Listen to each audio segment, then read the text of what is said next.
Qi Daolin stood above the debris, his Dao robes fluttering around in the wind.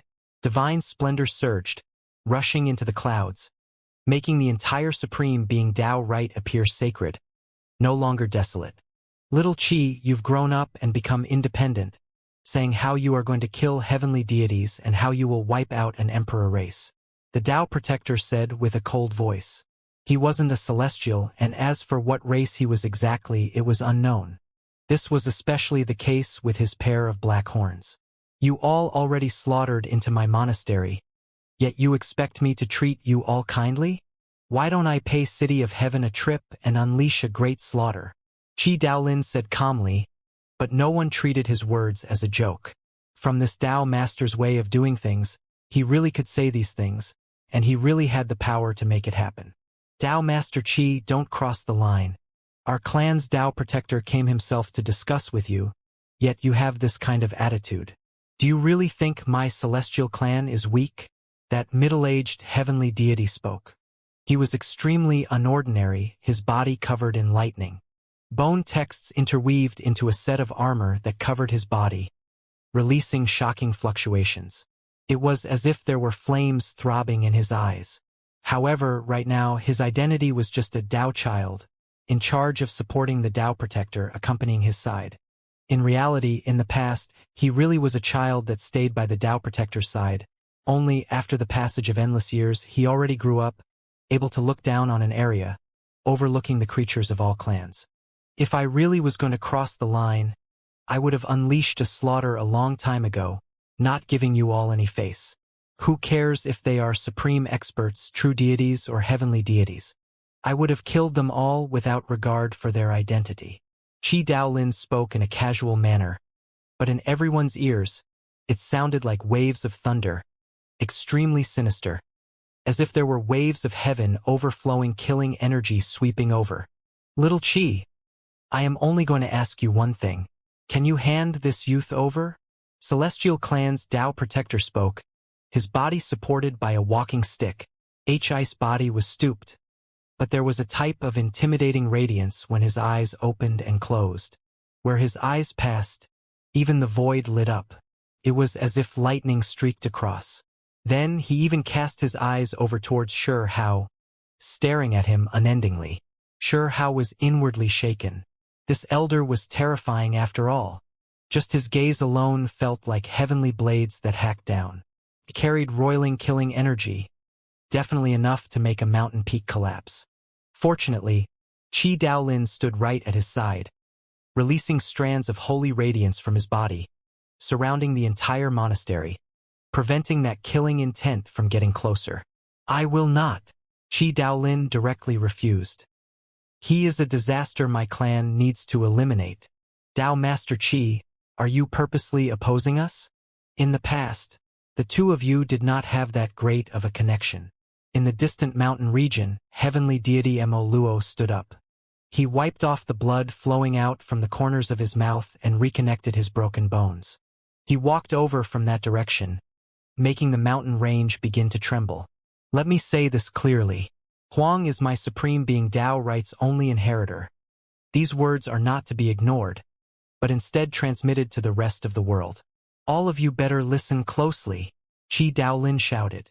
At this moment, his entire body shone, and his voice swept out like a great tsunami, sweeping through the world and ringing through all places, shaking up this heavenly region. Was he informing the entire world? Everyone was shocked. In that instant, Fire Province, Goddess Province, Kuan Province, and the nearby area's creatures all sensed something. They raised their heads towards the skies. It was easy to see that from this day forth, Huang's identity would be set in stone, becoming the only inheritor of supreme being Dao Right, no longer being a loose cultivator. Anyone who wished to take action against him had to reconsider the consequences first. You, heavenly deity Mo Luo's expression changed. Now that they reached this stage, the atmosphere reached a standstill. They clearly couldn't change Qi Daolin's decision. Many people in this mountain range became shocked. They erupted into discussion. This was especially the case with a few older figures, who all revealed looks of shock. They deeply understood this Dao master's temperament. If one truly pissed him off, even the heavens would be overturned. Sigh, when one becomes old, they still can't accept it. Little Chi, why don't we go for a few rounds? The Tao Protector spoke. The horns on his head shone, and his eyes flickered with divine radiance as well. He had to take action because he didn't have much life left. During these later years, he had seen a terrifying scene, developing a premonition that sure how would become a disaster for Celestial Clan. No problem. Chi Daolin's reply was extremely straightforward, but in the end, he gave the Tao Protector a look and said, "Your blood energy has dried up. Can you even fight? It's no matter. Recently, I would occasionally take a drop of undying divine liquid that allows me to hold on to my remaining breath for a few years. Carrying out a fight is no issue," the Tao Protector said. He rushed into the havens, immediately arriving in the sky above. Everyone became shocked. He looked incredibly old, so they never expected him to be so fast that everyone's eyes immediately lost sight of him in a daze. Chi Daolin was calm and unperturbed. With a schwa sound, he also appeared in the heavens, approaching outer space. Meanwhile, in the mountain region, the eyes of the Celestial Clan all began to burn fiercely. They stared at sure how killing intent pervading the air. Many people were about to take action. This was true for Mo Luo as well. His eyes flashed with a vicious glint. If he took action without regarding all else now, completely eliminating this disaster, would Chi Daolin really go mad? He exchanged a look with the other heavenly deity. They exchanged a short conversation. He is a lunatic, notorious, willing to do anything. How about this? Let's seize the heavens mandate stone back first. Mo Luo said. He couldn't just do nothing. Mo Luo stared coldly at Sure How from the distance while releasing heavenly might. Even though he didn't take action, his primordial spirit shone like sharp blades, releasing a terrifying rain of light. He felt a wave of urgency. Even though he couldn't kill Sure How, he could secretly leave behind a seed within his heart. Once it took root, it would destroy his Tao heart, hindering his rise to greatness.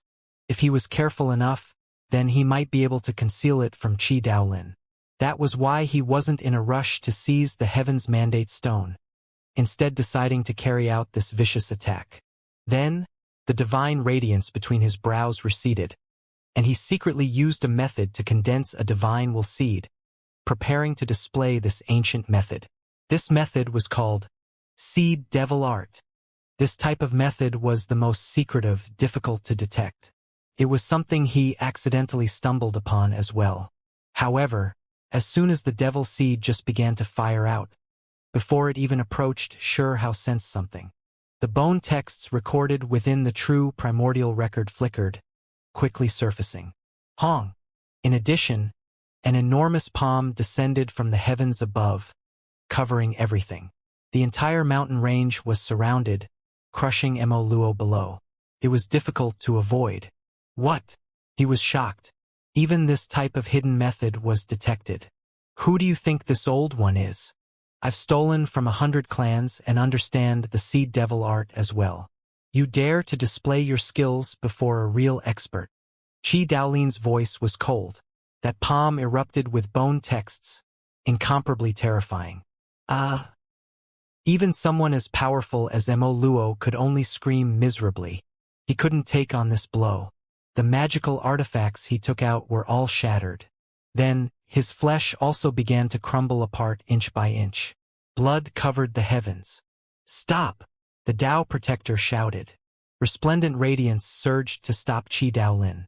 You all dare to display such a vicious attack in my territory. Simply courting death. Chi Daolin remained unmoved, still slapping downwards.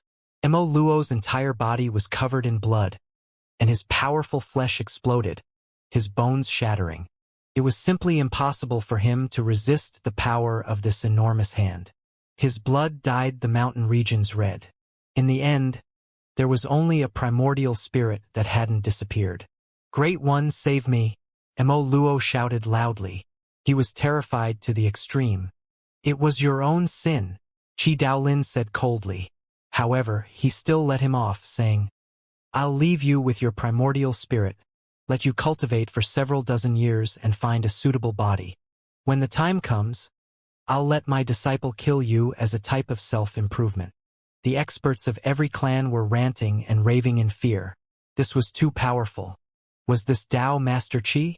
The one that had been chased by every sect? Now he looked like he was going to stir up a great storm. No one could stop him. In the heavens, the Tao Protector's face fell. Little Qi, you've crossed the line. Let me see just how strong you've gotten over these past few years. At this moment, his blood energy overflowed into the heavens, shaking the 3 provinces. It was unknown just how many great sex experts raised their heads, looking towards this direction. At his side, the void split apart, extending who knew how many li and even reaching outer space. The entire world seemed like it was going to shatter. At this moment, he was no longer aged, to the extent where his flesh was shining and his body was straight. The black hair on his head fell down, immediately recovering his youthful years. His vitality was extremely rich. Amusing, it seems like immortal divine liquid really has displayed its effects. Perfect opportunity to test out my 8th-9th heavens art's power. Qi Daolin said calmly, not fearing the Tao Protector of a clan at all. Qi Daolin stood in outer space, golden robes fluttering about. He had one hand behind his back, but all around him, endless mist had surged and divine radiance illuminated the world. He displayed the 8th-9th heavens art, and the 8 most powerful precious techniques he grasped were displayed at the same time, merging together and releasing a great Tao sound so loud even the deaf could hear. Symbols filled the boundless world. Lightning rushed into the heavens. A true phoenix roared while carrying flames. A pung spread its wings. A heavenly dragon roared. Stars linked up together, forming ripples. Terrifying Tao light spread into the distance. The 8th-9th heavens art was activated. It carried terrifying energy, merging several precious techniques, allowing their power to layer over each other. It produced all types of shocking scenes. Pooh! In the end, the Tao Protector coughed out large amounts of blood, his entire body flying outwards. All of the most powerful divine abilities were scattered, and he was seriously injured. Kacha! At the crucial moment, he used a life substitution method, using the 2 horns in his place. In the end, the horns both broke apart, bringing blood with them as they fell. The Tao Protector quickly headed into the distance, not turning around again. It wasn't that the Tao Protector wasn't strong enough, but rather that the 8th-9th heavens art was too powerful. Moreover, both of them used their most powerful methods to confront each other, so one side was definitely going to lose. In this type of confrontation, 1 exchange equaled 1,000. I want to see who still dares to call me Little Qi. Qi Daolin descended in front of the mountain gate, saying this to himself. Sure how cursed silently. This old man really was petty. He reckoned that the main reason this Tao Master displayed his might very well be because the Celestial Clan's Tao Protector called him Little Qi. If that Tao Protector knew this, he would definitely cough out blood. If he knew this before, he definitely wouldn't have brought about a disaster like this onto himself. This mountain region was dead silent. Everyone was completely stunned. Qi Daolin defeated the Tao Protector of an Emperor clan? This was definitely a heaven-shocking matter. The old figures all sensed that a great change was happening. The notorious heavenly deity Qi Daolin, today, was now one of the most powerful sect masters, becoming a giant. Meanwhile, his age was far less than those others. This was a huge advantage. Hong! This place erupted with noise. Celestial Clan was alarmed. That heavenly deity and other disciples' faces all turned white. This meant that only the old Celestial could suppress Qi Daolin, or else there would be no hope at all. However, how much longer will the old Celestial be alive for? Qi Daolin had white hair and beard, but his blood energy was actually at his peak. Comparatively speaking, he had just risen up, having more than enough time. He could still live for endless years. If he wanted to become young, that could be completed in an instant, turning into a robust youth. The 8th-9th heavens art is still quite lacking, not comparable to the 6 Tao reincarnations. I need to improve it, he said to himself with a frown. Then Qi Daolin suddenly raised his head. He swept his eyes over all directions. Today, I am informing the world that Huang is my supreme being bloodline's inheritor. He spoke seriously. This was clearly for sure house protection to prevent others from continuously plotting against him. However, I will permit any supreme expert to come kill him. The following sentence left everyone stunned. Divine Flame Realm is fine as well. Attack him as you please. Qi Daolin then added. When Shihao heard this, his eyebrows pinched together. What was this old man trying to say? Was he trying to make the entire world Shihao's enemy? However, if heavenly deities tries to harm my disciple with no regard of their own identities, then don't blame this one for being impolite. I will wipe out your sect's Dao fate. Behead all of your disciples. Qi Daolin's voice was incomparably great, resounding through heaven and earth. Now that things reached this state, everyone understood. Qi Daolin wouldn't bother with the struggle between the younger generation, just like how when his two disciples were attacked from all sides thousands of years ago. However, if heavenly deities targeted his disciples with no regard for their own identities, then he would definitely pay them a visit and unleash a great slaughter. Dao Master Qi had a notorious reputation. If he really wanted to get revenge, then his power would really be hard to stop. Supreme Being Dao Right didn't have too many disciples, only the two of them. Qi Daolin wasn't scared of others getting revenge on them at all, and that was why he dared to speak so openly. Weeds covered this monastery. The foundations were cracked, and debris laid everywhere. But with these two individuals' brilliance, it instead made this place appear holy and different. Huang became Supreme Being Dao Right's inheritor. Now that Qi Daolin informed the world, the number of people who will scheme against Huang will not be that many anymore, right? At least not openly, right? The cultivators of all sects discussed. They were extremely excited. Just now, the great battle made their blood boil. The Celestial Clan's Dao Protector was defeated. The effects of this were tremendous. Huang became a well-known person, becoming the disciple of the notorious Qi Daolin. News of this would definitely spread to many great sects, and it was unknown if this action will make him a bad cultivator. Celestial Clan felt the most dejected. Many of their faces were ash-colored. The mental blow of this was too great. Their heavenly deities were not a match, and the Dao Protector had two of his horns hacked off. How could this glorious Emperor clan endure this? Everyone lowered their hands, tightly clenching their fists. This was a tremendous humiliation, but what could they do? Would the old Celestial take action?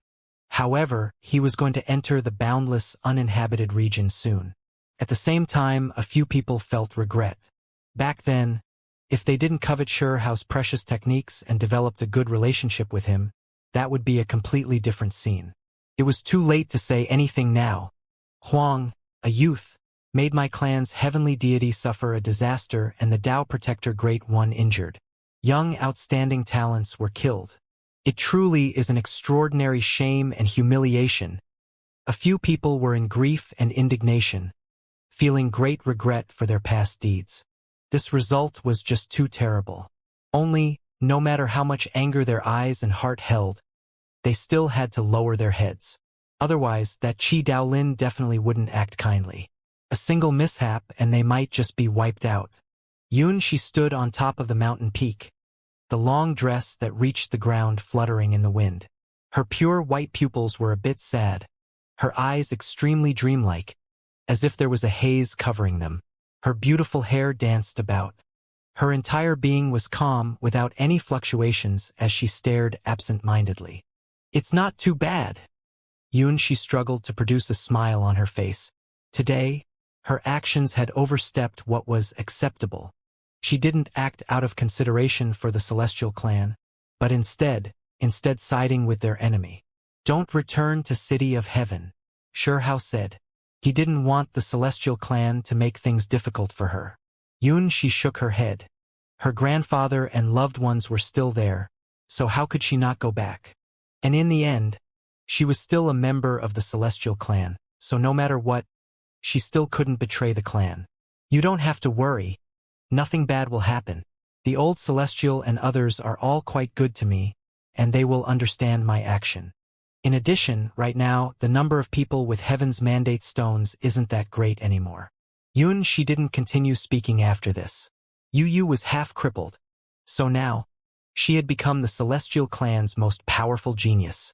The Celestial Clan wouldn't destroy their own future and would only guide her, try to make her feel a sense of belonging to the sect. Why don't I cut down the other one too? Xianxia said. He looked through the entire clan to find the other person with the Heaven's Mandate Stone. Don't. She was given a fright. As long as you are alive, and I am still at the prime of my life, the Celestial Clan won't dare to act blindly without thinking.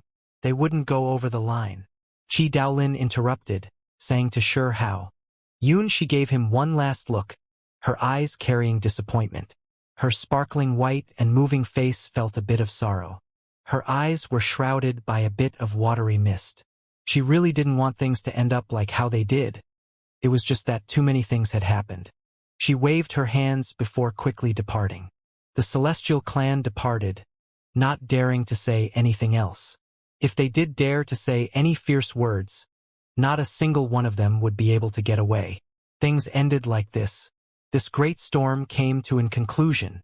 Could be said that this time, the Celestial Clan's losses were huge. Their divine minds were destroyed, the higher-level figures defeated, true deities, and young supreme experts were even killed by Xianxia. It was just too shocking. In the end, it is a former Emperor clan. It doesn't have the might of the previous years. Everyone sighed with admiration. Their glory was left behind in the archaic era, no longer an Emperor clan in this era. Everyone left one after another. There were figures everywhere on this mountain region. This place gradually recovered its peace. Then news went out. All provinces were shaken. Some great sects received news as quickly as possible, leaving them completely shocked. The youth Huang actually provoked such a great storm, even dragging the notorious Qi Daolin in. The Celestial Clan was greatly defeated. Could even be said that they lost all faith they had. This Huang really is something, killed Underworld Child, then killed Sun God Vine, and even defeated Feather Race's exceptional talent. He had even killed the Child of Lightning. Today, he even defeated the Heaven's Mandate Legend. How glorious of battle accomplishments are these! All sides were shaken. The cultivators of all great sects were discussing. Huang's name immediately resounded through tens to hundreds of provinces, drawing the attention of all areas. He was the one that caused this disturbance? Within an incomparably large ancient copper palace that looked like an enormous mountain, a youth sat there. When his eyes opened and closed, they fired 2 streaks of cold lightning. This was Immortal Palace, one of the higher realm's most ancient and mysterious inheritances. When Immortal Palace's inheritor received the report, his eyes were deep and his aura terrifying. He was now quite a bit more powerful than that when he was the young Great One in Origin Sky Secret Realm. If there was someone here, they would definitely be greatly shocked. Even though the two of them had similar appearances, there was an intrinsic difference. This person was too terrifying. When his eyes opened and closed, golden and silver symbols would continuously appear, as if they could penetrate the void. Strand after strand of great Tao aura pervaded the air from his body. Great One, there is no need to be angry. He is definitely not your opponent. An old servant said. There was a pair of golden wings on his back, and his aura was shocking. This was a top-level deity, yet he was only a servant in Immortal Palace. Have the second body come back. He walked the world in my place and abandoned cultivation, in the end even losing light for my face. This youth calmly said, Great One wishes to? The old servant's expression changed. The main body was going to kill the second body and then produce an even more powerful second body. I know that your relationship with him isn't bad, but there is no need to worry. I don't have time left, so I won't waste my primordial energy to create another body. This youth said indifferently. He stood up and gazed into the chaotic energy surrounding the bronze Immortal Palace. 100 rivers gather into the sea. The great battle of 3,000 provinces is about to start. I have to reach my strongest state. The old servant's heart trembled. He knew what the youth was going to do. Great One is not going to wait any longer, going to merge the two bodies now? Correct. The main body and second body will return together. I am going to enter the immortal ancient with the most powerful state and rise above all others. The youth said indifferently. He gave off a type of confidence that there were no others greater than him. If others heard this information, they would definitely be petrified, finding this difficult to believe. The immortal palace inheritor who was so powerful in the outside world was actually just a comparatively weaker second body, not the real body. This was just terrifying without end. There are perhaps many who had the misconception that I cannot reign undefeated under the heavens, to the extent where they believe there are many who can match me, let alone the ancient freaks. I am going to give them all a pleasant surprise, Immortal Palace Inheritor coldly said. Great One has a heaven-warping character, rarely seen since ancient times. You will definitely be able to sweep through all enemies. The elder spoke. The golden wings behind him moved, and strands of Tao energy pervaded the air. He was extremely powerful, but he could only be a servant here. Chaotic energy surrounded the bronze immortal palace, and there were strands of heaven and earth source energy condensing. The scene was astonishing. This was a place that seized the natural luck of heaven and earth. If there were normal people here, then they would definitely be shocked. Meanwhile, this was a place even great sect masters wanted to come to. Even if they could only stay here in this ancient palace to comprehend for a few days, they would be happy to do so. There were ancient descendant engravings here, the human immortal inheritance. Perhaps many people all believe that with those ancient freaks coming out, I won't even be able to rank in the top 10 or even top 20, ha! The youth said to himself, his face carrying a sneer. Great One's natural aptitudes are great, far greater than their imaginations. When the time comes, everyone will be greatly shocked. The old servant said. He wasn't blindly praising, but instead truly believing that this youth was too powerful. Even if it was just this main body that went out, it would be enough to topple an area. Meanwhile, soon after, the main body and second body would merge. How powerful would they become then? It was impossible to predict. In reality, the only ones that could have guessed that he didn't display his most powerful state was perhaps only heaven-mending sect, because Yu Chan's main body also obtained Immortal Palace's methods. In another ancient land where purple energy swirled about, there were large mountains that had existed since the ancient times. At this moment, a violent quake rumbled, and a million-gene enormous rock was kicked out from the base of a mountain, entering the clouds before disappearing without a trace. Ha ha! An unbridled great laughter sounded, one that shook the heavenly dome. A male walked out with large steps from an ancient cave, his head covered in blood-colored hair, the space between his brows a vertical eye. He was rather brash and flamboyant, raising his head to look into the heavens. I finally came out. That old man has made me go dormant for 20 years, each time making me undergo life and death refinement, battles, and blood struggles against individuals with higher cultivation realms. Today I am free, ha ha ha.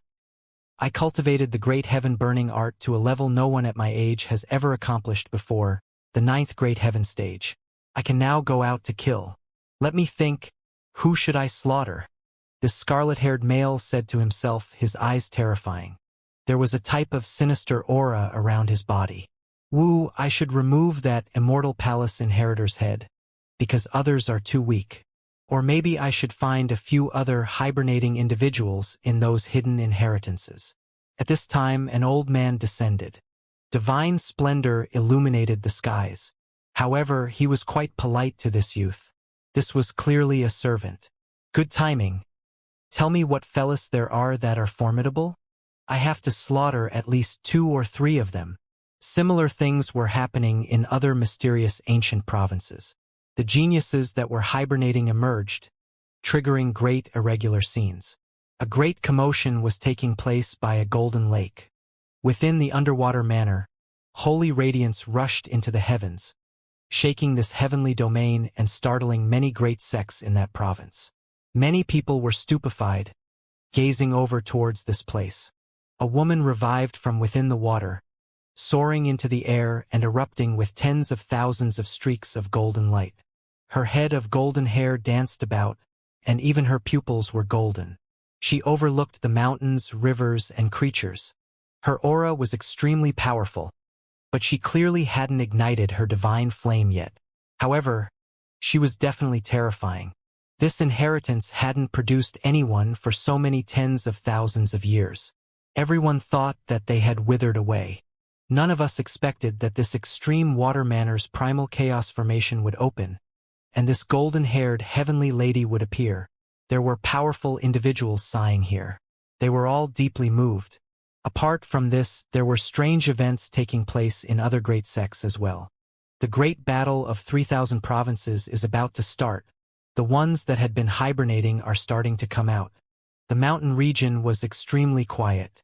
Qi Daolin sat on top of a large piece of bluestone, his golden Dao robes fluttering about. His hair was pure white. There was an immortal and great aura to his appearance.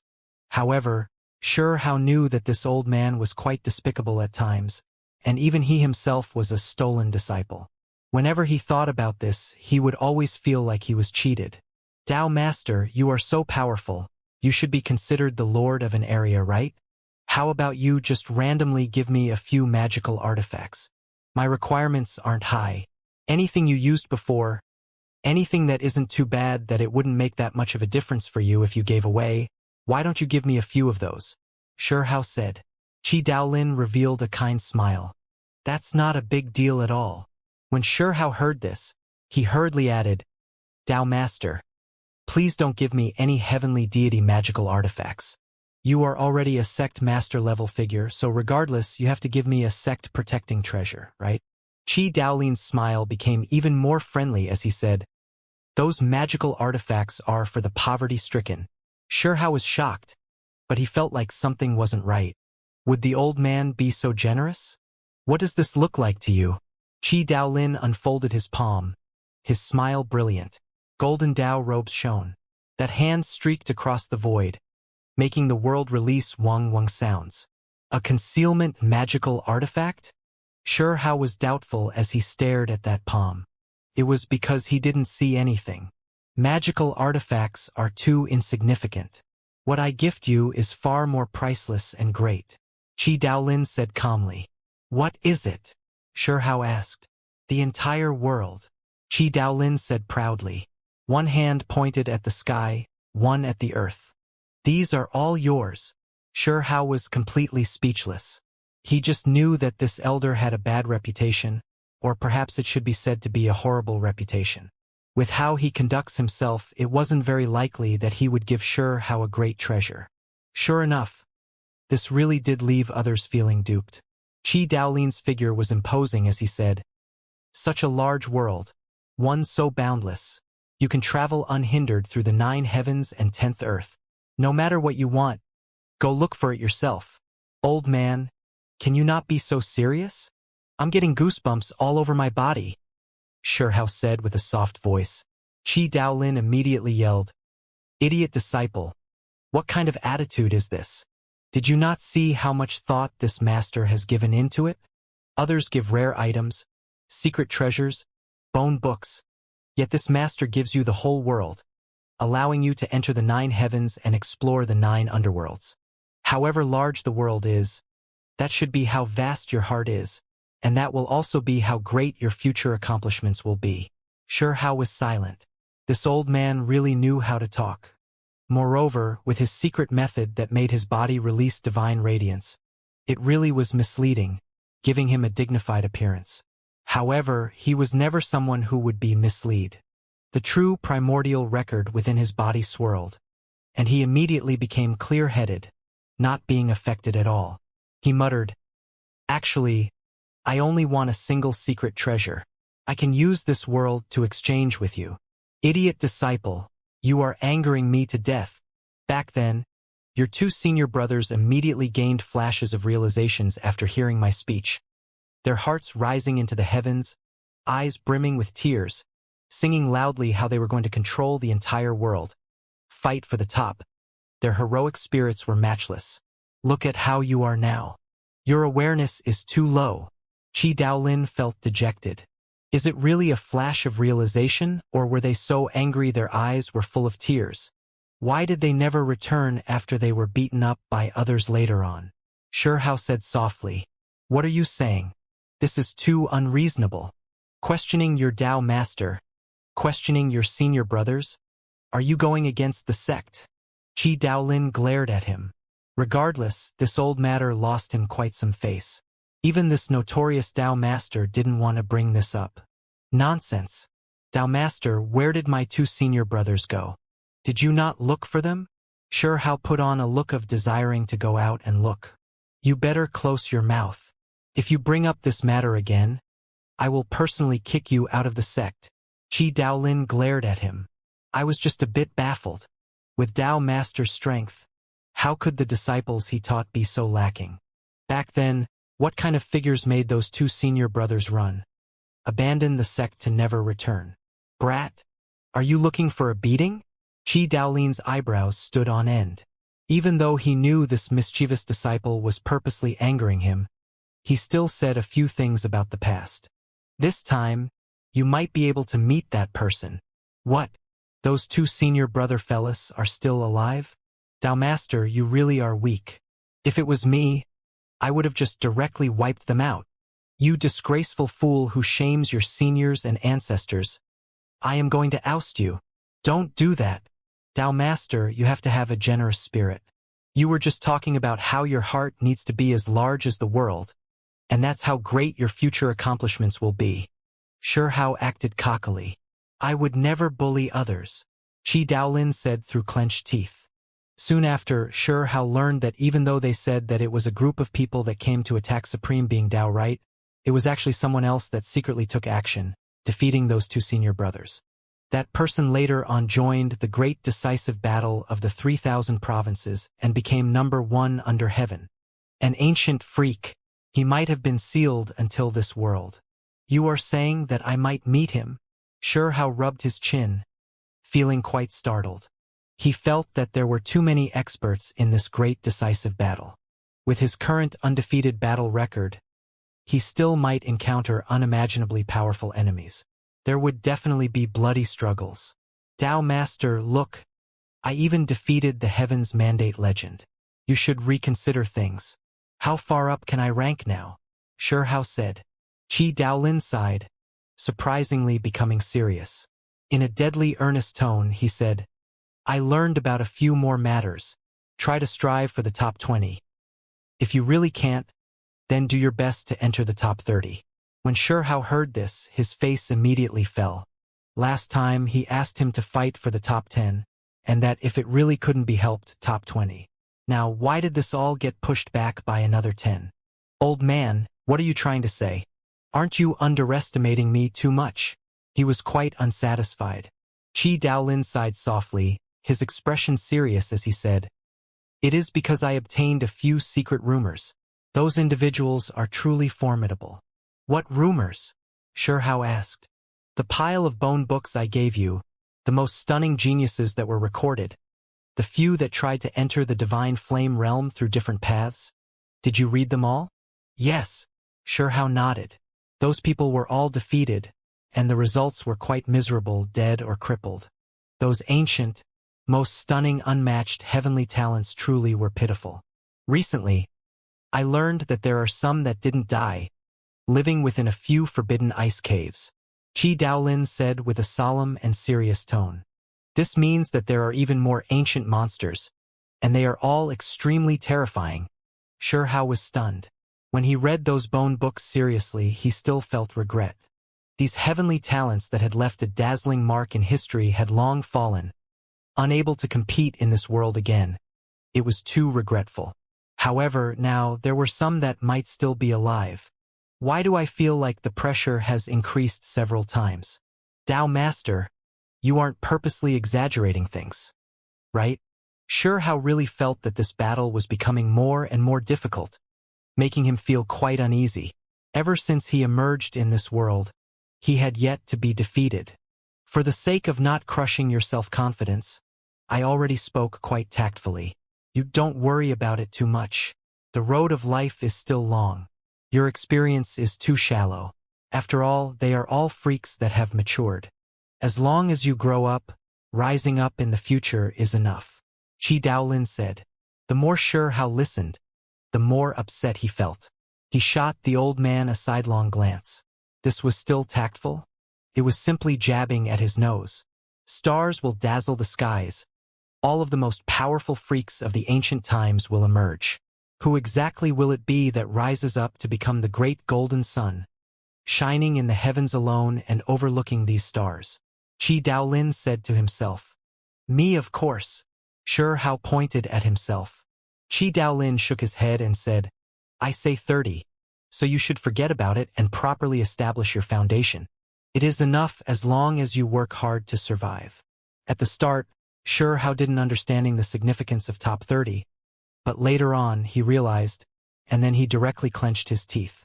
This old man was so tasteless, deciding that he would reach 30th at most, giving him this small nickname. Actually looking down on me so much. When I enter the natural luck battlefield, I'll blast them flying one by one. The freaks that block my path, if they aren't human form, I will cook all of them. Human ones, if they are men, I will suppress and kill. Women I will bring back to warm the bed. Sure Hao said noisily, voicing his great ambition. Having ambitions and dreams is always a good thing, but after you enter the immortal ancient, it is best if you wake up from your dream a bit earlier. Nothing is more important than being alive. Qi Daolin said with a sigh, seriously warning him that this wasn't a joke, but rather a serious thing. It was because there were too many brilliant stars in this world, and the most powerful freaks of the ancient past would emerge. Why are they all coming out together? Are they in a rush to reincarnate? Sure Hao cursed. Didn't I already say that this was the last opportunity? Only when that true immortal flower blossoms can one enter immortal ancient. The number of times it has blossomed will reach 3,000. The final streak of great Tao will be completely burned up, about to wither away. Qi Daolin said. Sure Hao was shocked, realizing that if he wanted to enter that natural luck world, that flower had to blossom. Only then would a path open. The flower would only blossom one last time, and then it would eternally wilt. There were no more opportunities after this era. Moreover, someone has already speculated that with the blossom of this true immortal flower, our era might very likely come to an end as well. The future is endless, but the end of this age will arrive. Qi Daolin was extremely calm as his eyes stared into the distant horizon. What? End of an age? Sure Hao was greatly shocked. It might not be the end of an age, but there are taboo existences that had previously joined hands, using up a lot of magical force and time to carry out a deduction. The road ahead is boundless, the future unseeable, which is why everyone wants to strive to pass it. It is only possible through transcendence. Sure Hao was completely shocked. He didn't say anything for a long time. Only after a while had passed did Qi Daolin say with a smile, Scared now? What is there to be scared of? Sure Hao was full of confidence. He looked at Qi Daolin and said, Even though time is endless, the future boundless, one's life should still be lived greatly.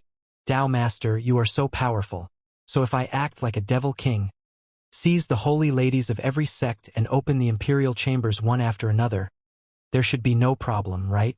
The smile on Qi Daolin's face immediately froze. He then reached out a large hand to slap him, saying, Idiot disciple, what are you thinking about? I thought you had high fighting spirit, yet you are telling me that you will open up bridal chambers one after another? I was mistaken about you. Sure Hao covered his head and snuck away like a rat, beaten until he cried out in pain. He screamed, This is the majestic dream of my life. You have your own dignity, so I won't have any hope in you anymore. It seems like I can only rely on myself. In the end, Sure Hao was beaten up miserably to the point where he truly couldn't take it any longer. He compromised, saying, Stop hitting me. As for my ideals, I'll think about them later and do it on my own. Right now, there is another matter that I promise you will be interested in. Qi Daolin remained unmoved, continuing to beat him. Tao Master, do you not want to know where your master went? Don't come begging me after. Sure Hao cried out with resentment. Qi Daolin immediately froze. His hand was raised right there, unmoving. His eyes became deep as he stared at Shi Hao, his gaze making him shiver inwardly. "Speak. What do you know?" Qi Daolin's voice was trembling, and even his body was shaking slightly. When Shi Hao saw this, he immediately became calm and unruffled. He first flattened out his clothes, and then with a cough he cleared his throat. Then he suffered another slap. "Damn old man. If you dare to treat me with disrespect, I won't say anything even if I die," he threatened. "Good disciple, this master was wrong. You should speak." Qi Daolin's voice became gentle as he spoke. Shi Hao shivered inwardly, feeling a bit fearful. "Forget it, I'll talk about it. Everything is for my own ideals, going there to seize opportunities and increase my strength." He comforted himself. He looked at Qi Daolin and said, "After I say this, you must not become stirred up emotionally. If you can't control yourself and run out acting randomly, I'll have to carry on your legacy, quickly becoming Supreme Being Dao Right's Dao Master." "Little bastard, you dare curse me?" Qi Daolin's face darkened. "Calm down, you have to be calm," Shi Hao said. Then, he waited for a long time to allow Qi Daolin to calm down his mood. Only when he was about to be hit again did he say, "I saw the three-world copper coffin, the 9 dragons pulling it, stopping in an ancient place." "What?" With a turning sound, Qi Daolin's entire body erupted with endless symbols. A wave of terrifying aura rushed through the dome of heaven, tearing apart the skies and shaking the mountain region. "Stay calm.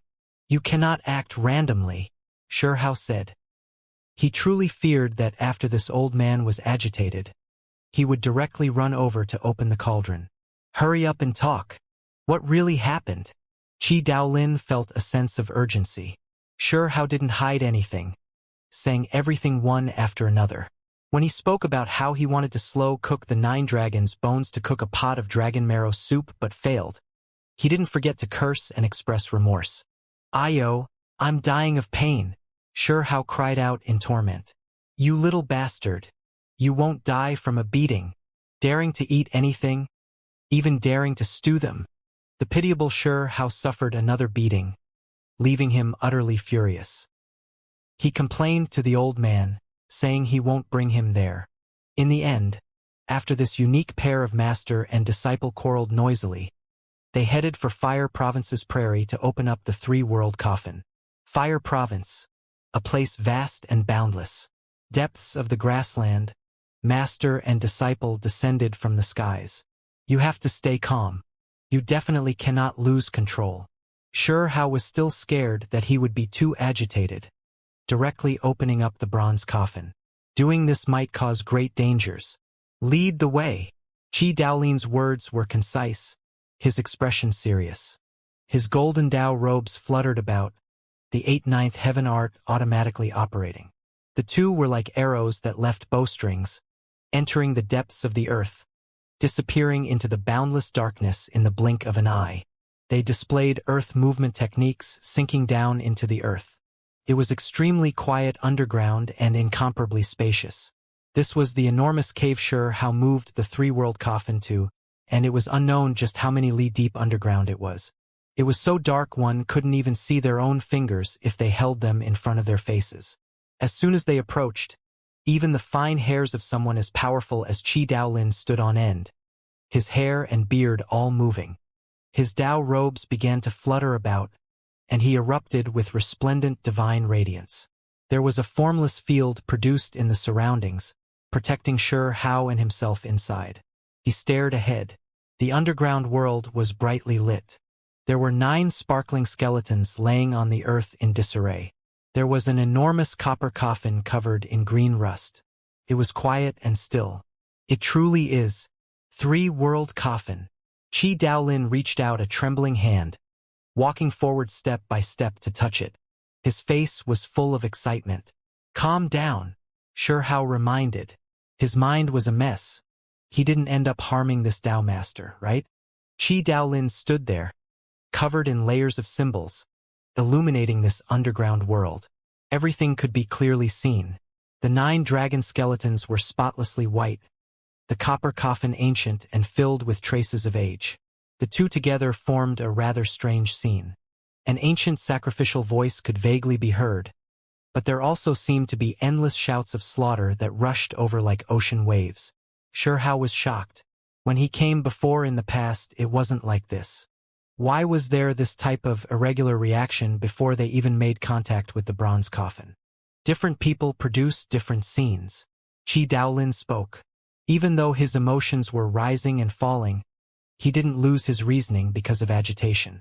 Someone with such profound cultivation wouldn't make such rudimentary mistakes. Where was that mysterious flame? Xianxia looked around, but he didn't see it. Master, back then, for the sake of pursuing the three-world coffin, you ended up throwing your life away as well, causing Supreme Hall to fall. Today, I've seen it too. Qi Daolin spoke. This was the first time he spoke these words himself, talking about what exactly happened. Xianxia wasn't shocked. He had long anticipated that Supreme Being Dao Right's Dao Master was precisely Supreme Hall's last inheritor. This inheritance stood against Immortal Palace since the ancient times. Master, you said before that the copper coffin is extremely important, originating from the Immortal Ancient Era, bringing out important news, that it might be related to our inheritance. That was why you were always searching for it, wishing to open it. Today, I am standing before it, yet I do not know how to fulfill your dream. Qi Daolin said. Xianxia felt his blood run cold. He hurriedly said, Dao Master, don't act rashly. You are missing your master after seeing this.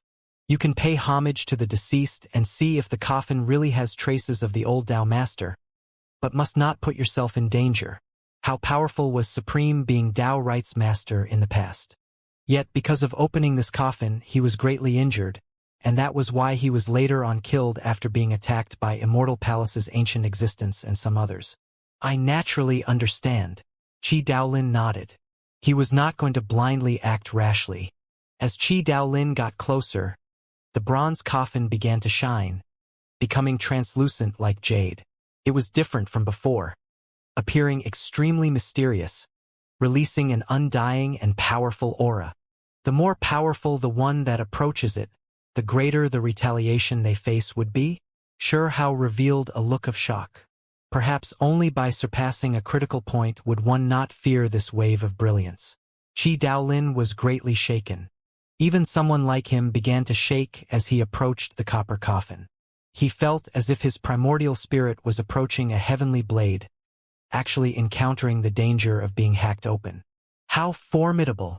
Worthy of being the three-world coffin, one of the sacred objects that had been passed down since the Immortal Ancient Era.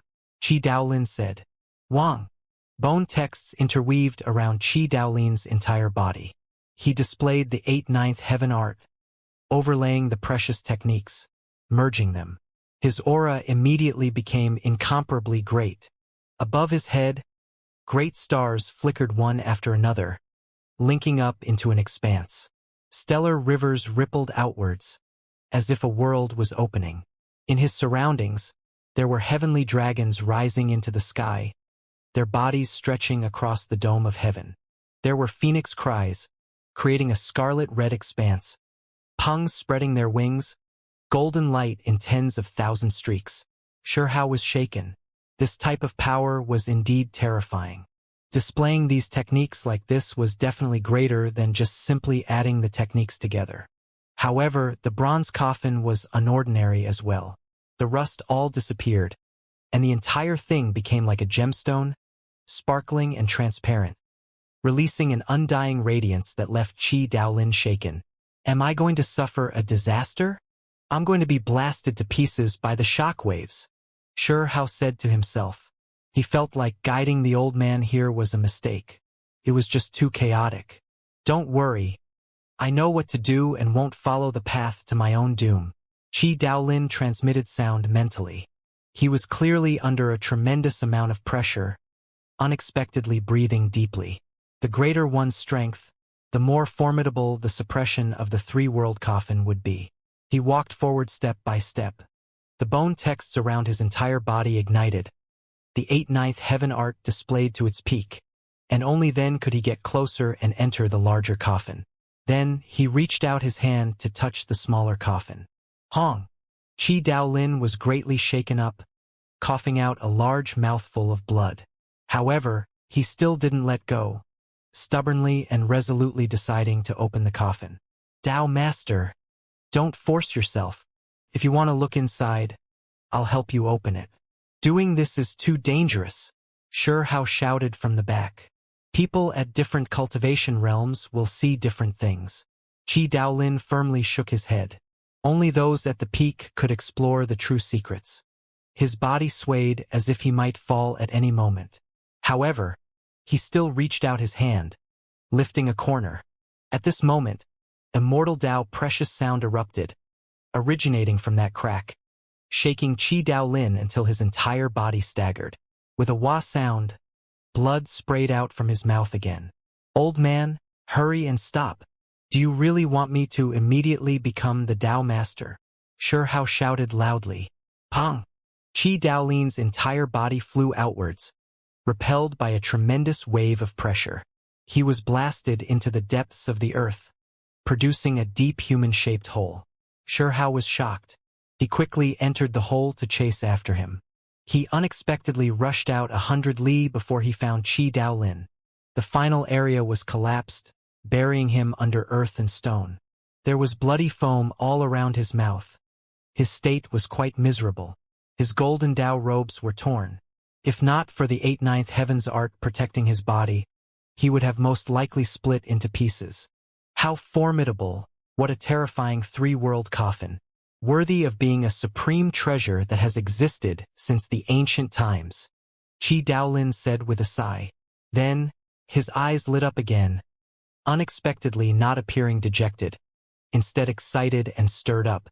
I sensed the aura master left behind. There is an imprint inside. Is this a sign left behind for me? I am going to get to the bottom of this. Dao Master, don't take any more risks. It will put your life in danger, Hao urged. Do you think this Dao Master Qi's eyes and eyelashes are empty? How could I send myself to my death? Don't worry, I know how far to go, Qi Daolin said. He turned into a streak of light, and then he appeared once again before the bronze coffin. Hao was shocked. He followed along. This was the first time he realized how long the path of cultivation was. At the very least, he couldn't see the end of it right now. Who dared to say that they were at the very top? Even this old man was injured here. Qi Daolin's body shone. The 8/9 heavens art swirled again. He closed in on the copper cauldron. It began to shine with incomparable brilliance, as if it turned into spotlessly white jade. Open! Qi Daolin roared. The heavenly art was displayed to its limit, simply having the power to break through the protection of the great world itself. It finally made the coffin's lid open up a bit again. Master's warning sign. He felt a wave of horror. He sensed a ruined, fragmented imprint, leaving him shocked and trembling. In the distance, Hao was shocked as well. Back then, just how powerful was the Master of Supreme Hall, unexpectedly leaving behind an imprint within the three-world coffin. His cultivation could be considered to have shaken both the past and present. However, Qi Daolin was blasted flying again, blood frantically spraying outwards. The higher one's cultivation, the greater the impact they would receive. However, he wasn't discouraged, returning again and again, persistently trying to open the copper coffin. He wanted to find out what exactly was in the damaged imprint the old Supreme Being left him. On the 6th try, he finally succeeded, sensing a piece of fragmented divine will. Coming, they're coming. There were only these short words. They turned into divine senses symbols before entering Qi Daolin's head. It made him feel a type of horror, shock, and despair. In the distance, Hao could also feel this type of emotional fluctuations. He also saw the ancient words the short divine senses produced. His expression immediately changed, his heart shaking in fear. An old supreme being with great accomplishments, rarely encountered enemies since the ancient times, this was definitely an unmatched taboo existence. His cultivation was greater than Qi Daolin's. Someone like this unexpectedly left behind this type of divine awareness. He was in fear, trembling, feeling terror and despair. What did this signify? Sure Hao began to shiver inwardly. This damaged imprint that was left behind, what exactly was it telling his descendant? Qi Daolin was trembling from head to toe. That supreme being, even though he only helped him establish a foundation, never leaving behind any methods for him, was still the most important person in his heart, as well as the undefeated legend in his eyes. However, right now, even the old supreme being was trembling. This was unimaginable. He backed up, continuously backing up. Blood flowed from the corners of his lips. He left the copper coffin and sat down on the ground to silently think. Perhaps only by capturing the ancient existence that had always been slumbering since the archaic era can we learn about everything. Sure Hao said with a frown. It was because the old supreme being had fought against Immortal Palace before. Perhaps he said some things then, but that sect just never spoke about it. Only after a long time had passed did Qi Daolin open his eyes. His injuries were a bit better as well. He circulated the 8/9 heavens art before saying, "One final try." Hong! The 9 dragon skeletons shone. The bronze ancient coffin burned like a golden sun, releasing undying brilliance, sparkling to the point of being almost transparent. Hong! Qi Daolin was shaken up until he took steps backward, coughing out blood with each step. However, the bronze coffin produced a strange change, opening up on its own. In the end, a small half of the lid opened up. Not only was Sure Hao stupefied, even Qi Daolin was stunned. He was just giving it one last try, yet this kind of change was produced. He really was about to open up the coffin. A rain of light surged, holy and untainted, surging from within that coffin. Suddenly, a figure rushed out, standing in midair. Forget about Sure Hao, Qi Daolin even felt his fine hairs stand on end, chills running through his body and his scalp even turning numb. A layer of goosebumps covered his body. This was too sudden, a sudden change in events. The copper coffin that had remained still for tens of thousands of years. Someone actually rushed out from within it. Brilliance shot out in tens of thousands of streaks, illuminating the past and present. This person seemed to be standing tall above the river of time. A rain of light scattered down, and it was accompanied by flower petals, sparkling and translucent. This was a white-clad male who looked divine like jade. The only flaw was that he didn't have hair, his head bare. His pupil was quite unique. His pupils unexpectedly a symbol. They were brilliant and full of life, as if an immortal flame was burning within. However, there was a great force that seemed to be able to see through one's heart. What kind of person was this? Forget about Sure Hao, even Qi Daolin was trembling inwardly. This person was too terrifying. That type of appearance was hard to express with words, as if he transcended above the mortal world. It was accompanied by an undying aura. He stood there with a flower in his hands, giving off an exceptional appearance. If it was an ordinary male that was bald and holding a flower in his hands, it would definitely make others nauseous. However, his style was unmatched, his body giving off endless great Tao aura. An ancient monk. Qi Daolin's pupils shrunk. He sucked in a cold breath of air. He recalled a few rumors he had heard. During the immortal ancient era, there were cultivators like this. In the present world, it was rumored that it was precisely what Western sect used as a reference. They obtained their damaged method, and then rose up to become a top-level inheritance. When Sure Hao learned this from what Qi Daolin said to him mentally, he couldn't help but be shocked. This was just too shocking. This ancient monk, just what kind of cultivation realm did he reach? After the endless passage of time, he was still alive. Could it be that he was a true immortal? Everything they saw today was too shocking, leaving Qi Daolin and Sure Hao stupefied. A wave of chilliness ran from their heads down to their feet. They felt a great sense of reverence from within their hearts. However, they didn't feel oppressed. That white-clad ancient monk didn't take action. His eyes were calm, only giving off a type of transcendent and unmatched elegant manner. Before the two of them could properly react, another figure flew out from the bronze coffin that shone as brilliantly as a sun, standing in midair. His Tao robes fluttered about, his hair thick as it scattered down his chest and back.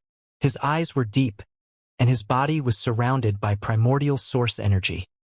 He was high above, making one couldn't help but feel an urge to kneel down and worship. When one looked at him closer, this person made them feel fear. It was because there were suns rising within his pupils and great moons setting. There was even the terrifying scene of stars shattering and the universe withering away. It was truly shocking. He seemed to have stepped over the river of time and witnessed the transformations of the world, the vicissitudes of eras. Meanwhile, in his hand was an ancient banner. Chaotic energy pervaded the air. Upon seeing it, one would immediately feel as if it could open up heaven and earth, its might boundless. Qi Daolin was petrified, looking a bit dumbstruck. He truly was shocked. Could this be Heavenly Lord Qingwei? He seemed to be talking in his sleep, his voice barely discernible. He was completely stupefied. There had been people who discovered a few records after unearthing some immortal ancient era remnants. There was an immortal like this that was known to be unmatched, sweeping through all those before him, but he died in the immortal ancient era. This Taoist fit the description. In his hands was an ancient banner that could split apart heaven and earth, as well as produce primal chaos. This magical force was boundless. His fine hairs stood on end, his entire body going cold. It is rumored that Heavenly Lord Qingwei and Scarlet Skylord were fellow apprentices. Qi Daolin said to himself, sounding as if he was still in a dream. Everything before him seemed inconceivable. Sure, how didn't understand the immortal ancient era too well, but he wasn't unfamiliar with Heavenly Lord Qingwei or Great Scarlet Sky. He had long heard about them, and from an enlightenment perspective, their existences possessed profound meaning. Qi. The bronze coffin erupted with brilliant radiance. Golden magma surged, and a young man with disheveled hair appeared, the expression in his eyes sinister, as if a demon immortal had descended into this world. Qi Daolin didn't recognize this person, not knowing his origins. This scene made one's soul shake with indescribable fear. The only fortunate thing was that after the three great experts appeared, they didn't target the two of them. They seemed to be high above. It didn't end here. Figures continuously emerged, and all of them possessed world-changing appearance, enough to overlook all living things. The Tao auras they produced were unimaginable. Even someone as powerful as Qi Daolin was stupefied now, almost going foolish. He raised his head and looked at these individuals. Quang Dang. After who knew how much time had passed, the coffin's lid began to close on its own. No more individuals came out. Meanwhile, a row of terrifying figures had long appeared in the void. After counting them closely, there weren't too many or too few, totaling to 10 individuals regardless of whether it was the white-clothed divine monk, Heavenly Lord Qingwei, or the others that appeared later. They all possessed a divine aura that was difficult to describe. They didn't display pressure, but it still make others feel a sense of servitude, an urge to kowtow. Sure, how propped up his chin, struggling to support his head. Qi Daolin was like this as well because with a greater cultivation, the pressure he faced was greater as well. He was trembling slightly, resisting it with great difficulty. The two were too proud. Even when facing these unmatched existences, they still weren't willing to yield, doing everything they could to withstand and hold on. Didn't they all die? Why did they appear again? Sure, how opened his mouth with great difficulty, his voice weak like that of a mosquito. Qi Daolin didn't understanding either. He believed the evidence that had been unearthed from the ancient ruins. There is something strange. The 10 great beings never looked at them from start to finish, all staring into a certain direction, as if they could see through the earth, pierce through the void to peer into the future. In the end, a light wang sounded, primal chaos surged, and 10 figures rushed into the skies. Go! Qi Daolin seemed to have sensed something. He grabbed Sure Hao and left this place, arriving at the surface in an instant. Hong! The 10 figures began to split apart inch by inch in the heavens, turning into 10 streaks of incomparably brilliant light that seemed to illuminate both past and present. It was world-shocking. What is going on? Sure Hao was astonished. His heart was trembling greatly. They aren't living people. Qi Daolin spoke as he stared high into the sky. They weren't made of true flesh, all light. Their brilliance shocked the heavens. Not even Heavenly Lord Qingwei's ancient banner was real, but just a sphere of light that merged with him. This fucking. Are they ancient reincarnations or people? Qi Daolin's teeth were clenched. When he thought about how he almost made a fool out of himself, his gaze became like divine spears and his hair danced crazily about. In the end, 10 streaks of light directly headed in the same direction, quickly disappearing into the limits of the horizon. That direction is. Qi Daolin's expression changed. Compared to when he first saw those individuals, his emotions seemed to be fluctuating even more greatly. Dao Master, what's wrong? Shihao asked. That direction is the boundless, uninhabited region. Qi Daolin's expression was incredibly serious. He took a deep breath, feeling a great headache. His temples were even sore. What was going to happen? No one could say for sure. Are they still alive? Shihao asked. Impossible. Qi Daolin shook his head. He began to carefully think to himself. The 10 figures just were not living creatures, nor did they have wills. The two of them stood there quietly, looking into the distance. None of them could have anticipated these types of changes. Why did these things happen? We might have sped up some process. I don't know if it is good or bad. Perhaps something might happen in these next few days. Everyone has said that the 3-world coffin was mysterious, that it carried tremendous cause and effect. It seems like they aren't wrong. Qi Daolin sighed, his brows tightly locking together. Then they returned underground to inspect the copper coffin. They didn't say anything for a long time. Is there anything else inside the coffin? There can't only be 10 streaks of light. After a long time had passed, Shihao spoke. There are. At the very least, the ones that I saw before haven't come out. Qi Daolin nodded. They stared at the ancient coffin, not willing to act recklessly. Suddenly, from the distance, a sphere of light appeared in the dark space. It swayed about as it arrived, approaching this place. That's it. Shihao was excited. He saw that mysterious flame again. It was only the size of a fist, extremely special. It was formed from pure symbols and not like a divine flame. It carried an ancient aura, full of Tao rhythm. Qi Daolin's eyes became deep as he looked at this flame. Even someone as powerful as him was frowning, unexpectedly unable to see through it. Is this the chaotic flame? Shihao asked with a soft voice. It is not. Qi Daolin shook his head. He had never seen that chaotic flame, but from what he knew based on bone books, this was definitely not it. Immortal flame? This Tao Master Qi with extensive knowledge and a notorious reputation, who had stolen from 100 clans, felt a headache. He unexpectedly couldn't see through this flame, feeling that it was more strange the more looked at it, unable to understand its existence. Fire Province's state. Could it be related to it? Shihao asked with a soft voice. When Qi Daolin heard this, his mind jumped. Fire Province was vast and boundless, a rough estimate of its size still reaching several tens of millions of li, perhaps even greater. A single flame underground leading to an entire province releasing mysterious flames from time to time? Use the immortal ancient sacrificial language to try and communicate with it. Have it follow you. When Shihao heard this, he immediately took action. However, that flame was extremely calm, bright and clear as it suspended in the air, facing them without displaying any changes. Shihao's mouth and tongue became dry from talking too much, wasting 4 hours of time here like this. In the end, his throat almost discharged smoke, yet that flame never budged an inch. This made him so angry he truly wanted to grab it over in one go. Tao Master, it's not working. I think you should still take action, using the 8/9 Heavens art to collect it and then give it to me. Shihao urged Qi Daolin to take action. Qi Daolin looked at the flame not too far away, and after observing it for a bit, he nodded. He felt that this flame was extremely strange and worth taking action to investigate a bit. However, as soon as he moved, bone texts erupted. That flame seemed to have sensed something. Its aura immediately poured over, fast to the extreme.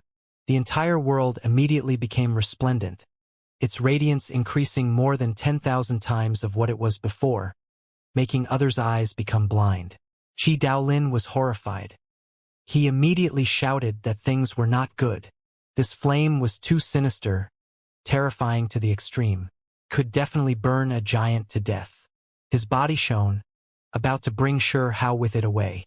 However, he discovered that this flame arrived with incomparable speed, separating the master and disciple. The only thing that made him feel a bit relieved was that this flame came for him, not burning Hao. Without thinking about anything else, Qi Daolin rushed into the heavens, leaving this underground world. The blazing fiery light became dim. This flame recovered its previous appearance, becoming soft, suspending itself in front of Hao. That old man really ran fast. He left me here. Hao grinded his teeth in anger. The fist-sized sphere of flame was transforming. It began to change in size, first turning into a small tree that was less than a meter tall. It was completely made of symbols, strange and mysterious. Hao's eyes immediately widened.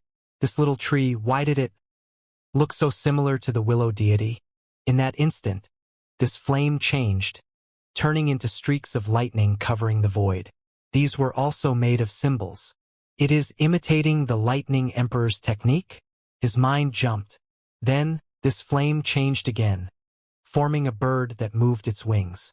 When it dove down, it turned into a fish, swimming a circle in the void around him. Kuan Pang! Hao's expression continuously changed. This flame could sense the methods he studied, the unmatched precious techniques he had touched upon. Was it imitating them, or was it trying to communicate with him? What kind of flame was this? Even someone with a mind as tough as Hao felt a bit stupefied right now. This was too strange. The fiery light was calm, continuously changing in front of him. There were symbols within the flame that looked like they were cast from metal, flickering with radiance as if they had real substance. It's starting again. Hao's pupils were like blades as he stared forward nervously. Its transformations were clearer and clearer each time, appearing more and more real, even to the point of having life. At this moment, the sphere of fire turned into a tree again, its trunk like a dragon that stretched into the heavens. Branches hung downwards one after another like divine chains of order, releasing Walala sounds. It's even more like the willow deity now. The lightning emperor's technique appeared next. Lightning covered it densely, forming a human figure that towered into the heavens above. This figure produced a technique that wouldn't fade after tens of thousands of years, incomparably mysterious. Turns out it could also be like this. Hao was greatly shaken. This flame wasn't displaying the true technique, but rather deducing things, and then expounding into a transcendent concept. It left him greatly shaken.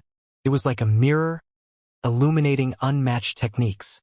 In that instant, Hao seemed to have seen how he was lacking. As he watched the techniques and Tao through this flame's illumination, he discovered that they had a few flaws. Using flame as a mirror, Hao's eyes became brilliant.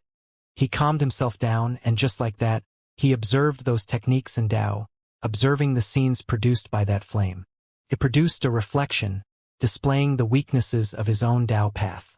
If I continue like this, even if I am not the Lightning Emperor, nor the Kuan Pang, perhaps I might be able to display the greatest power only they can display one day, right? No matter what precious technique it was, the one that created it would always display its greatest power, because that was what was most suitable for them.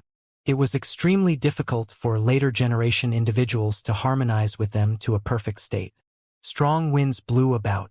The underground world was greatly stirred up. Qi Daolin returned. Not only did he operate the 8th heaven's art, he even operated a magical wheel as he descended to this place.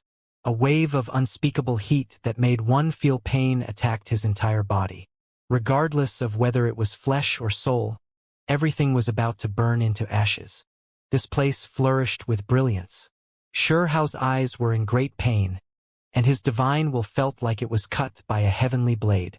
He was about to go unconscious, feeling as if he had fallen into the most cruel underworld. He cried out loudly that things were bad. This flame was erupting, about to display its might. He might suffer a disaster because of this. However, the eternal darkness he anticipated didn't arrive. He was still alive, still standing there. That flame disappeared. He reached out his arm, realizing that it wasn't damaged. How formidable! This flame is enough to burn an unmatched taboo existence to death. Qi Daolin's expression was complicated, revealing endless shock. He began to search about here. When that flame became calm again, becoming gentle and holy, it was like an ancient lamp that would never go out, accompanied by the heavens and observing the great Tao. However, once it erupted, it became incomparably terrifying. Qi Daolin deeply understood that even if the old celestial came at his golden age, he would most likely still nurse a grievance. This flame made of symbols was just too strange. Where did it go? Qi Daolin asked. Shihao shook his head. Just now, the light was so resplendent he thought that he had been burned to ashes, so he wasn't able to see where the mysterious flame flew off to at all. Qi Daolin frowned. His divine senses were extremely powerful, but in that instant, he completely lost track of that mysterious flame's aura, as if it disappeared into thin air. This was quite strange, as if that flame had spread out so thinly that it disappeared off the face of the earth. It couldn't have entered your body, right? Qi Daolin was confused. However, when he raised Shihao and looked around, he didn't see any traces of it. Shihao observed himself, but he similarly didn't feel anything. It really is weird. Where did it go? The master and disciple looked around. Did it enter the copper coffin? Shihao asked. Impossible. I was in that direction just now. Qi Daolin shook his head. He was standing between the copper coffin and fiery light, so that streak of fire definitely didn't approach the 9 dragon skeletons or ancient coffin. They looked all around the underground world, but didn't notice anything. It moved. Shihao was shocked. He saw the copper coffin move and the 9 skeletons shine. A faint bright mist pervaded the air, releasing a shocking wave of fluctuations. Then the void became blurry, caving in. This place began to distort. Set out on a journey. Qi Daolin's gaze pierced out like electricity, staring in that direction, but he didn't move. It was because this change might be extremely dangerous. Back then, his master was seriously injured precisely because he chased after the 3-world coffin, which also ultimately led to his downfall. Hong.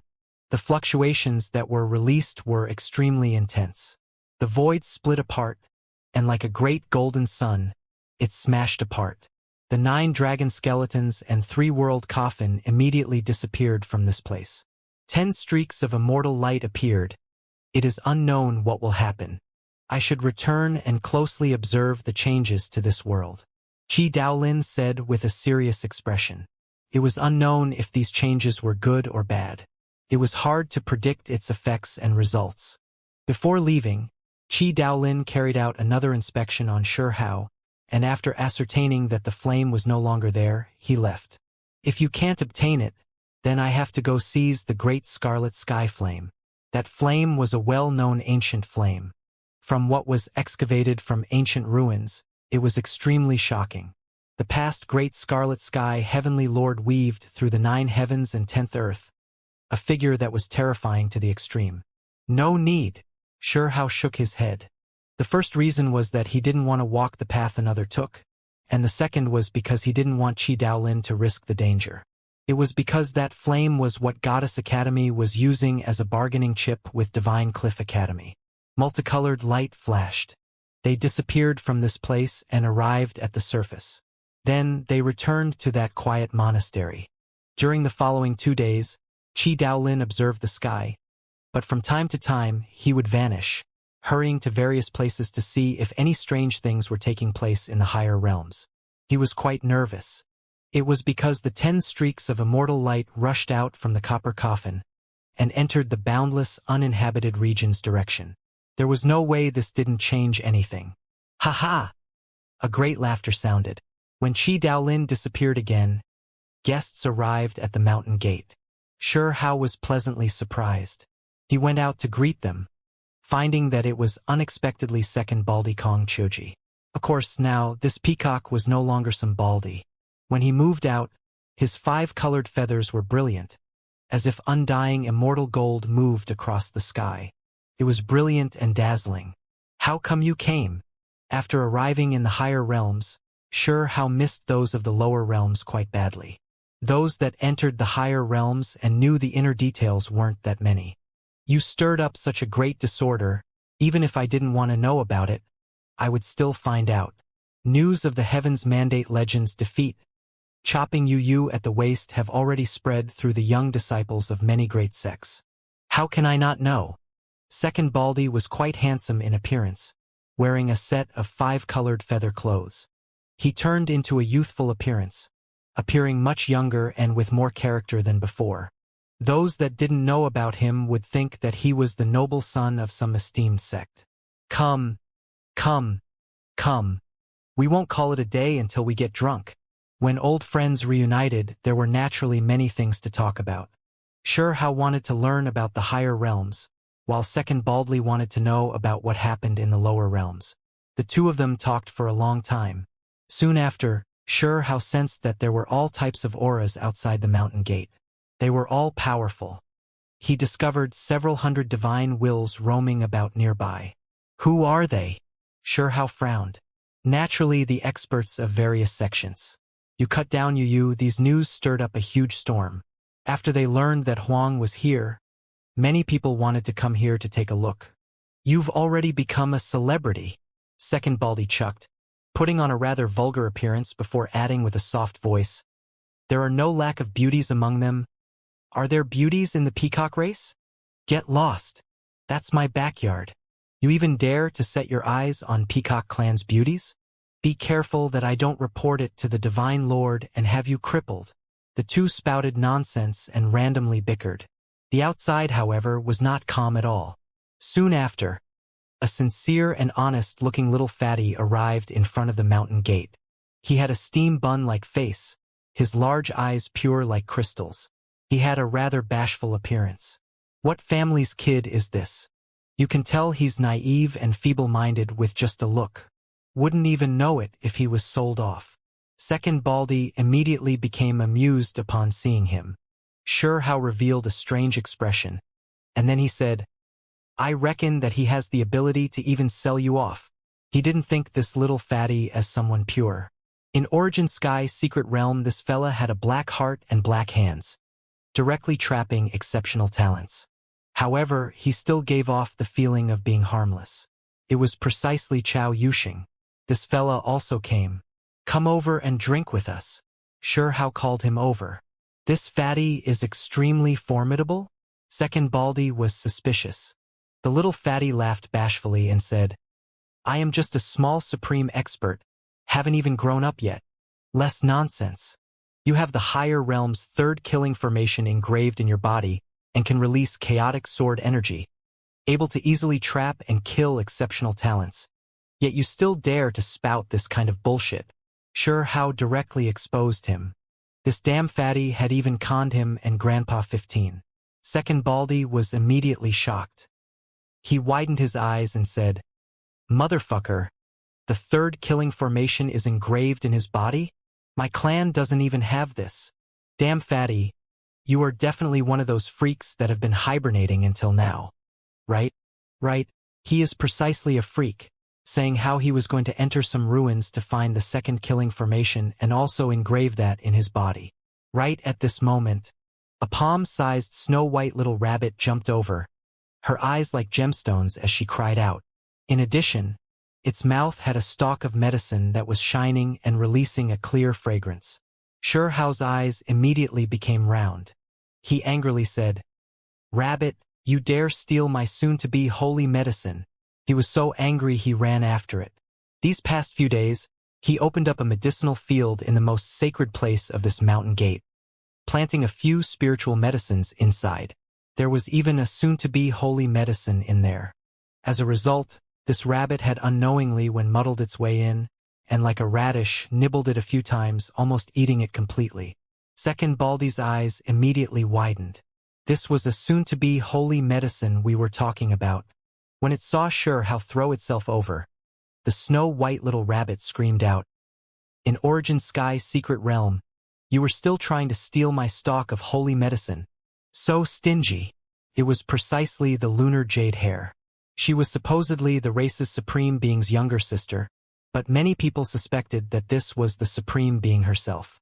Shihao was embarrassed. In the end, he stopped. After all, this rabbit, Chao Yuxing, and himself had fought many enemies together, so they could be said to have experienced trials and tribulations together. The palm-sized snow-white rabbit turned into an extremely tender little girl who was pretty like a porcelain doll. This was especially the case with her pair of eyes that were red like gemstones. Second Baldy's eyes were about to pop out from staring at her. These people sat in the mountain region, roasting vicious beasts and drinking wine. Of course, this little rabbit said that it wouldn't eat meat in a glorified manner, devouring Shihao's medicinal garden into a terrible state. Fortunately, he left the wondrous medicine and several stalks of holy medicine with Grandpa 15, or else the losses would be too severe. Of course, the little rabbit said she ate only vegetables. After a few cups of alcohol entered its stomach, it directly became completely drunk, directly grabbing at the fragrant roasted meat on the open fire, eating it until its mouth was dripping with oil.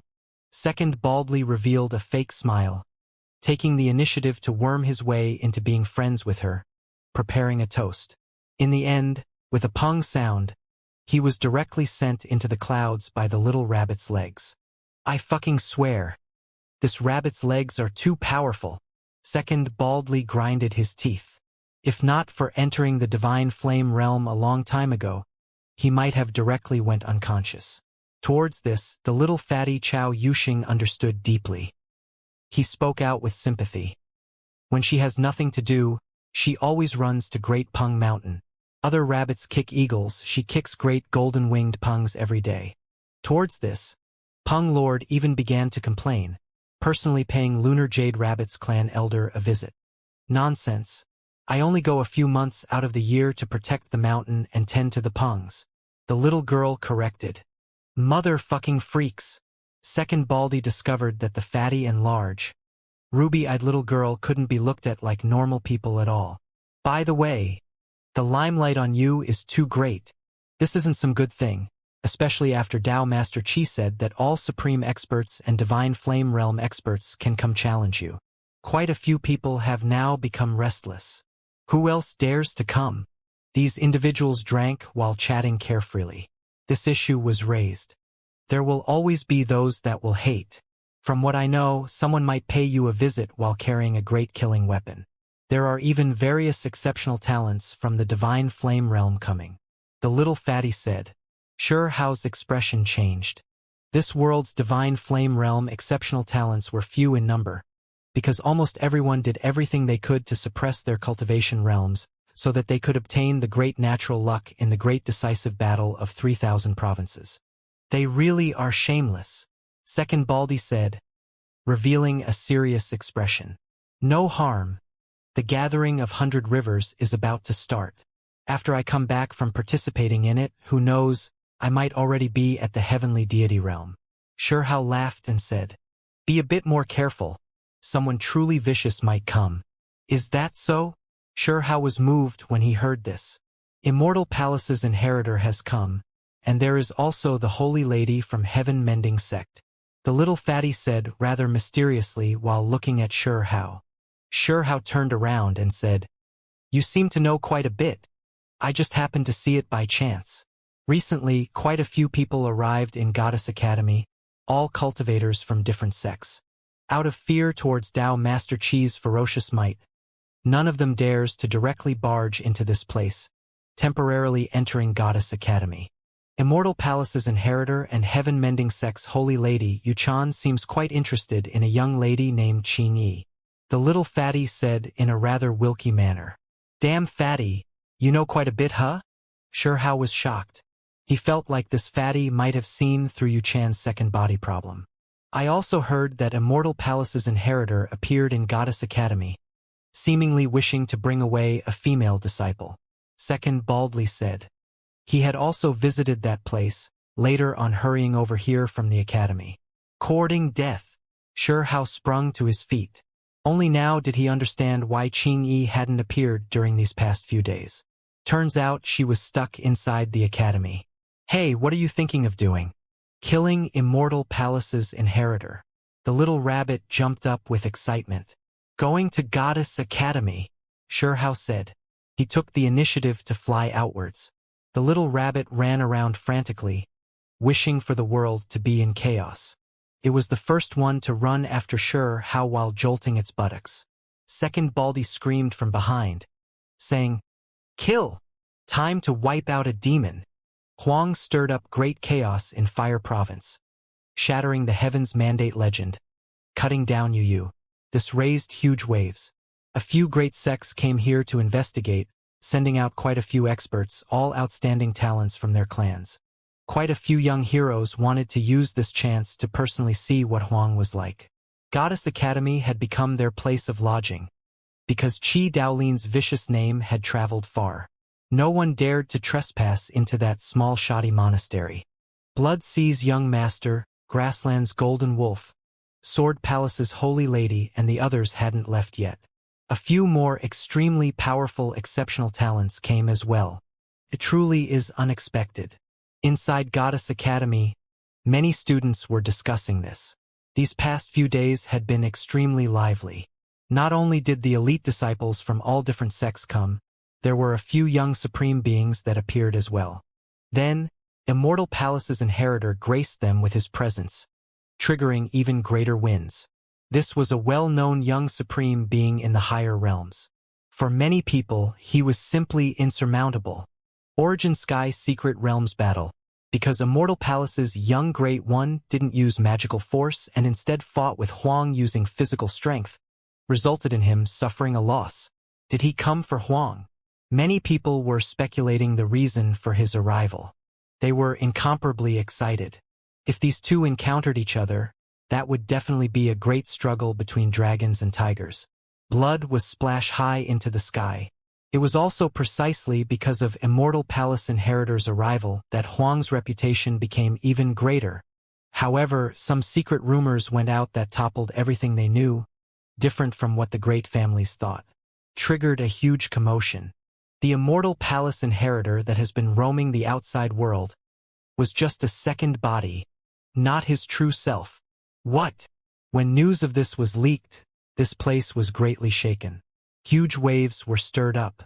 Soon after, the disciples of all sects immediately moved, sending the news back to their families. It was because the effects of this were too great. This was definitely world-shaking news. Everyone was stunned. They all found this hard to believe. The experts of different sects used all different methods to try and verify this, learning that this was leaked by Hidden Valley. They were immediately stunned, because that was a mysterious inheritance.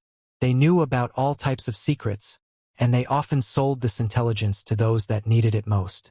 The insider information this inheritance leaked out, if one were to base it off of what they had exposed in the past, had about an 80% chance of being true. This is too terrifying. It was just the second body, yet he already had the power to reign supreme among his peers. If the main body appeared, how powerful would he be then?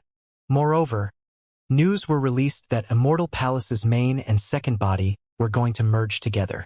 This was all for the sake of the great decisive battle of 3,000 provinces. Everyone became stupefied, feeling chills run from their heads down to their feet. Who could compete against this type of Immortal Palace inheritor? When all the sects received this news, all of the ancient sects, those that produced powerful exceptional talents and were going to have them participate in the great battle of 3,000 provinces, began to carefully look into it. It was because Immortal Palace inheritor was someone who gave all of these great sects a huge headache. Why did he come here? Is it to kill Huang? His second body suffered a huge loss. Could it be that he wishes to fight against Huang now? Everyone became suspicious. There were many eyes that had gathered in this area, and all of them were paying close attention. They all wanted to know if Immortal Palace inheritor really was going to clash with Huang, producing the most brilliant sparks. In addition, quite a few people knew about Supreme being Dao Right's history. They stood against Immortal Palace since the ancient times, neither able to tolerate the existence of the other in this world. Great battles were inevitable between them. Huang, a divine hero that rose up with great power. However, Immortal Palace's inheritor seems to be more terrifying. The battle before was just with a second body. If the two merged, how terrifying would that be? Soon after, everyone felt that something wasn't right. Immortal Palace inheritor's visit to Goddess Academy this time seemed unrelated to the ripples that had been stirred. Many people frowned. He moved together with heaven-mending sex holy lady, paying Qing several visits. There were actually intense disputes that resulted because they wanted to bring her away. If not for Feng Wu rushing over and the Academy's elders appearing, the results would be too horrible to contemplate. Going too far, actually scheming against my Academy's ranked beauty. I support Huang in defeating Immortal Palace inheritor. I originally thought that Huang had been acting too carefree recently, but now I also support him. It is best if he chases Immortal Palace's inheritor away. In the Academy, many students were discontent, feeling like Immortal Palace's inheritor acted too forcefully, actually confronting Qing Yi to disrespectfully bring this ranked beauty away. He couldn't accept this. Within the depths of the Academy, an auspicious Tao earth. The mountain peaks were beautiful, and silver waterfalls cascaded down from them. Pine trees rustled about, and the clouds had a tint of multicolored glow. Underneath the mountain, the lake was sparkling like gemstones. This was the cultivation place of Yu Chan and a few other female students. Today, the peace was disturbed, and large amounts of people rushed over, stopping and observing what was happening. However, they could only stay in the distance and not get close to the actual scene. In front of the mountain, Immortal Palace's inheritor's entire body was wrapped within mists and mysterious symbols, powerful and unfathomable, difficult to see clearly. Only the fluctuation he released made others tremble. His eyes were extremely terrifying, silver symbols interweaving within his pupils, exceptionally intimidating. It was as if they could see through everything. This was an omen of the heavenly eye forming. This type of accomplishment, forget about those here, even the older generation sect masters sighed inwardly. None of them were able to cultivate it because the martial Tao I was unrelated to cultivation. Senior, I already explained that she is Yu Chan's second body. We must bring her away, Immortal Palace's inheritor said, his voice calm. There was a sense of incomparable calmness and confidence even when facing Goddess Academy's elders. Come back, the two of us are originally one. We are fated to reunite. Heaven-mending sex holy lady spoke, her voice as pleasant as the sounds of nature. Her white clothes were otherworldly, her beautiful black hair fluttering about and her large eyes intelligent. Her fine nose was tall, red lips moist. She looked like the reincarnation of the Moon Temple's fairy, unspeakably pure and aloof. I am Qing Yi, an independent person. I will not leave with you all, Qing Yi said. Her eyes were clear, peaceful, and without fluctuations as she watched these two. If she revealed her true appearance, she would be completely the same as the female on the other side. There was still an elder beside her, an expert from Goddess Academy. At this moment, this person was frowning in deep thought. This won't do. Qing Yi is now my Academy's disciple. We cannot verify whether what you say is true, so you cannot bring her away. The elder raised his head and said. Feng Wu was also here, her yellow dress fluttering about. Her aura was powerful, and the area between her brows shone. I only know that she is Qing Yi, and she does not want to go with you all. This is already enough. Please leave. The reality is that she is Yu Chan's second body.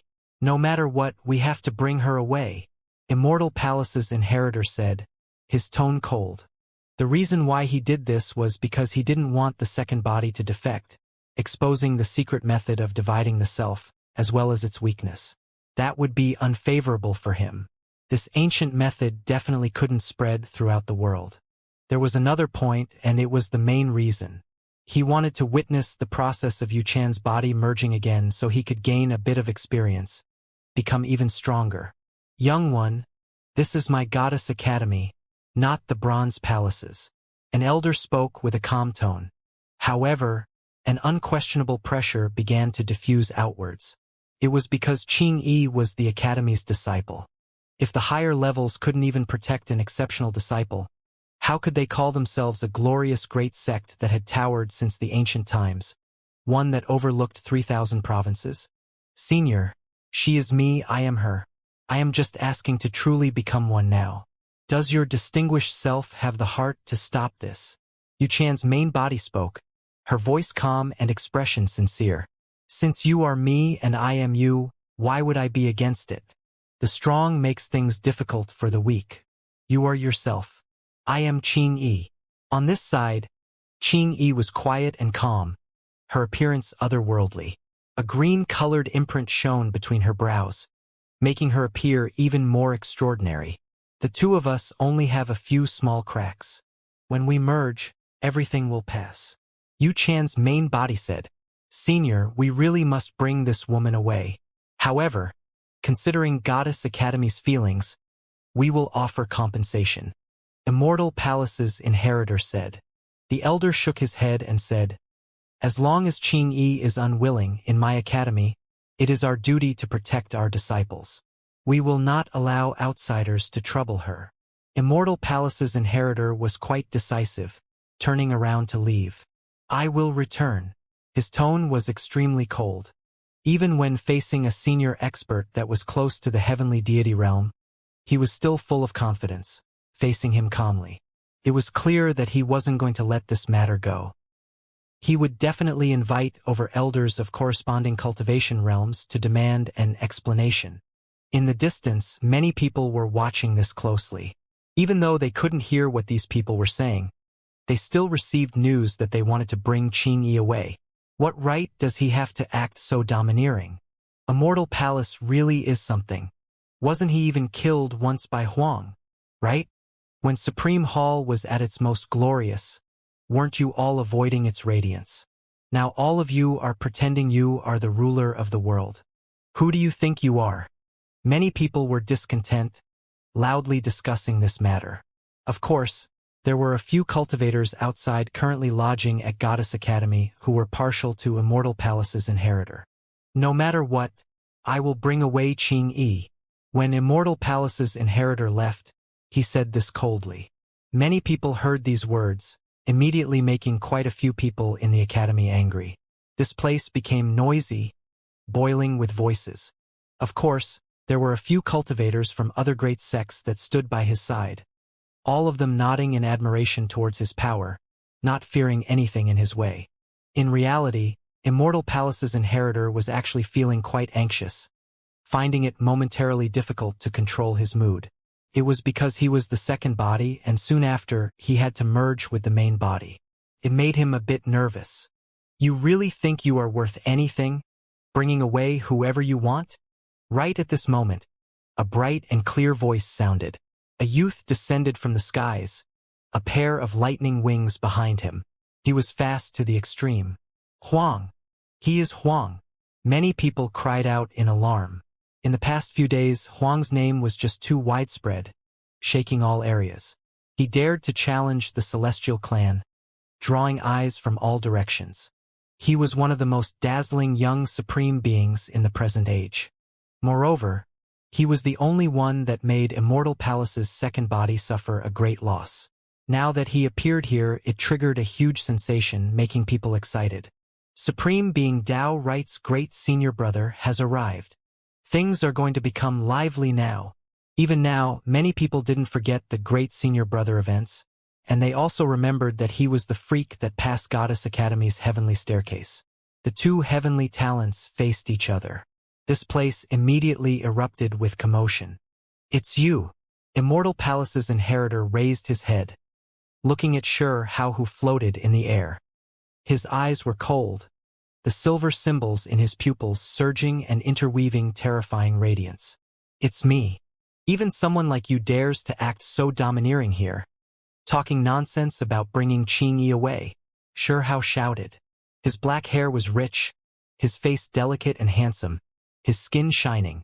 He exuded a type of insurmountable confidence. Powerful divine might rippled outwards.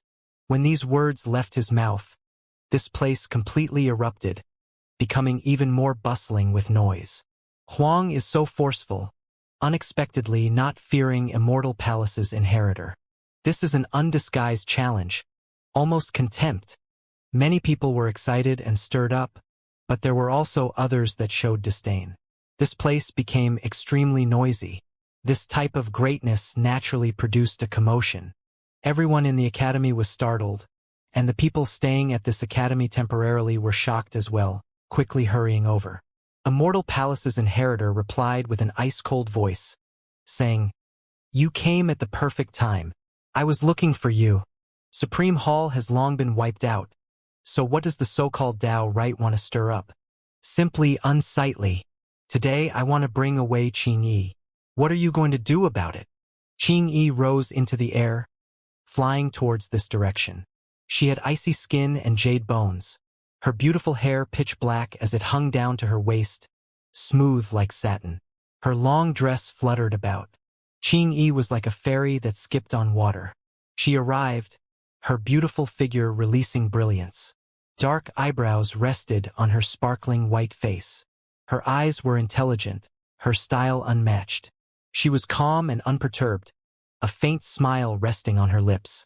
She was stunning, making even the sun in the sky even appear as if it were losing color. Hao walked forward, naturally reaching out his arms and wrapping them around Qingyi's waist, standing next to her. Qingyi was originally going to move out of the way, but in the end, she unexpectedly stopped. The two of them stood shoulder to shoulder like that, not moving. Hao's eyes flourished with brilliance, overlooking Immortal Palace's inheritor. "Even after being defeated, you are still acting so fiercely? If you aren't willing to give up, today, for Qingyi's sake, I will kill you." His black hair that fell down to his waist fluttered about. His eyes were bright and resplendent, exuding a type of domineeringness, not putting Immortal Palace's inheritor in his eyes at all. How many people dared to act like this, treating Immortal Palace's inheritor so casually? Everyone was shaken up. It was dead silent. Throughout the entire 3,000 provinces, just how many people in the younger generation dared to challenge Immortal Palace's supreme being like this, carry this type of contempt? The atmosphere was extremely tense. Many people were breathing heavily as they stared at these two extraordinary individuals. The great storm had arrived. An extremely hot-blooded great battle was about to start. Chong, Immortal Palace's inheritor, was high and mighty, unmoving as he stood there. However, hundreds to thousands of streaks of sword energy rushed forth from both sides of him. 5-colored divine multicolored light swirled about, creating a shocking scene. Supreme Hall has already wasted away, not an inheritance any longer. The so-called Tao Right's surviving members will be nothing more than a joke. His voice was ice-cold, his expression completely ruthless. A wave of killing intent engulfed the air, as if a great wave was battering against the heavens. It swept through this place. He towered there at the center of it all like a deity, his entire body flourishing with sword energy. Radiance shone resplendently. Not far out, Yuchan's main body felt even more uneasy, her emotions even more restless than Immortal Palace inheritors. That youth definitely intentionally put his arms around Qingyi. In reality, she did have reason to suspect that Hao and Qingyi acted so intimate just for her to see, making her look bad. It was to the extent where she even saw a hint of ridicule in the other party's pupils. It was because when the main body and second body were close enough, they could exchange feelings. With them confronting each other like this, these effects were quite strong. When Hao put his arms around Qingyi like that, Yuchan's main body clearly felt as if there was an arm around her body as well, one that was tightly holding her. This type of experience, this type of feeling was just too terrible. It made her body immediately produce a layer of goosebumps. There had never been any man that had gotten this close to her before. Yuchan's main body was surrounded by mysterious symbols, her graceful figure seething with waves of dense multicolored mist. It was hazy and holy, and there were even powerful fluctuations undulating outwards. She clenched her teeth and resisted it. Wasted away? Hao laughed loudly. He stared at Immortal Palace's inheritor, and then looked at Yuchan's main body. Without any fear, he then shook his head and said, You all really are lacking. Zhang. Divine swords supported the heavens, releasing ear-splitting sounds. Immortal Palace's inheritor stood there without moving. But in that instant, several hundred streaks of sword radiance swept over like a rainbow. It was incomparably brilliant, covering the sky as it arrived. Sherhouse palm shone, a simple and unadorned symbol condensed, and then it ferociously struck downwards. Bone texts covered it densely, blossoming high up in the sky. This was the single stalk of grass sword intent. Bone texts formed sword energy, colliding with Immortal Palace inheritor's sword light. Zhang sounds rang through the air, and multicolored brilliance erupted. When they exploded, endless shooting stars emerged. Cough! When the sword energy disappeared, a cough sounded. A large hand reached over from the void that was like a small mountain. It suddenly separated both sides, stopping them from continuing the battle. This is Goddess Academy, and it is the place where female disciples cultivate. You all are not permitted to stir up chaos and fight. An elder appeared. It was unexpectedly a heavenly deity. Change locations. I'll kill you there. Sherhouse spoke, his hair flying about. He was still acting domineeringly, looking down on the other party. Since you want to die, I'll help you accomplish your goal. Immortal Palace's inheritor turned around and left.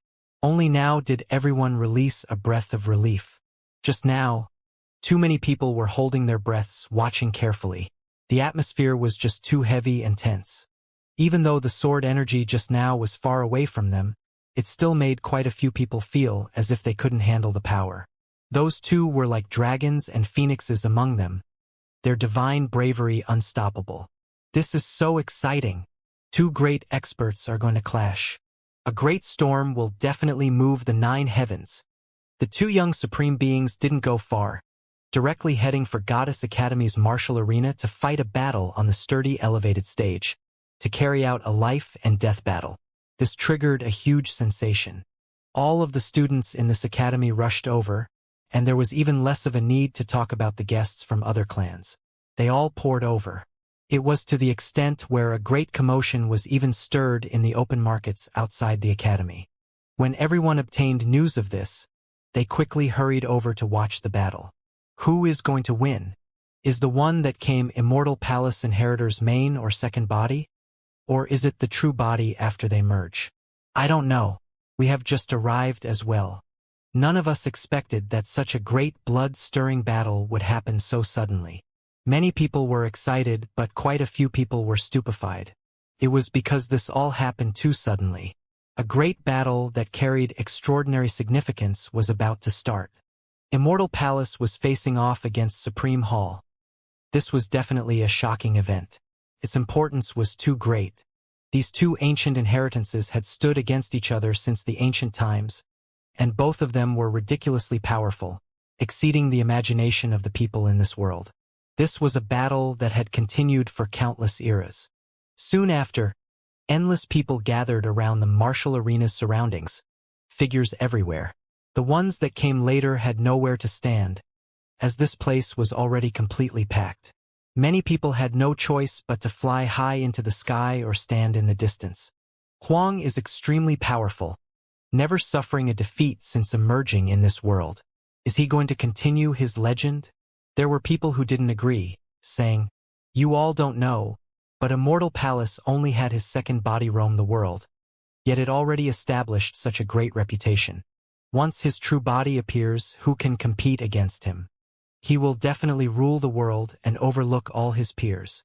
More and more people came, all of them holding different opinions on this matter, hoping for different things. Their opinions were entirely different, and as a result, two great camps were formed. Immortal Palace's inheritor will definitely be defeated. A silver-haired little girl whose large eyes were flickering like rubies spoke. She was extremely lively as she screamed here, drawing quite a bit of attention. Everyone was shocked at how tender and beautiful she was, but there were still quite a few people who spoke out, refuting this. The little rabbit didn't back down at all, directly opposing them. He had been killed by Huang before. What does a little girl understand? Immortal Palace's inheritor will definitely become unrivaled under the heavens. The lunar jade hare then said, "He was killed by Huang before. That is because he was just the second body, his main body not descending. He was killed by Huang before. If his true body personally came, who can suppress him? His fighting prowess is definitely unmatched. He was killed by Huang before." This simply became a vicious cycle. Those that supported Immortal Palace's inheritor crumbled apart. No matter what they said, this girl only had that sentence. He was killed by Huang before. The little rabbit didn't seem to ever get tired. Her large eyes were shining red. Many people became speechless. This sentence simply became a great killing weapon. On the martial arena, Yu Chan's main body's waist was feeling a slight pain, and then a wave of numbness. Her black eyebrows jumped, her beautiful eyes widening greatly. She truly wanted to cry out and brandish her sword outwards. She was simply angered to the extreme. It was quite clear that Fellow was opposing her. Yet Qingyi didn't oppose this. Yu Chan's main body was elegant and pure, bright and exceptional.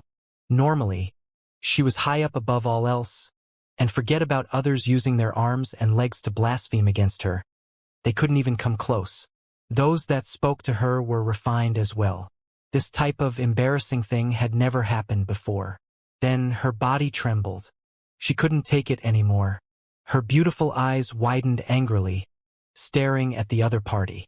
"Huang, don't cross the line." Her voice was trembling slightly as she berated outwards. It was because the other party went a step further, truly daring.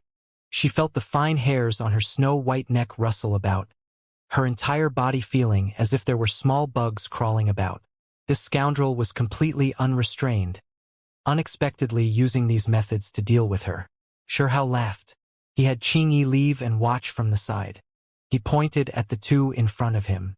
"Why don't the two of you come at me together?" It took Yu Chan's main body quite some time to calm down.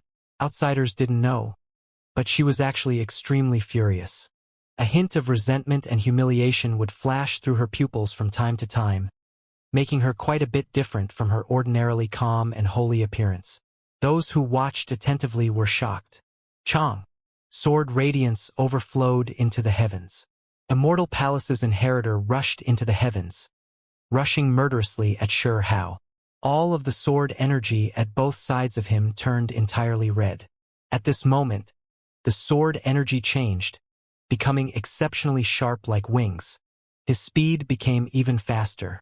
When he arrived, following a Wang sound, the void trembled.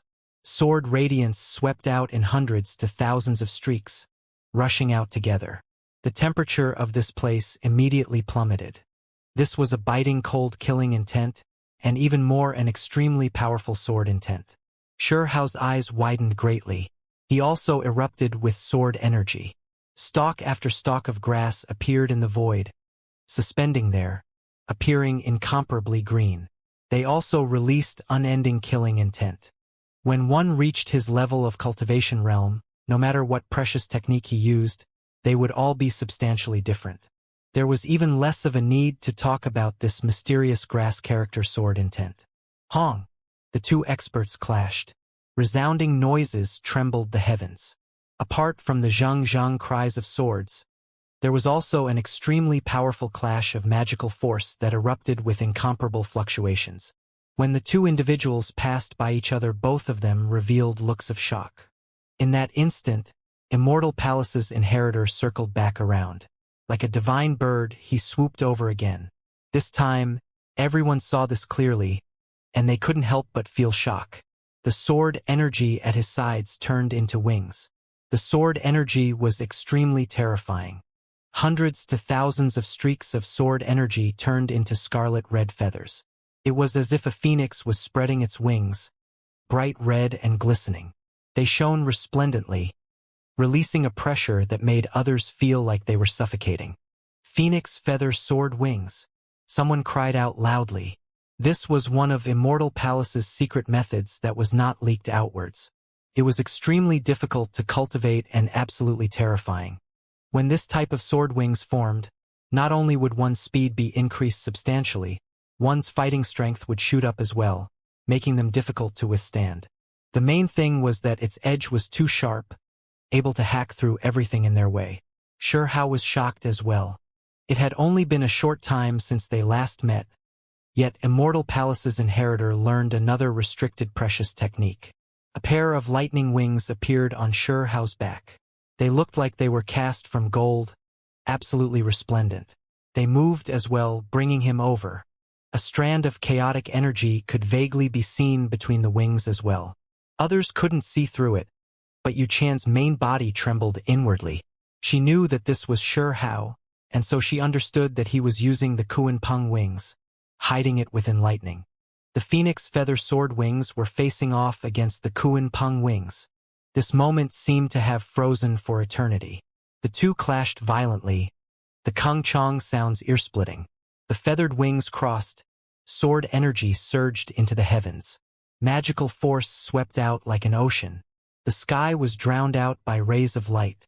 Everyone could only vaguely see two figures continuously colliding, their divine wings blasting each other in confrontation. Pong! In the end, both individuals backed up. Immortal Palace Inheritor's eyes were ice cold. No one noticed it, but he wiped out a drop of blood from his neck. He almost had his head removed. Hao's body shone with golden brilliance. Layers after layers of golden feathers appeared around the outside of his body. All of them formed from lightning. They swirled about him, releasing a powerful aura. Huang is so powerful, someone said with a low voice. Everyone could see that even though his age wasn't great, he unexpectedly reached this level. His power was clear to see. Not even the illustrious Immortal Palace Inheritor could do anything to him.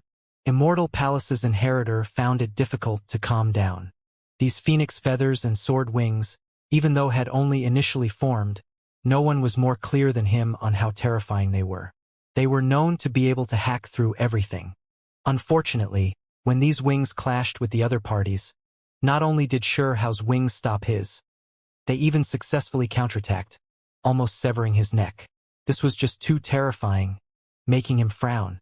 Previously, the unmatched him had never encountered any great enemies. This youth was too difficult to deal with. He already understood that after Huang's cultivation realm rose, his magical force increased, already catching up. There was no weaknesses to take advantage of now. Could it be that he could only merge with the main body in order to forcefully suppress this youth? He believed confidently that as long as they produced the true body, he would become unmatched again. So Immortal Palace's Inheritor only amounts to this much. If this is all you are capable of, then I'll just send you on your way. Hao said powerfully. Everyone trembled inwardly. The battle had just started. Yet Huang already said that he was going to kill Immortal Palace's young great one? A trash inheritance, a decaying tradition. Your supreme hall has already been wiped out by my Immortal Palace for so many years already, yet you still dare to boast so shamelessly like this. Immortal Palace's Inheritor's voice was gloomy, his eyes cold, carrying a merciless expression as he looked at Hao. He raised his right arm and then his palm shone. With a chong sound, a scarlet-red divine sword appeared. His words were ruthless, enough to make any inheritor of a ruined sect seethe with anger. Even though Hao had only recently joined this sect, becoming the disciple of this supreme being Dao Right, when he heard these words, he still couldn't help but frown, feeling extremely uncomfortable inwardly. He stared ahead and said, Immortal Palace seems to be quite awe-inspiring, but why was a true inheritor like you still killed by a declining Dao Right's disciple like me? Chi! A scarlet streak of divine light rushed out, the edge incomparably sharp. Immortal Palace's Inheritor slaughtered over while holding that divine sword shining with scarlet multicolored radiance. Hao's words stung. Ever since he emerged in this world, he was known to be undefeated. He was one of the most powerful youth in the entire 3,000 provinces. However, in Origin Sky Secret Realm he suffered a defeat. This was a stain. No matter how glorious he was his entire life, no matter how great of a realm he reached, he would always feel shame when this matter was brought up. Kacha! Hao remained calm and unhurried. He raised his finger, and then an enormous streak of lightning hacked out, landing on that scarlet sword. Bone texts erupted between the two. A phoenix sound tore through the air. Immortal Palace Inheritor's scarlet precious sword shone. This was not a real object, but rather a sword core formed from the phoenix feather sword wings. This type of thing was extremely sharp. The phoenix feather wings were known to be able to cut through all living things. So how could the divine sword produced by this type of precious technique be an ordinary object? Killing a similar level expert was no different from cutting a blade of grass. However, there were always exceptions, and Xianxia was clearly not a blade of grass that could be easily nipped. Chong! With a raise of his hand, his palm erupted with electrical radiance. An ancient symbol emerged, surging with golden light. It then turned into a golden war spear. This was a spear of lightning. The Lightning Emperor's precious technique was known as one of the world's most powerful divine abilities. How could it be weaker than something else? Even if Immortal Palace was related to immortals, known to have restricted precious techniques, the Lightning Emperor's techniques could still hold them off. The most dazzling radiance erupted between the two of them. It was as if divine flames were burning. Kill! Immortal Palace's inheritor roared angrily. Phoenix feathers appeared around him one after another, scarlet red like blood. They turned into wings, and then the scarlet precious sword in his hands flourished with even more scarlet multicolored radiance, hacking down onto Xianxia. Xianxia's eyes grew deep. His aura flourished, surrounded by countless streaks of lightning. The lightning spear in his hands became incomparably dazzling, starting to flicker with the most ancient and profound patterns. Dang! When the golden spear pierced forward, the golden spear's frame stopped the sword's edge. This place first erupted with metallic sounds that were incomparably ear-splitting, and then like lightning, rumbling sounds rang out unendingly. Immortal Palace Inheritor's eyes were ice-cold. With a shio sound, the divine sword ferociously hacked down on the golden battle spear's long pole, and then the blade's edge even pierced forward with extreme speed. Fierce, accurate, vicious. Of course, this wasn't just an attack of weapons. It was accompanied with dense symbols that quickly spread outwards, erupting here. Xianxia was calm. The golden battle spear was raised. It erupted with unimaginable divine force, forcing away the scarlet precious sword and blasting Immortal Palace Inheritor's arm until it was in great pain. A wave of numbness followed. Xianxia's speed was too great. He held the spear in one hand, brandishing it about, using the lightning spear's blade to hack diagonally forward. It was because his divine force was unmatched.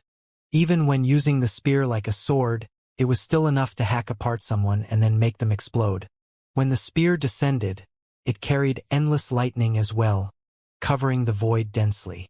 Immortal Palace's inheritor moved his sword. Bone texts interweaved, turning into a screen of light to stop the lightning spear. Bow! However, Xianxia naturally swiveled the lightning spear around, returning it to its original stance. He then pierced forward. Even though scarlet multicolored light covered the sky, forming a barrier of light, it was still penetrated. The lightning spear was like a golden dragon, one that raised its head and erupted with brilliance. It pierced towards the space between Immortal Palace Inheritor's brows. Chong! At the critical moment, the scarlet feathers at both sides of Immortal Palace's inheritor rushed out one after another, landing on the lightning spear to stop this terrifying strike. Just like that, the two of them fought great battles, one holding a scarlet-red precious sword, the other a golden lightning spear. Bone texts poured out like a tide, surging between them, producing powerful destructive force. Fortunately, this was Goddess Academy's sturdy and large elevated arena. Otherwise, the ground would have exploded. They tangled around each other like two flood dragons, fighting a life and death struggle. It dazzled the eyes of all of the spectators. Kill him, Second badly shouted, completely engrossed. His body was shaking as well, erupting with five-colored, multicolored radiance. As for the little rabbit, her large red eyes had long become completely round, her attention completely concentrated on observing this battle. Chao Yuxing with the steamed bun-like face that looked simple and honest was also watching seriously, continuously nodding his head. Pooh! Immortal Palace's inheritor flew out diagonally. A bit of blood blossomed from his shoulder. This time everyone saw it clearly. They were all greatly shocked. Huang was just too powerful. He had injured Immortal Palace's inheritor under everyone's eyes. Everyone sighed. It seems like this time it was the second body and not the main body or the most powerful true body. You are not my opponent, Xianxia said coldly. With the war spear in one hand, he forced his way forward to kill Immortal Palace's inheritor. Merge! Immortal Palace's inheritor released a light shout. His entire body shone, and then his aura immediately became more powerful. Blood energy surged, as if a slumbering giant had suddenly awoken. Everyone became shocked. Why did he suddenly become stronger? Could it be that the true body came just like what he had just shouted, the two merged? However, that didn't seem too likely. How could it be this fast? Damaged immortal seed, an elder said softly. He was one of Goddess Academy's higher-level figures. He saw what it was that Immortal Palace's second body merged with, a streak of blood. It wasn't much, but it was extremely shocking. The true blood left behind by an immortal ancient existence. If one refined away the harmful substance, the remaining blood was priceless. One could use it like an immortal seed, infusing it into their body. When one reached the divine flame realm, it would erupt again. This type of immortal seed was more formidable than many flames, one of the most unordinary items. This was just a bit of blood, not enough to be called a complete immortal seed, but it was still extremely terrifying. It immediately made Immortal Palace inheritor's magical force surge, his blood energy rush into the heavens. How was he able to suddenly become so much more powerful? Many people were confused. Xianxia was under great pressure. His expression became serious, but he still remained fearless. He rushed forward to face him. This place immediately swept upwards like a great sea, drowned out by shocking fluctuations. The radiance was blinding, the two like war deities as they collided. Huang is avoiding its radiance, not facing it head-on. Immortal Palace inheritor erupted with power, his divine valiance unstoppable after all. Everyone was startled, feeling extremely shocked. Every inch of Immortal Palace inheritor's pores were surging with divine force, looking like a sun.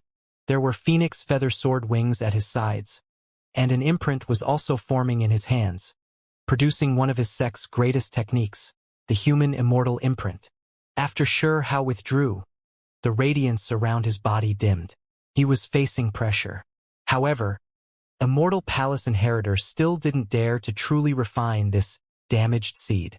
He feared that he would ignite a divine flame and directly ascend. If that happened, it would be extremely bad, because he wouldn't be able to participate in the great battle of 3,000 provinces. Moreover, even if he wanted to truly merge with it, he still needed time. Right now, he was just using this bit of blood to nourish his flesh. The true blood was still going to return to the depths of his body and be sealed back up. As expected, as time went on, his powerful aura declined. Hong! Xianxia erupted with power, lightning radiance surging above his head, turning into 9 heavens, crushing down layer after layer to suppress and kill Immortal Palace's inheritor. Everyone shivered inwardly in fear, witnessing for themselves why the Lightning Emperor's precious technique was terrifying. This was simply judgment in heaven's place, destroying all those who rebelled. The lightning radiance was too great. The world was covered in boundless radiance. Each time a layer of heaven descended, this place would rumble with noise. It was as if heaven and earth were about to shatter. Immortal Palace's inheritor tried to resist this power, but his hair flew about in disorder. He suffered a great pressure. Hong! Accompanied by lightning radiance, Xianxia flung the lightning spear outwards. In the distance, blood erupted. The place where Immortal Palace's inheritor stood erupted with a thunderstorm. His shoulder was pierced through. The spear immediately exploded. If not for the fact that he immediately produced the immortal feather battle armor to protect himself, his entire arm would have come off. Despite this being the case, his shoulder was still badly mangled, dripping with blood. Lightning radiance tore about viciously. Immortal Palace's inheritor roared loudly. The armor covered his body, and in his hands appeared a void battle halberd. It immediately tore through the void, slaughtering over. Without saying a word, Xianxia produced the pill furnace, using it to defend against the other party's domineering great halberd. Immortal Palace inheritor's eyes were cold. The great battle was incredibly fierce. He already knew that this time, the second body couldn't deal with his opponent. Only the main body could do anything. Of course, if they merged and the true body descended, he had confidence that there wasn't a single youth who was his opponent. Xianxia used his actions to prove this. His magical force surged. Immortal Palace's second body wasn't a threat. He was able to occupy superiority, able to cut this person down. Chong! A lightning sword appeared in Xianxia's palms, took in and sent out golden radiance. He pointed it forward. Ha! Suddenly his heart trembled. He felt a wave of fear, quickly retreating. Immortal Palace's inheritor was also shocked. He felt as if great power had been infused into his body. If he released an attack, he could easily wipe out his enemy. Great One, hurry and take action. Kill him. In the dark, someone transmitted to him. It was precisely an old servant, one that was loyal and devoted. Right now, he carried cold intent, not hesitating to provide assistance like this, secretly infusing magical force into Immortal Palace's inheritor. Everything was for the sake of killing Huang. This was Goddess Academy, and there was a heavenly deity here. He immediately sensed that something wasn't right. His eyes erupted with radiance. The old servant's eyes became cold. He clenched his teeth, persevering on to eliminate Xianxia. However, in the end, he still backed off, resisting this impulse. If he exposed himself with Qi Daolin's vicious nature, Immortal Palace would definitely lose their inheritor. Only now did the agitation within Xianxia's heart fade. He said softly, "Almost forced me to use the protection symbol. It really is strange. Someone wanted to secretly harm me. Qi." He turned into a heaven-shocking rainbow, merging with lightning. With the lightning sword in hand, he quickly rushed over, piercing towards the space between Immortal Palace's brows. This strike had his essence energy infused. It was also his last strike. His strength erupted, pushing him to the peak. This battle was going to end here. The pill furnace and war halberd both shone, clashing intensely. Meanwhile, Immortal Palace's inheritor himself erupted as well. Bone texts flourished to block this strike. Xianxia's mind was clear, as if he had transcended. His body, lightning, and sword all merged together, producing an attack at the very peak. It was unstoppable. Immortal Palace's inheritor released an angry roar. The immortal feather armor released Kungxiang sounds and brilliant radiance. Bo! Biting cold sword intent attacked over. The golden lightning sword pierced through the magical imprint he produced, releasing a streak of divine rainbow, completely erupting on his body. Everyone was shocked. They were all incomparably nervous as they watched this scene. It had to be said that the immortal feather battle armor was a rare treasure that possessed shocking defensive power. It stopped the blazing golden light. Everyone sighed. This heaven-shocking sword's power was wasted. Of course, there were some that released a breath of relief, feeling fortunate for Immortal Palace's inheritor. Oh!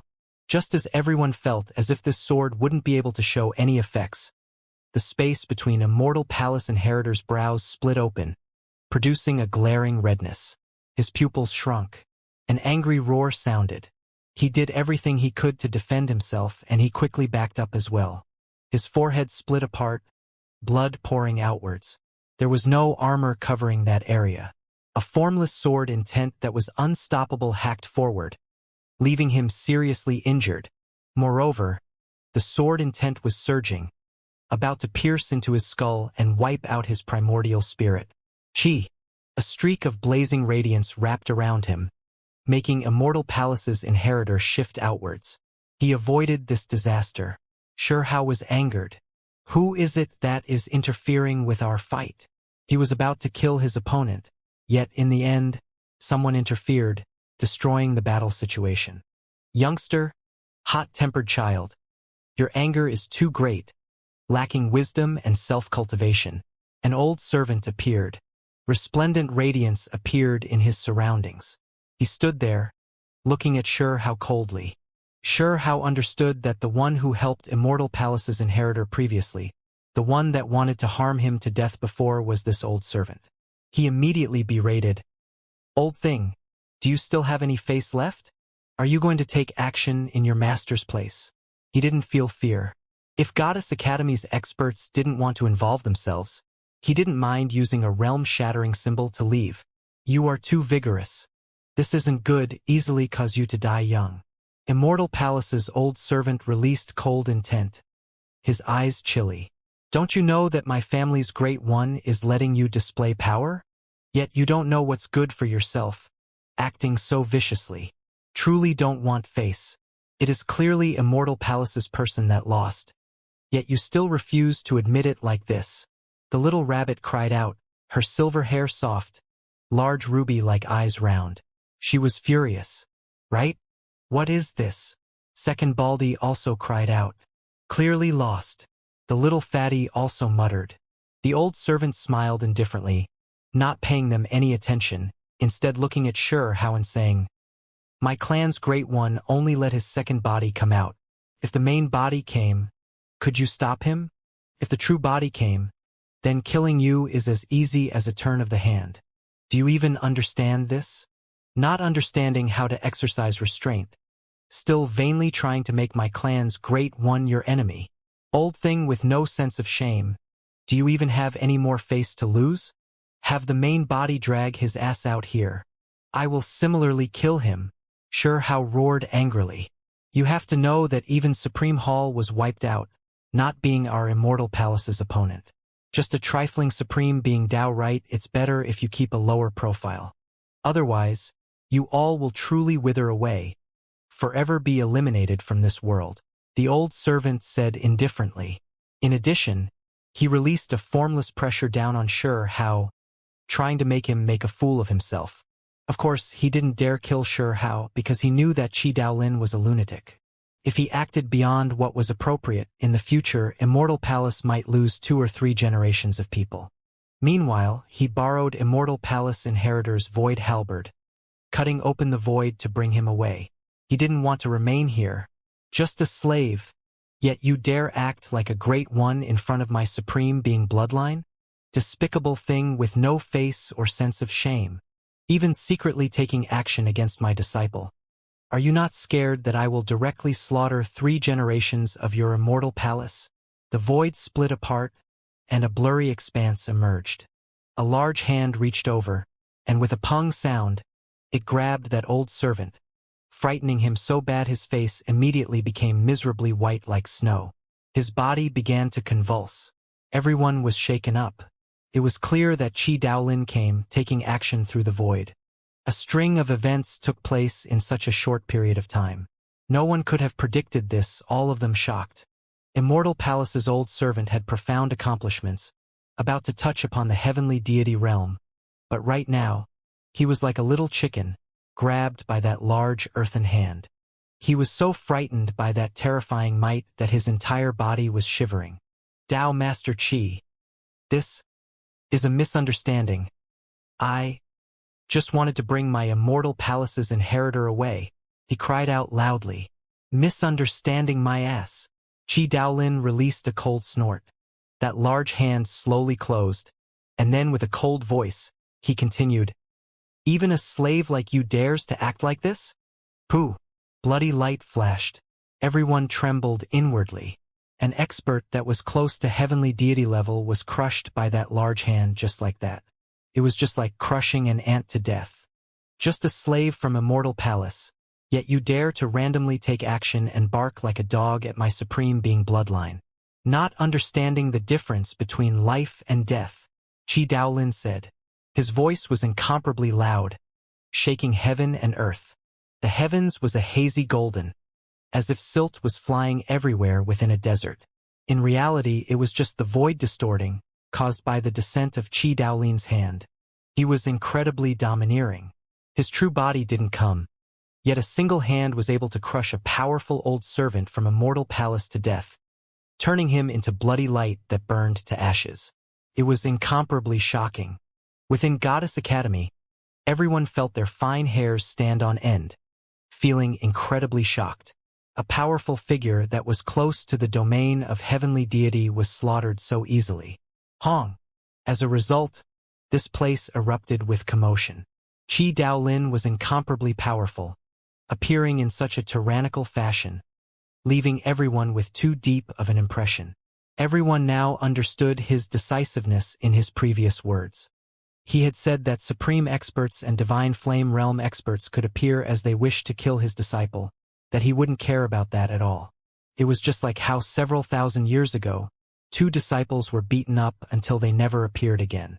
However, if any experts go too far and want to harm his disciple, then that was definitely not okay.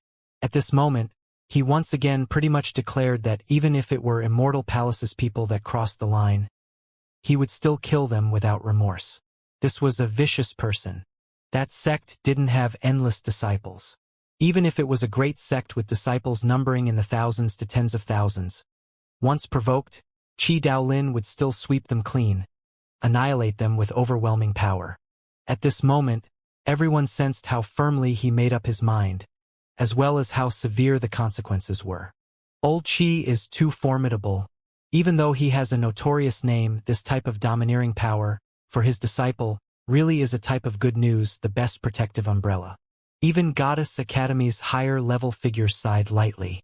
In a flash, thousands of years had passed. The past Qi Daolin had become more powerful. No one in the present world was willing to surround and kill him. The past little Qi had now risen up, able to stand on equal footing with the most powerful sect masters. No one wanted to become enemies with a lunatic, or else the entire clan would not be calm. When the others and younger generation figures woke up from their stupefied states, they all began to discuss among themselves. They were deeply shaken up. This really was a vicious individual, not even treating Immortal Palace as anything major. The large earthen hand did not disappear, once again reaching down to grab Immortal Palace's inheritor. Heavens, Immortal Palace's inheritor is going to be snatched up. Is he going to die as well? A few people cried out in alarm. Forget about the Academy's students, the individuals who came from different sects. Even the Academy's guardian spirit, Tao Protector, and Academy head were shocked. If Immortal Palace's inheritor died here, the effects would be too great. This was not something on the level of that old servant. Regardless of whether it was for the disciple himself or the inheritance's face, it would definitely stir up a storm. That ancient existence that had laid dormant since the archaic era might reawaken to stir up a bloody storm in the higher realms. Is he truly going to take action? Immortal Palace's inheritor really is unlucky, too pitiful. He encountered Huang, and then he provoked this strange Tao Master Qi. He is going to die an untimely death. Quite a few people were speaking softly as they stared into the air. The large earthen hand grabbed Immortal Palace's inheritor as if a giant was grabbing a reptile. Regardless of whether it was size or power, the difference between the two parties was on completely different proportions. This was definitely a major event. Qi Daolin had a completely clear conscience regarding his vicious name. Immortal Palace dares to casually touch my disciple. Could it be they really don't think I can kill them? Qi Daolin said. Daolin. From the shadows, Goddess Academy's old academy head coughed, reminding him that if he killed Immortal Palace's inheritor, his own disciple might not be able to live either. It was because this was a type of vicious circle. If every sect was like this, with the older generation figures frantically slaughtering the younger generation, no one would be better off. This was, unless he could kill Immortal Palace's ancient ancestor. When he spoke like this, many people held their breath.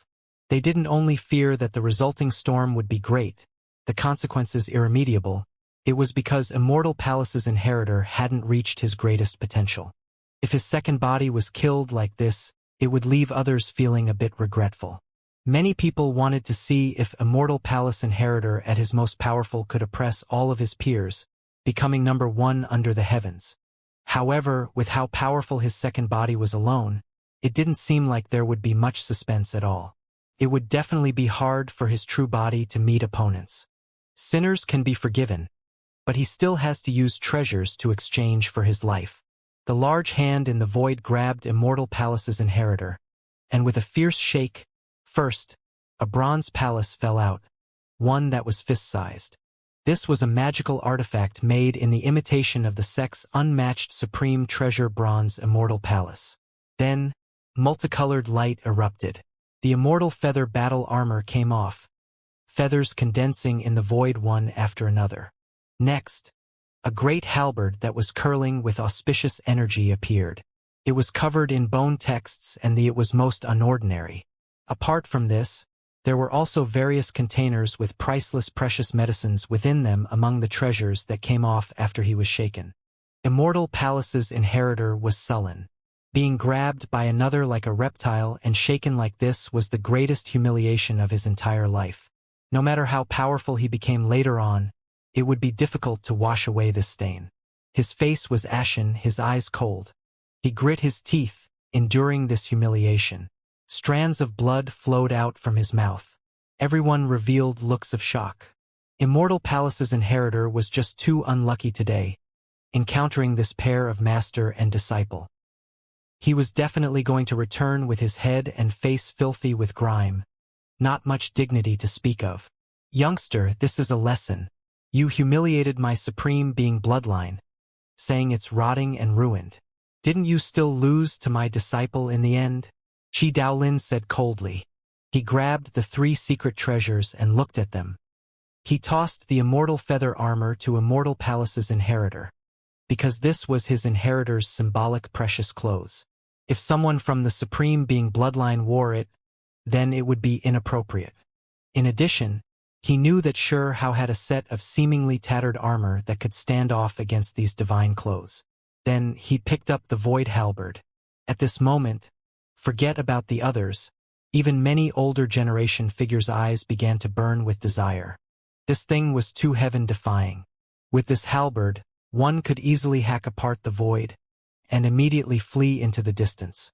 It was a priceless treasure. This precious halberd isn't bad, without much Immortal Palace's imprints on it. It's not your item, so it'll serve as my disciple's spoil of war. He directly tossed it to Xianxia. This old thing, he really wasn't polite, a notorious individual after all. The things he favored he directly took, it really made others' eyes red. Xianxia was extremely excited. After arriving in the higher realms, he always wanted this halberd, never expecting it to end up in his hands today. This would, without a doubt, increase his fighting prowess greatly. After fighting several great battles with Immortal Palace's inheritor, if not for the pill furnace, he would have definitely been hacked apart. This precious halberd was too formidable, able to shatter the void. Not even deities could take it on. The most important thing was that with this halberd, heavenly deities couldn't top him any longer, unless they arrived secretly like Qi Daolin and sealed the void beforehand, immediately grabbing outwards. You can take this lousy copper palace back too. Qi Daolin grabbed that copper palace and fiercely tossed it towards Immortal Palace's inheritor, sucking him inside. Then he smashed apart the void, swatting him into the distance. So many precious medicines. When Xianxia saw this, his heart immediately jumped crazily. Those containers all floated over, and there was no lack of exceptional items that were refined from holy medicines. There was even a precious pill that had divine medicine ingredients. He put them all away decisively. His spoils were truly plentiful with this victory. Forget about everything else. Just these precious medicines alone were already priceless. Qi Daolin didn't stay here. His large hand became blurry, disappearing from this place. Only when he left did everyone stir up an uproar. A few people swallowed their saliva as they looked at Xianxia, incredibly jealous of his spoils. Xianxia raised his head and looked towards Yu Chan's main body. Even though he reacted quickly, he was still too slow. She used a region-shattering symbol, disappearing from this place. It was clear that Qi Daolin wouldn't care about these small matters between Xianxia and others at his level. He wanted to use the void halberd and a few precious symbols to chase after her. But he was stopped by Qing Yi, because she knew that the chances of success wasn't high. This battle stirred up great commotion. News spread to every sect. It was clear that in the eyes of many great sects, the threat Shi Hao posed was sharply increasing. Of course, they didn't take Immortal Palace's inheritor lightly either, believing him to be even more dangerous. It was because he was definitely going to merge with the main body. His true body was definitely going to appear during the Great Battle of 3,000 Provinces. Second, Baldy left. After learning that Shi Hao was all right, he felt reassured, deciding to return to his sect. The little Snow-White Rabbit made an agreement with Shi Hao that in the greatest clash of the higher realms geniuses, they could form an alliance and fight for the natural luck together. She then hopped away. The little fatty also laughed in a simple and honest manner, waving his hand before leaving. The night was calm. Under the moonlight, Shi Hao and Qing Yi walked together. I am going to leave. With the 100 rivers converging into a sea, the great battle is about to start. Qing Yi said softly. She didn't plan to compete in Goddess Academy. Instead, search for a different place. Shi Hao offered to go with her. Qing Yi shook her head, not agreeing to this. She had to visit a mysterious Tao Earth first and cultivate alone for a few days. Shi Hao knew that she was most likely thinking about how to settle things with her main body. Everything was going to be carried out in the great battle that was about to happen. All right then, we'll meet again in the great competition. Watch how I will defeat all powerful enemies. When the time comes, I'll invite you to eat all types of good things. Shi Hao laughed and said. Qing Yi was speechless. She knew that he was talking about roasting all types of powerful creatures. Under the moonlight, the two moved shoulder to shoulder, walking all the way into the distance. It was extremely harmonious and peaceful, just like a pair of Taoist immortal companions. There were people from Goddess Academy who saw this, but no one disturbed them. Qing Yi silently departed, while Shi Hao returned to supreme being Tao right as well. I am going to leave. As soon as he returned, Shi Hao heard Qi Daolin say, Old man, you are too vulgar. Are you trying to copy Qing Yi? Shi Hao muttered. Qing Yi had said this not too long ago, and this old fella unexpectedly said the same thing. Disgraceful thing. What are you randomly spouting? You think I have the time to waste on watching you? Qi Daolin glared. Shi Hao immediately became serious, no longer cracking jokes, quickly fixing his expression to listen to him speak. 10 streaks of immortal light flew out from the three-world coffin. A few problems arose in the boundless, uninhabited depths. I am going to look around, he said with a frown. During these past few days, he made many discreet inquiries, and as a result obtained some information. Shi Hao's mind was shaken. Those that enter all die. You are going to take the risk? There are places of death, but also a few places of life that are being occupied by some sections. I am not going to take any risks. Qi Daolin said. Shi Hao calmed down. This old man had lived for so long, the other sects unable to eliminate him, so he definitely had life-saving measures, not sending himself to death due to stupidity. Only, his brows quickly locked together again. He had just obtained a notorious supporter, but this person was going to leave soon. This was not some good thing.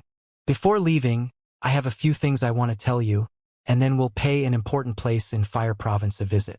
Afterwards, I am going to disappear for a long time, so you have to be careful. When Shi Hao heard this, he nodded. He was also going to leave to look for the Divine Striking Stone and Emperor Butterfly. He was then going to participate in the battle. Remember, after the great battle starts, get rid of Immortal Palace's bastard for me. Don't make the Supreme Being bloodline lose face. Qi Daolin said, extremely serious, his eyes widening.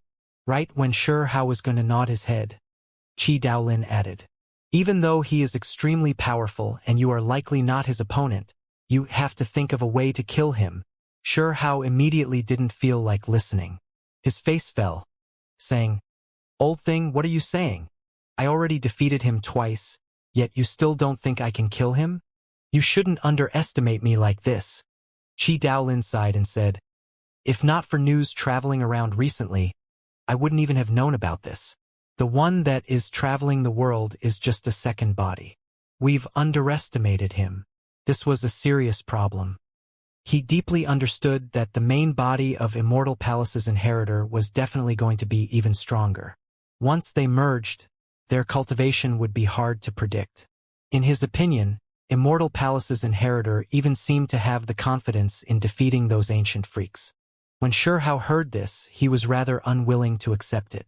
How powerful could he be? Powerful to a ridiculous level.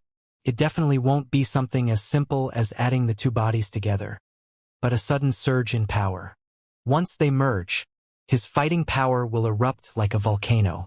Qi Daolin sighed and said, not even he had anticipated that Immortal Palace would cultivate this type of ancient method in secret. It was because it was extremely difficult to do, as well as exceedingly dangerous. They originally thought that Immortal Palace was only testing this on Yuchan, never expecting that their own inheritor also cultivated it. In this world, there were actually two who succeeded. Shihao frowned and said, is it that scary? What kind of background does that ancient method have exactly? If I have to, I'll ask Qingyi for it and cultivate it a bit too. It is more terrifying than your imagination, something created by an undying existence. However, you shouldn't try to learn it. One person into two, a single mistake and a huge issue will arise. Undying existence? Shihao was shocked. He immediately thought of the powerful existence that had been suppressed under Five-Phase Mountain in the lower realm. That existence is extremely terrifying.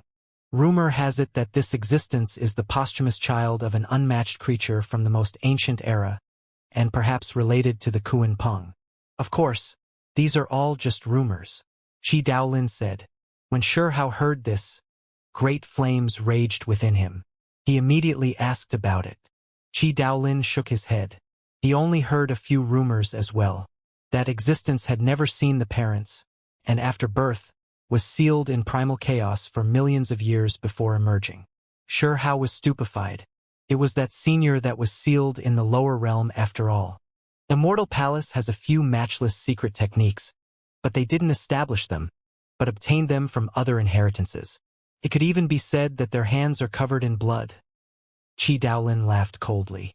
Shihao finally understood why the undying existence was suppressed under Five-Phase Mountain. Difficult to kill even after all this time. The technique Immortal Palace has is imperfect. That undying existence also divided into two bodies, and as long as one body dies and the other is alive, then they can be reborn. In addition, each time he dies once, he will experience a rebirth and carry out a life and death enlightenment, giving him a chance to become a bit stronger. This is the most fundamental difference between the perfect technique and the technique Immortal Palace obtained. Separate into two bodies to cultivate, when merged again become even more powerful. However, the undying existence's perfect technique had a life and death rebirth, allowing for further advancement. That is why if you truly wish to kill that undying existence, both of his bodies must be killed at the same time, or else each time a single body is killed, it will only allow his comprehension to grow deeper, possibly becoming even stronger. Shihao asked where the undying existence went. This existence definitely stood at his side, but the information he obtained was similar to the rumors, that he had long entered the depths of the uninhabited region's depths. This seems to be the root of everything. Could it be that everyone will eventually have to go there? Shihao said softly.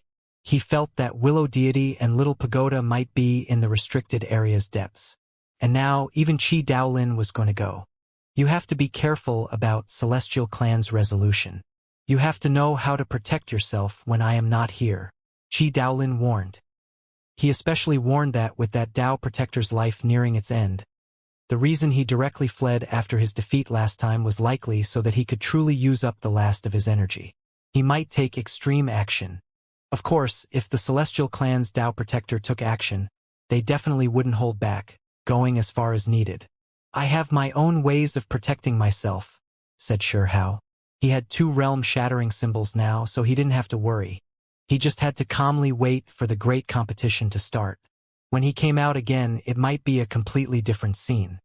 He had previously heard that each time this incomparable battle of geniuses started, the shortest length would be a year, the longest unexpectedly lasting 100 years before the people within came out. During the longest time, There had even been someone who defied the heavens, directly reaching heavenly deity level. Wu, work hard then. Enter that immortal ancient.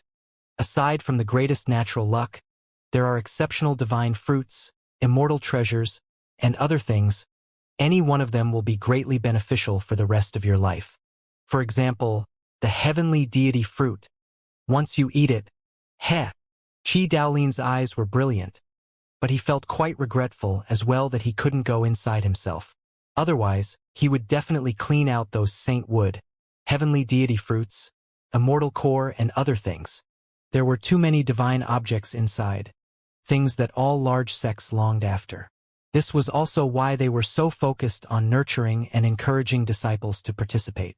Even if they couldn't become number one, as long as they could come out alive, they would obtain unimaginably great harvests.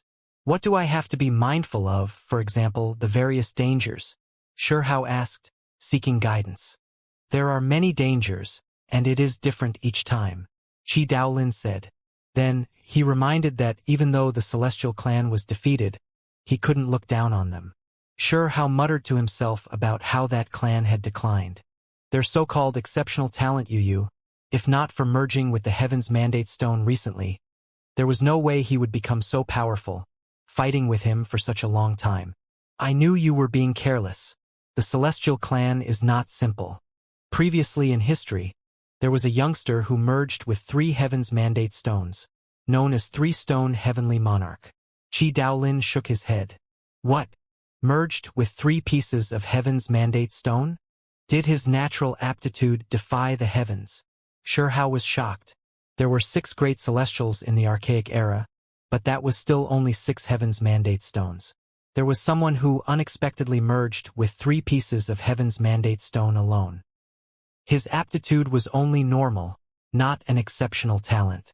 Before he merged with them, he was obscure and unknown. Qi Daolin said, and then he added seriously, however, after undergoing 3 perfect transformations, no matter how lacking his aptitude was, he still became unimaginably powerful. Is he still alive? Shihao frowned. Rumor has it that his whereabouts were lost after he explored some immortal ancient ruins. Qi Daolin said. Then he said, the 100 rivers gathering into the sea has long begun filtering people out, registering names. You haven't paid too much attention to it, while I don't have much time left now either. You should think of a way yourself. Shihao was speechless. This old man was too irresponsible, right? Shihao cursed silently. Didn't they say that a few great sects could directly select and send people over, not needing to go through complicated procedures? Just muddle your way in with any random inheritance. It's not that strict. Qi Daolin patted his shoulder. Then, he warned Shihao about a few other problems that had to be paid attention to. It's time for me to leave, and make a trip to Fire Province's immortal mines. See if I can obtain some natural opportunity. Immortal mine? Shihao was shocked. He knew that there were many divine mines in Fire Province that produced all types of treasures. There was one that was known to be an immortal mine, but there hadn't been many throughout history that could enter. It was extremely dangerous. The reason why I placed the Dao right here is precisely because I was paying close attention to that ancient mine. I've waited for many years already. This time, there might be a brief period of opportunity, a fleeting chance. Qi Daolin had previously stolen from hundreds of clans, and he had plundered a bone fragment that had a few secret rumors recorded on it. Through it, he was able to discover omens of the immortal mine's emergence. After waiting for so many years, he finally obtained some clues. Dao Master, bring me with you to gain some knowledge and experience. Fine. Qi Daolin agreed rather cheerfully. Fire Province wasn't made up entirely of grasslands. There were different types of terrain within the innermost depths. This was a desert where not even a blade of grass grew. There was sand everywhere. The master and disciple pair had waited for close to 6 days, about to lose patience. Then an abnormality happened. Cracks appeared on the ground in the distance, releasing dazzling immortal light. In addition, with the passage of time, great Dao rumbling sounds rang through the air, becoming clearer and clearer. Shihao gasped.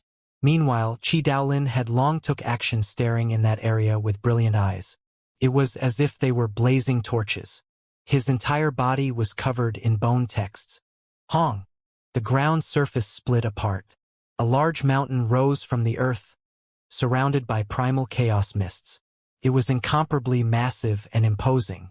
About halfway up the mountain, there was an ancient cave that released auspicious multicolored light.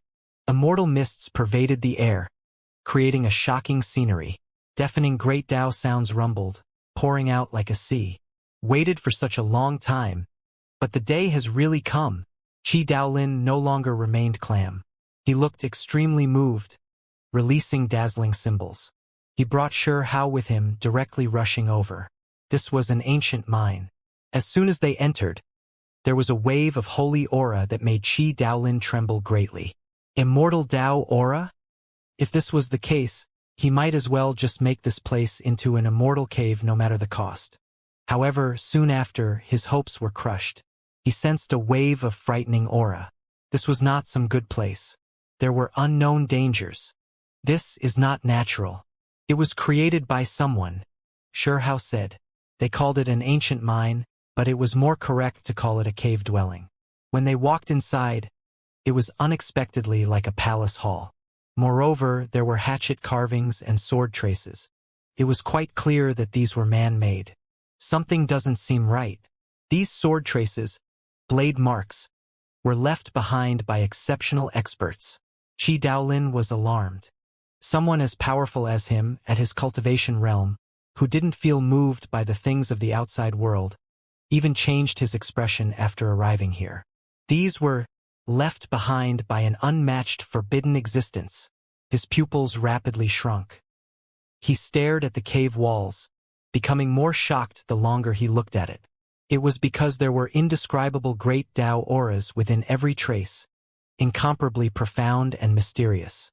One has to understand that these were not deliberately left behind by others, not for the sake of passing down anything.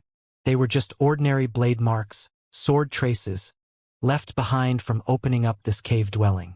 Despite this being the case, they could still display great Tao profound mysteries, simply unimaginable. Just how terrifying was that person? Qi Daolin realized that this was not left behind by a single person, because there were traces of at least 5 or 6 different types of weapons. They were all left by matchless experts who were powerful to a heart-shaking degree. This is Origin Stone? Qi Daolin finally recognized the source of the cave's stone walls. It was simply earth-shattering, leaving him so shocked his eyes opened widely. This was too luxurious. This was unexpectedly Origin Stone. The so-called Origin Stone was born in primal chaos, tough to an unimaginable level. Its price was similar to World Stone, a natural supreme treasure core. Is there still natural reason in this world? Using this type of supreme treasure to open up a cave, they should be hacked by heavenly lightning. Qi Daolin said angrily. This was too much of a waste. How could they use it like this? Origin was often associated with true immortal. This was immortal Tao precious material. Origin true immortals only existed in that past era. Was this a cave from the immortal ancient era? When they realized this, both the master and disciple were shocked. Qi Daolin wanted to explore it, but as soon as he touched the traces on the stone walls, he was immediately greatly shaken, quickly backing up. His expression was a bit unpleasant. It was clear that the traces left behind by those matchless experts were too terrifying. They contained unmatched great Tao force. He didn't continue testing it out, because there wasn't much time left. He couldn't stay here for too long. He brought Shi Hao with him, directly rushing inwards. Soon after, they understood a few things because there were quite a few cracks on the cavern walls. They were created by magical force, damage brought about by the confrontation of supreme treasures. I understand now. This is a fragment of a piece of Origin Stone.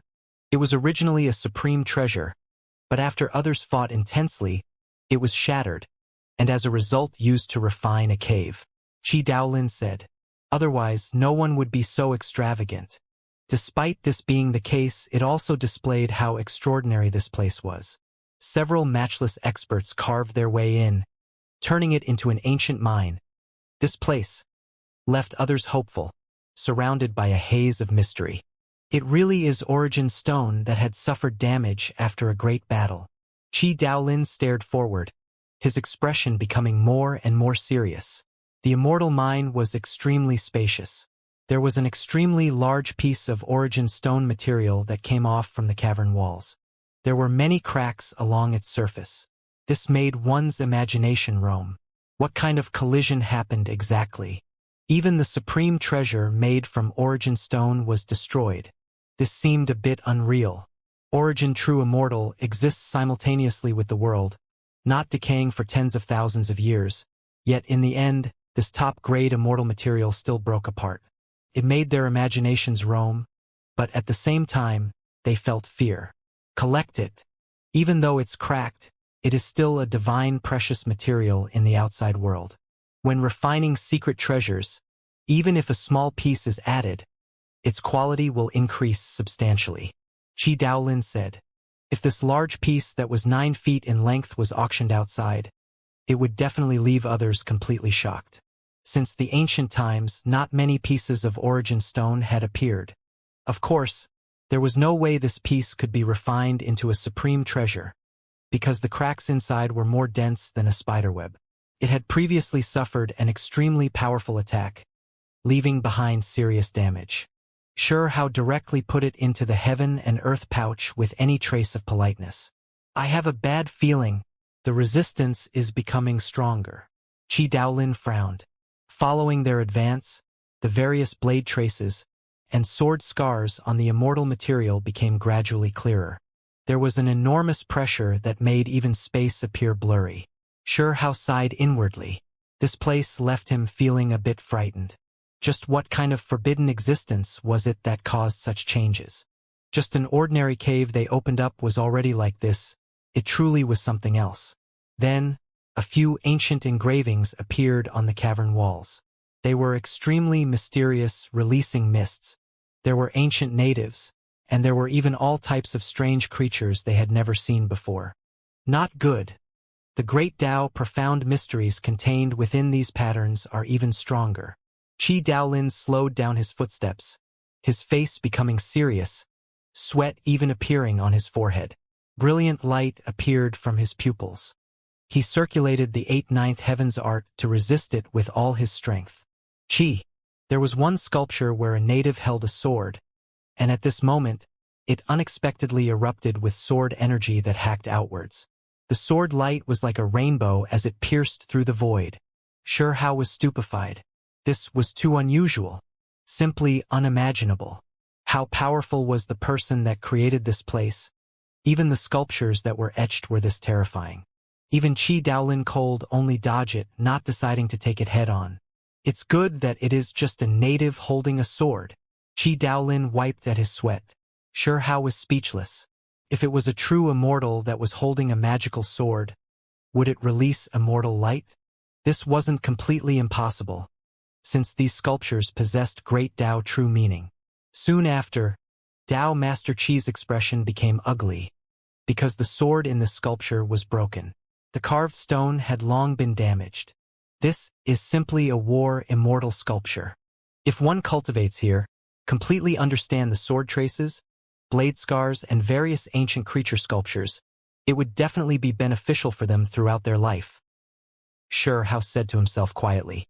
Even in the immortal ancient era, I fear that this would still be a formidable place. Qi Daolin nodded his head seriously. Not even he wanted to leave, wanting to sit here in meditation and go into isolation. He wanted to comprehend the unmatched true meaning contained within these true immortal sculptures carved by the ancient people. Unfortunately, there isn't much time left. Based on what was recorded on the bone piece I obtained, the chance is fleeting, so we cannot stay here for a long time. Let's just see where heavenly fate takes us. If we can take this entire cave with us before leaving, then that would be truly heaven-defying, Qi Daolin said. In the end, Qi Daolin resisted a tremendous amount of pressure and brought Sure How with him into the immortal mine's depths. To be more precise, this was an enormous ancient palace that was full of immortal energy. This place was too mysterious, spotlessly white and curling with mist. It was as if they entered the residence of a human immortal, a breath of air enough to make one's entire body feel relaxed, their bodies shining with a rain of light, as if they were going to ascend into the heavens. What a formidable divine ancient place. Truly unimaginable. Even Tao Master Qi's eyes were widened, making this assessment. The palace was remote and quiet, incomparably massive.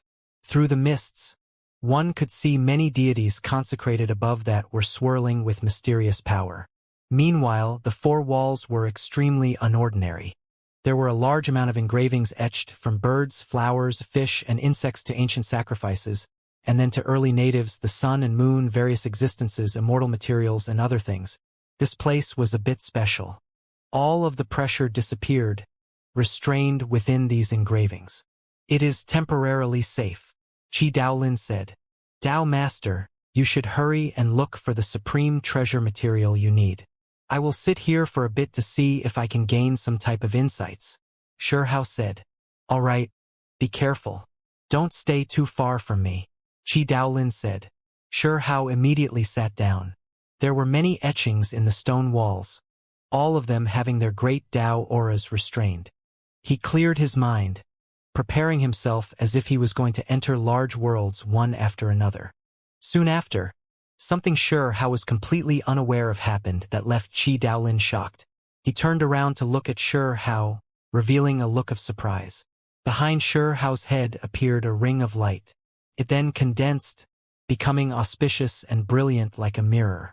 It made him seem like a cultivator that looked just like an ancient monk, but also like a divine lord. The divine ring behind him swirled unexpectedly, reflecting these diagrams one after another. The blade traces, hatchet marks, natives, sun and moon, and all types of creatures. It seemed to be imitating all of these ancient diagrams. This brat, he had this type of ability? Qi Daolin immediately voiced his shock, because he felt like the diagrams reflected off the divine disk were the same as what appeared on the stone walls. They contained a large amount of great Tao true meaning. Tao Master, what are you saying? Shi Hao was confused, raising his head to look at Qi Daolin. When he spoke, the mirror behind him disappeared. He was completely unaware of its existence. Qi Daolin was shocked, and then he said, "No matter, you continue. Don't worry about me. Don't be distracted. You should just cultivate like before." As a result, soon after, when Shi Hao began to think and comprehend, that symbol disk emerged behind his head again, looking like a precious mirror. It reflected the various ancient diagrams in the cavern, illuminating their great Tao. Qi Daolin's pupils rapidly shrunk, staring at that mirror like divine disk. He seemed to have realized something, but he didn't open his mouth. Soon after, he turned around to leave, fearing that he would run out of time. He needed to act quickly, so he rushed towards the deities that were consecrated all the way in front of him. Soon after, Shi Hao looked over all of these ancient sculptures once. Meanwhile, the mysterious light that appeared behind him seemed to be able to illuminate the heavens, reflecting all of the diagrams. After attempting to comprehend these things for the first time, he discovered that the great Tao here were too difficult, impossible to understand in a short amount of time. He walked forward to see what kind of good things Qi Daolin obtained. Only, the light mirror behind his head never disappeared, continuing to shine there. Tao Master Qi stood there, feeling extremely shocked. He looked at the items being consecrated one after another. Shi Hao was shocked as well. They were deities. What was being worshipped were unexpectedly various immortal treasures that flowed with hazy radiance. They were covered in mists. The scene was shocking. No wonder it is called an immortal mine. It was unexpectedly like this. Tao Master Qi sighed and said, "This row of items, every single one of them shook the past and present. Any one of them would make the eyes of sect masters of the higher realms go red, slaughtering each other and fighting a bloody battle over them. Heaven Fault Stone, World Stone, Origin Stone. With just a random look, one would see 4 or 5 supreme treasure materials that were only recorded in bone books and difficult to find in the real world." Shi Hao was shocked as well. They were all rough cores for supreme treasures, any random one of them of priceless value. Qi Daolin was moved. His great sleeve moved, about to take them all, but light and shadow ruptured, and like fizzing energy, they disappeared, turning into nothing. There was now nothing left. What? An illusion? They were taken by someone already. Veins popped on his forehead. This was too much of a pity. It was clear that even in the immortal ancient era, this place was a sacred palace that provided all types of unmatched immortal materials. Over here, Xianxia pointed. There were a few materials on the other side that similarly made one's eyes go red. Void gold, 5-phase gold, great luo immortal gold. It was as if there were flames jumping about within Qi Daolin's eyes. His mind was rising and falling greatly, finding it hard to control himself. His great sleeve moved, but as a result it was just like how it was just now, fizzing into nothingness. Only when his hand left did they reappear. Despicable! Qi Daolin released a low roar. Even Xianxia felt incomparably regretful. He entered the precious mountain, but he couldn't obtain anything. There was nothing worse than this. It made the master and disciple feel extremely frustrated. True dragon horn, phoenix beak. The master and disciple were about to go crazy. The treasures they saw were unimaginable. All of them things that had appeared only in legend. What was unfortunate was that Qi Daolin failed to obtain any of it. Don't tell me that this place is completely empty. If that is the case, I should just tear this entire place down. Dao Master Qi was furious. He walked forward, directly staring at the highest, most central point. The items that were consecrated there were the most rare and precious. When the pure white mists were brushed away, there were no illusions there.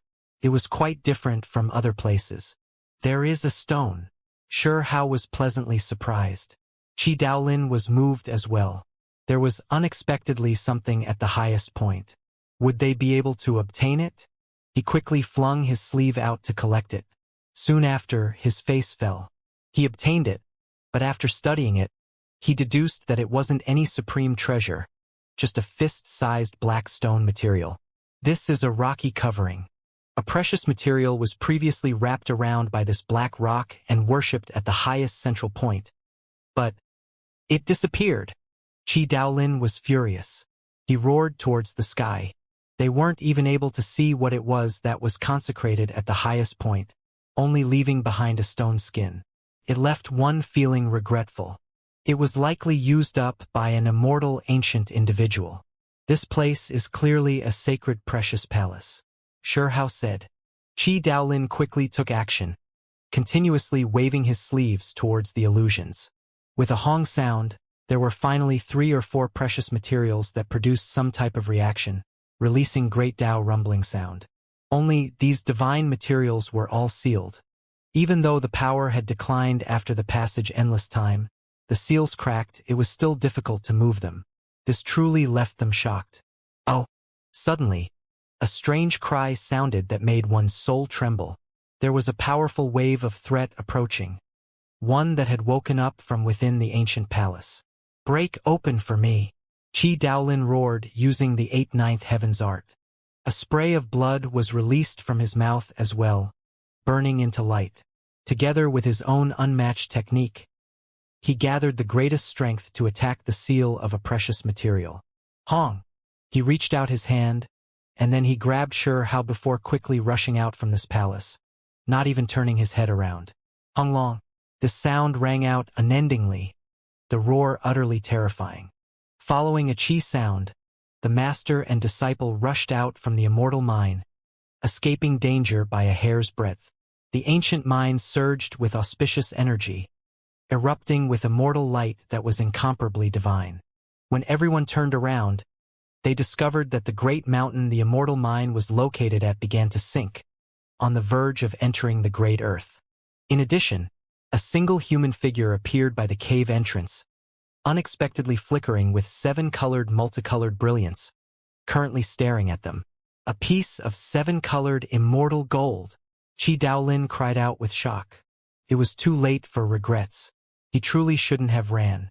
He originally thought that it was some freak, never expecting that it was a supreme treasure core. Dao Master, don't feel regret. That immortal gold seems to have developed intelligence. Look at how she's in human form, like a woman. So what if it's in human form? Qi Daolin was furious. It was because compared to the item in his hands, the difference in radiance was too great. Shi Hao was speechless. He felt that the immortal gold was definitely extremely unordinary, and that Qi Daolin might not necessarily be able to deal with it. However, for some reason, she didn't walk out from the ancient cave. And it was clear that if they wanted to bring away the great mountain and immortal mine, it was no longer possible. Sure enough, it was just like how it was recorded in the Bone Book, the opportunity fleeting. That great mountain was surrounded by chaotic energy, sinking into the earth, thus disappearing with a trace. It could move, only reappearing after thousands to 10,000s of years later. Dao Master, what did you get? Shi Hao looked towards his hand. Qi Daolin frowned. He didn't recognize this material.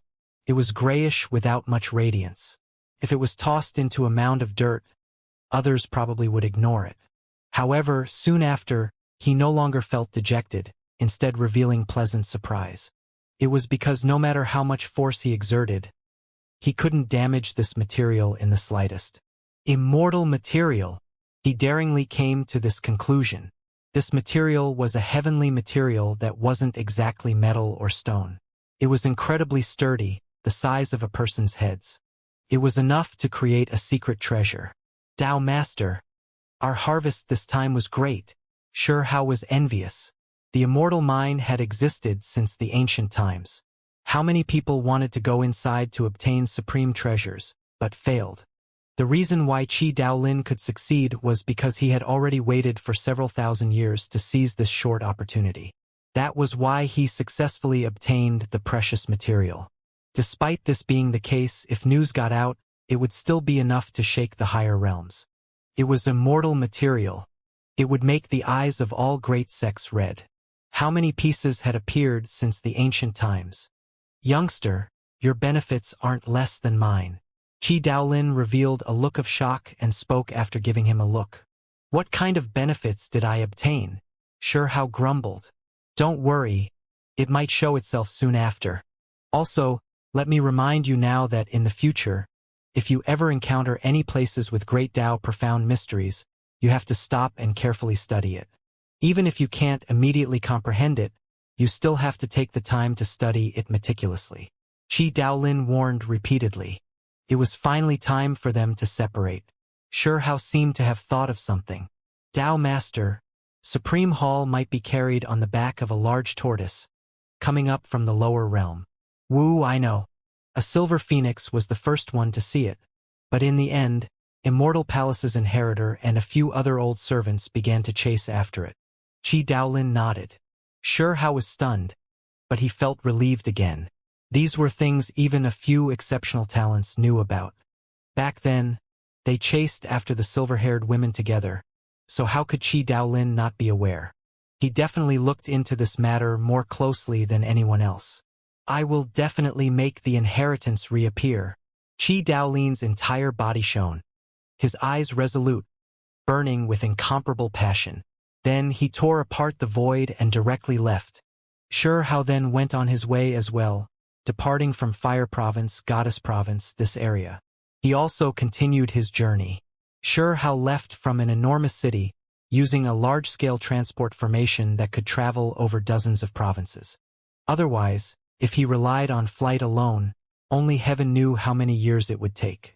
A single province, from one end to the other, was at least several tens of millions of li, the longer ones even more endless. It was an astronomical figure, large to a boundless degree. There was even less of a need to talk about several tens of provinces, or over 100 provinces of distance.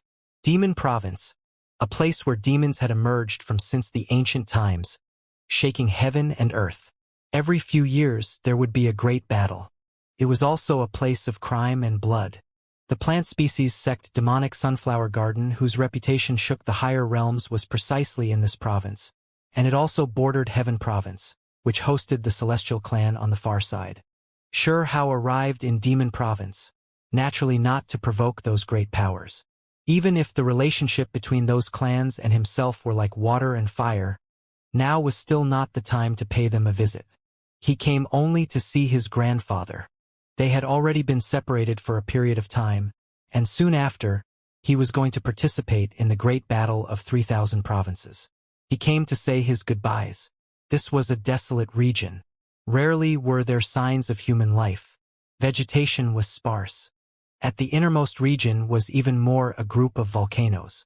The great demonic god was precisely living here in isolation. Before they separated, because Grandpa 15 had absorbed the demonic sovereign's true blood, as a result having energy within him, he needed to soak in the volcanic magma to feel comfortable. Volcanoes surrounded this region. Not a single blade of grass grew here. Mountains released fiery light one after another, and there were even more streams of magma, bright red and shockingly hot. Grandpa! There was no unexpected things that happened. Sure how carefully looked around, and then he saw his grandfather within a volcano. Grandpa 15 was sitting within magma, his head of gray hair carrying black strands. He was seated, but when he heard the shout, he woke up, immediately revealing great joy. Child! He walked over. He wore gray clothes, quickly hurrying over, his face full of happiness. This place was isolated from the world, so he didn't know what Sure How had experienced. However, being able to meet again so quickly was still something to feel gratified and moved about. Blood was still thicker than water in the end. Grandfather, your complexion looks much better. Your white hair even turning black. When I meet you again, will you directly become a young man? Sure How was excited, joking with his grandfather. Haha. Grandpa 15's mood was extremely good. The energy in his body was almost completely expelled. He also reached out his own arms for his grandson to see. Ah, it grew back. This is too great. Sure How was overjoyed. Grandpa 15's broken arm finally grew back, no longer being crippled. Once one reached the supreme expert realm, they could regrow limbs, not needing a large amount of time to do so. Child, you returned so quickly. What did you end up encountering outside? Grandpa 15 asked. There wasn't that much trouble. I ate well, slept well, and even encountered many great natural opportunities. Sure How feared that his grandfather would become worried, so he didn't talk about the various miserable things. Stinky brat, still wanting to hide things from me. From your appearance, you are purposely only reporting the good news. Just talk about it all. Grandpa is not an outsider. Grandpa 15's eyes were deep, as if they could see through everything.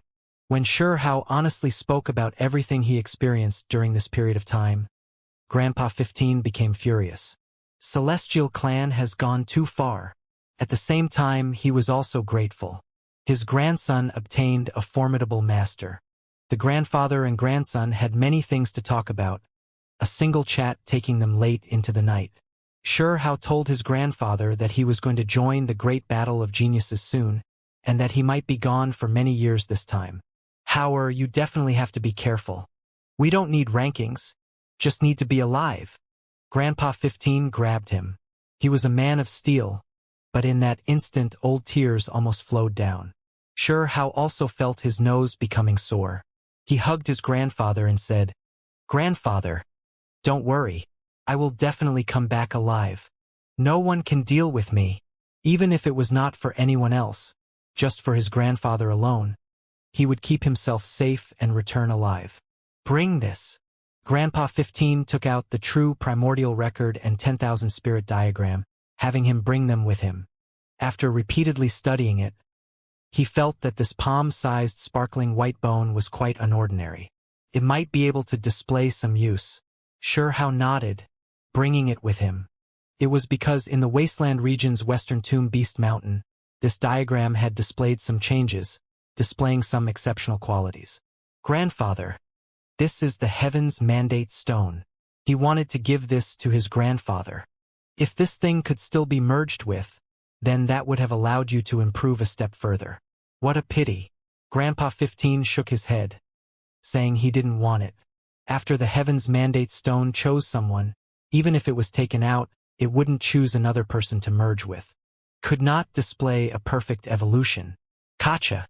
Sure How directly hacked the Heaven's Mandate Stone in half, putting one half into Grandpa 15's hands. Even though it can't merge with others, this thing can still be crushed into powder and used like divine precious medicine. When it was time to part, both of them were reluctant. There were too many things to talk about. Right, Howard, this place might have some ancient flame, the reason why there are so many volcanoes here. Grandpa 15 told him, wanting his grandson to stay behind and collect that fire seed to increase his strength. There's no need. I'll think of another method. How shook his head. He also passed down all of the immortal ancient sacrificial language to his grandfather. If there is karma, he might be able to obtain that ancient flame. Finally, it was time to separate. Both grandfather and grandson couldn't help but shed tears. It was because after they separated this time, it was unknown when they would meet again. Perhaps it would be a few years, maybe 100. It might even be an eternity. The great battle of 3,000 provinces, ordinary cultivators might be fine. But those that wanted to seize the greatest natural luck would definitely fight life and death struggles. It was the most dangerous. How left. When leaving Demon Province, he was especially careful, taking several detours. Only after departing from this province did he borrow an enormous transport formation to head for Five Elements Province. I wonder if the Divine Striking Stone and Emperor Butterfly are still there. They previously made arrangements for them to wait at a certain place without leaving, but such a long time had now passed.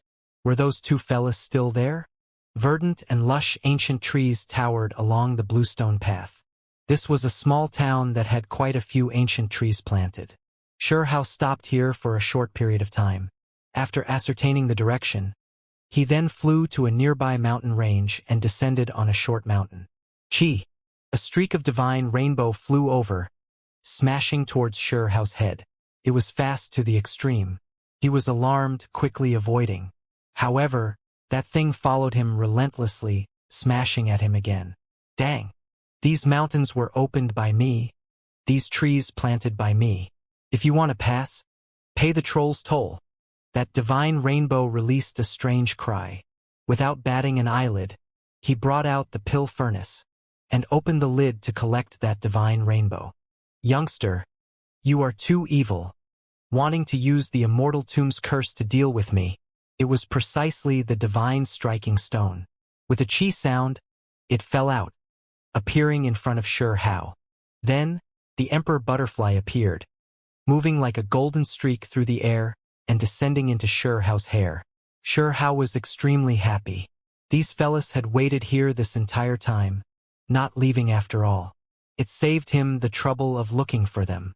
Youngster, you've waited for so long. I heard that a string of fate brought you several hundreds of thousands of li away, and then the girl you brought away to take as a wife almost got you killed.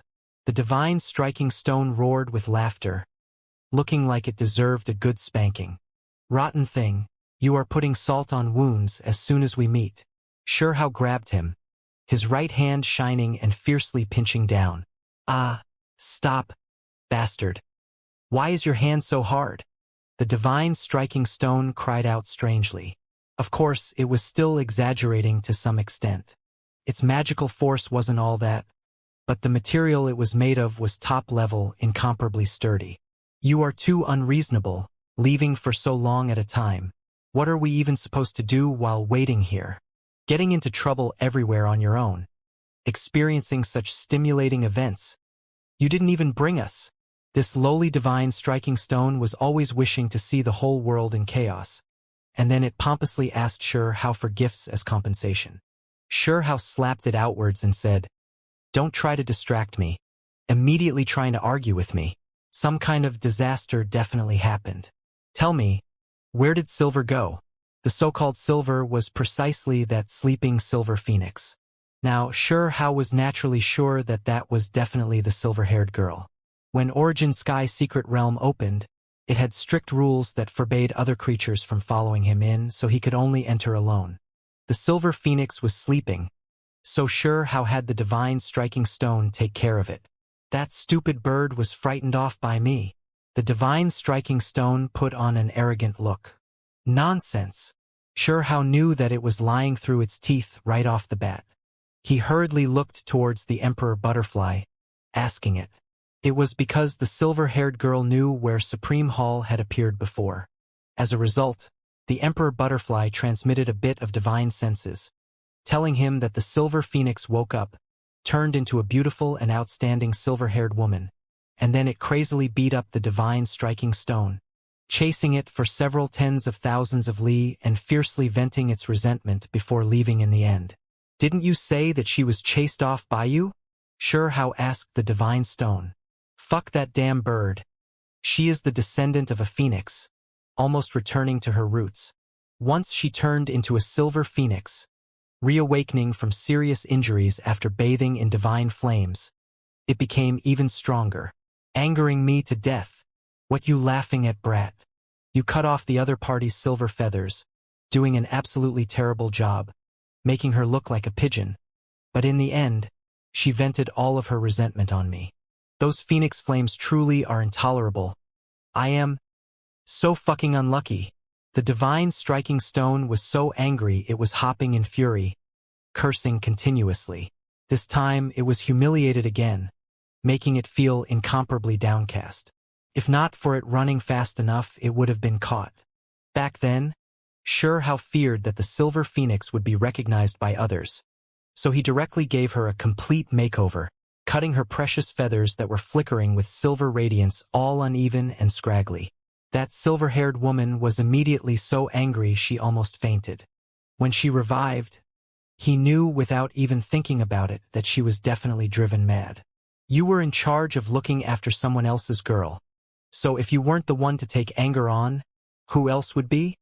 How didn't feel the slightest bit of sympathy, laughing in ridicule. "Brat, I'm gonna stake it all against you. It was you that tormented that girl, okay? Why are you putting this crime on my head?" The divine striking stone roared out angrily, throwing itself over.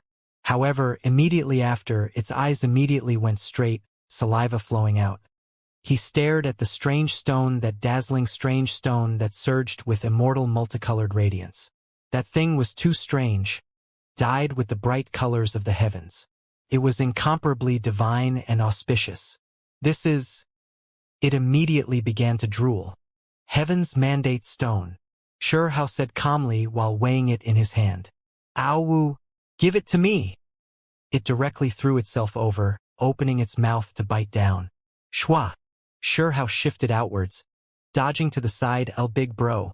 "Do you see how loyal and devoted I am?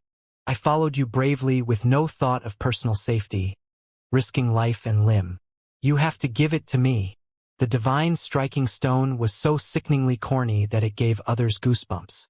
"Who cares about that silver phoenix troubling me? Next time we meet, I'll directly settle things with her in front of her face. No, such a gorgeous silver-haired girl, cool and elegant to the extreme. It's up to you to deal with her.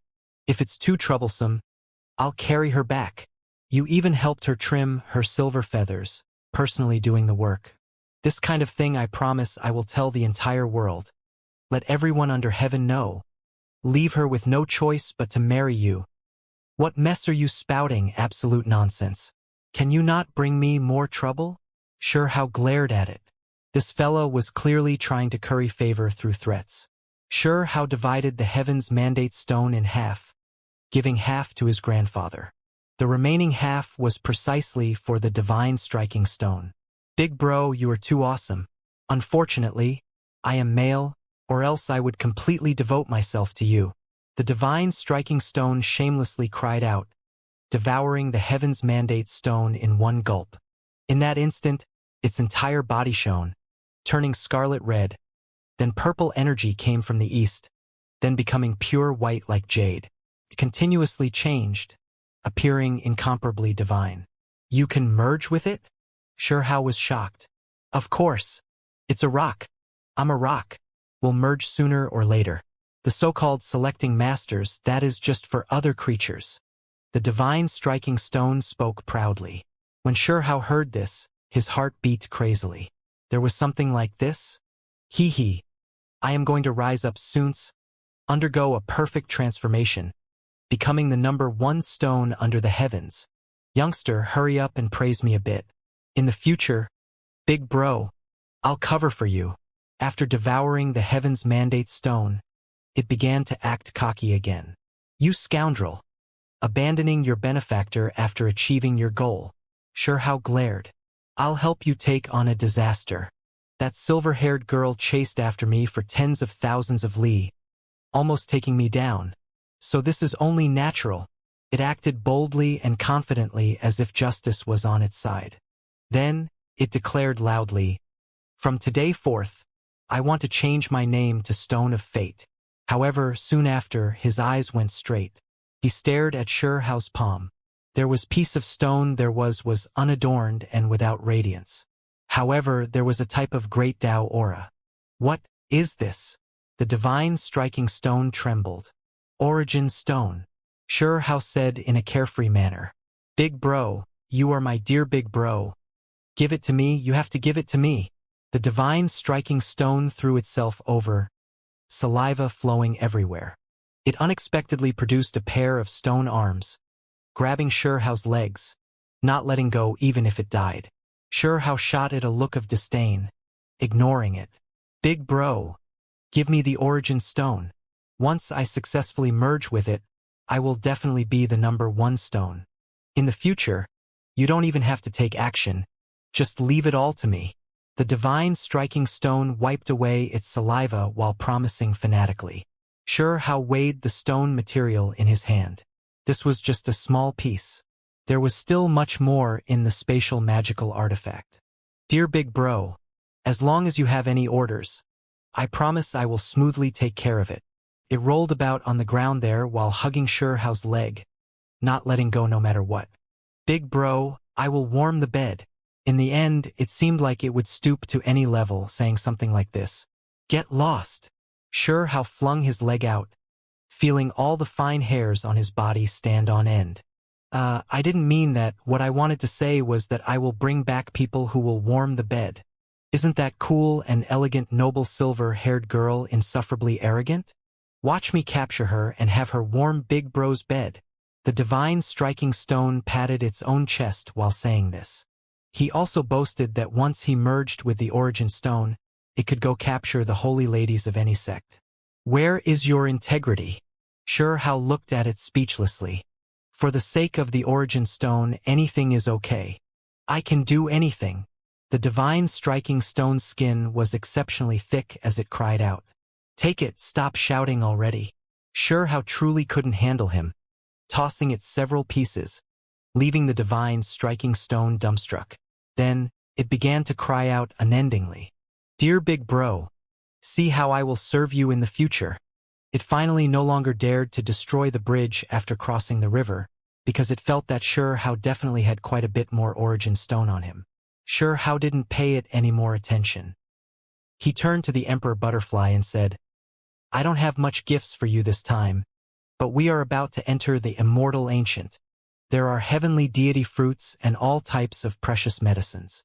You'll definitely be able to eat your fill and quickly evolve. They then left this place, directly heading for Fiend Island.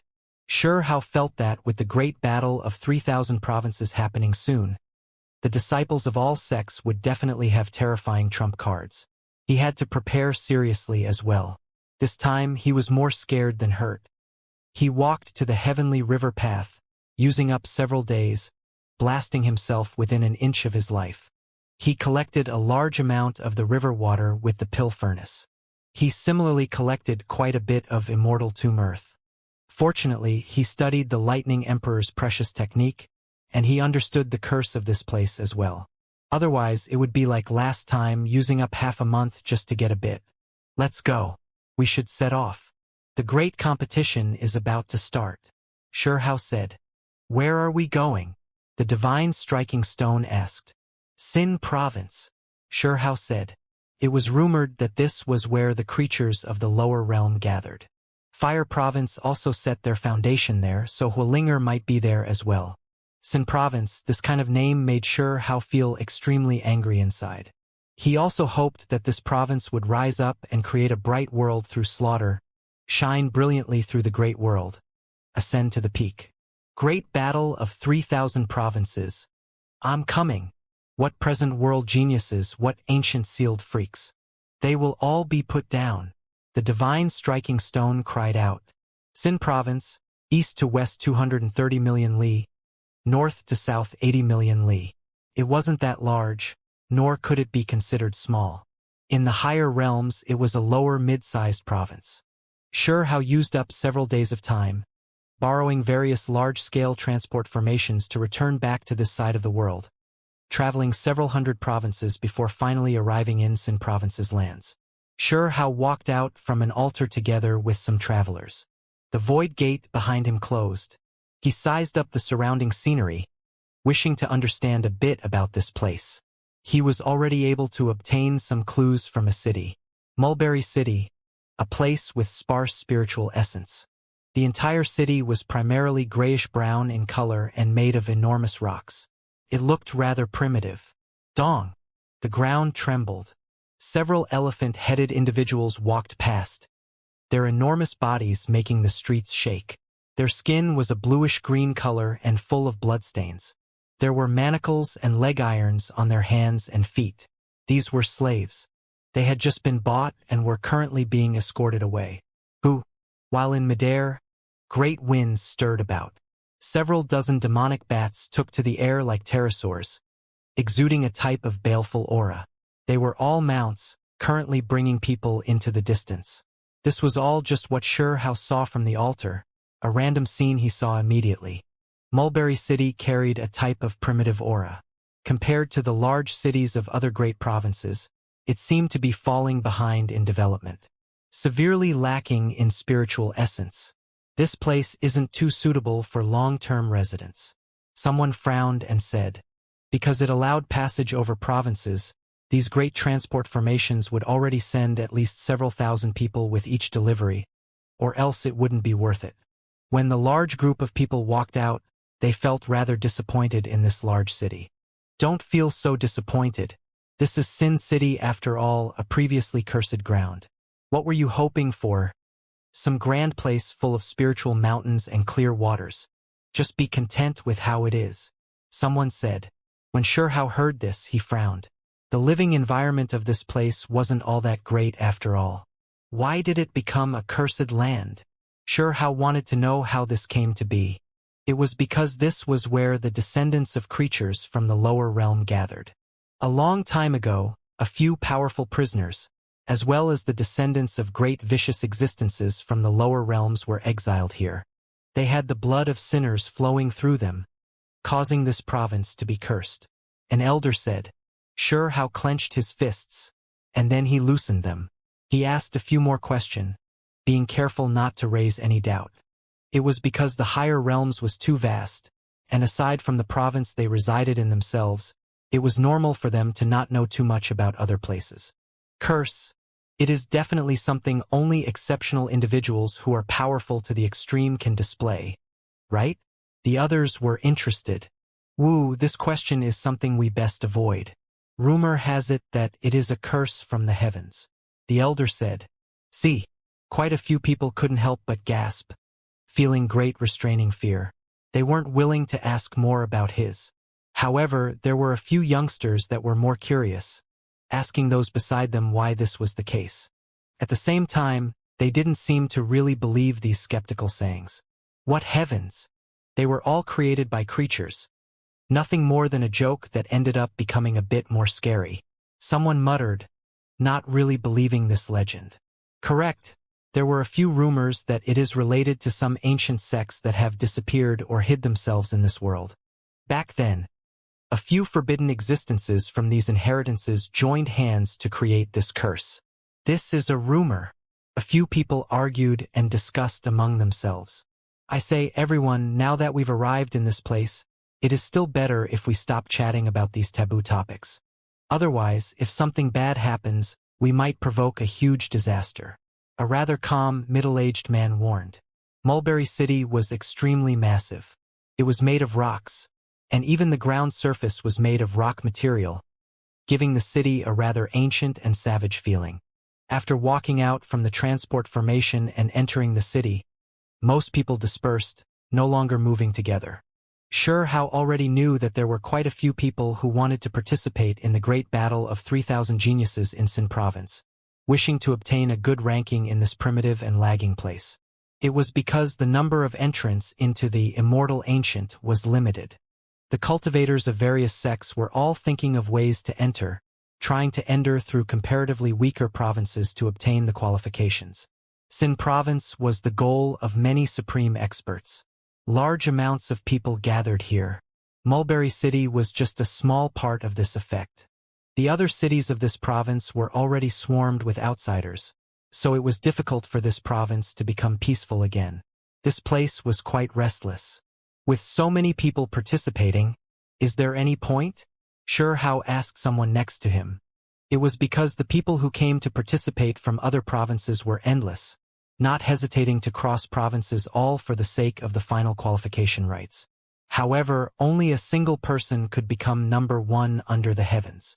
Xianxia felt like swarming over like this was not worth it at all. The starting stage isn't that dangerous, and the cultivators from different sects all understand themselves, knowing their own statuses. They wouldn't fight against those freaks, exceptional talents, and others. If they had the misfortune of truly meeting them, they would immediately surrender. Everyone is only entering for other opportunities in the Immortal Ancient. There are too many divine objects, enough to make all of these sects' eyes red. It was quite clear that those participating had different goals. Only a few people aspired to be number one, while the multitude of supreme experts only wanted to enter to pick medicines, obtain inheritances, and other things. Among them, not only were there bone books left, secret treasures, and other things left behind by past generations of geniuses, there were also immortal texts and even more saint wood, immortal seeds, and things that would make sect masters go crazy. One person sighed and said, "There were people who dug up immortal treasures, others who obtained wordless heavenly books, and there were even some who left that place as a heavenly deity after eating the heavenly deity fruit." Another person nodded and said, "There are even people who discovered true dragon eggs, immortal phoenix nests inside. The heaven-defying things are beyond your imagination. It's not that it's not there, but rather you cannot even imagine it." There was no way Xianxia wouldn't be shocked. Were there really that many heaven-defying things inside? This can't be some fake rumor that was purposely spread, right? It's not. At the very least, I know that some ancient great inheritances freak, after ranking first, went into hibernation. During the endless years, he has participated 4 or 5 times. Aside from the greatest natural luck, it was also because sealed dragon caves were discovered that surged with chaotic energy. There were true dragon eggs inside. You even know about this type of thing? Xianxia didn't seem to believe him. There are no walls in this world without gaps. And it wasn't him alone who discovered this. Quite a few great sects know about this now, and there were sect masters who even personally spoke about it. When Xianxia heard about this, he was speechless. After entering the Immortal Ancient, he had to stake it all to the end. What does this count as? There were people who found a phoenix blood pool. All of the essence blood of a true phoenix was contained within that immortal pond. As long as one could enter it, their future accomplishments would become unimaginable.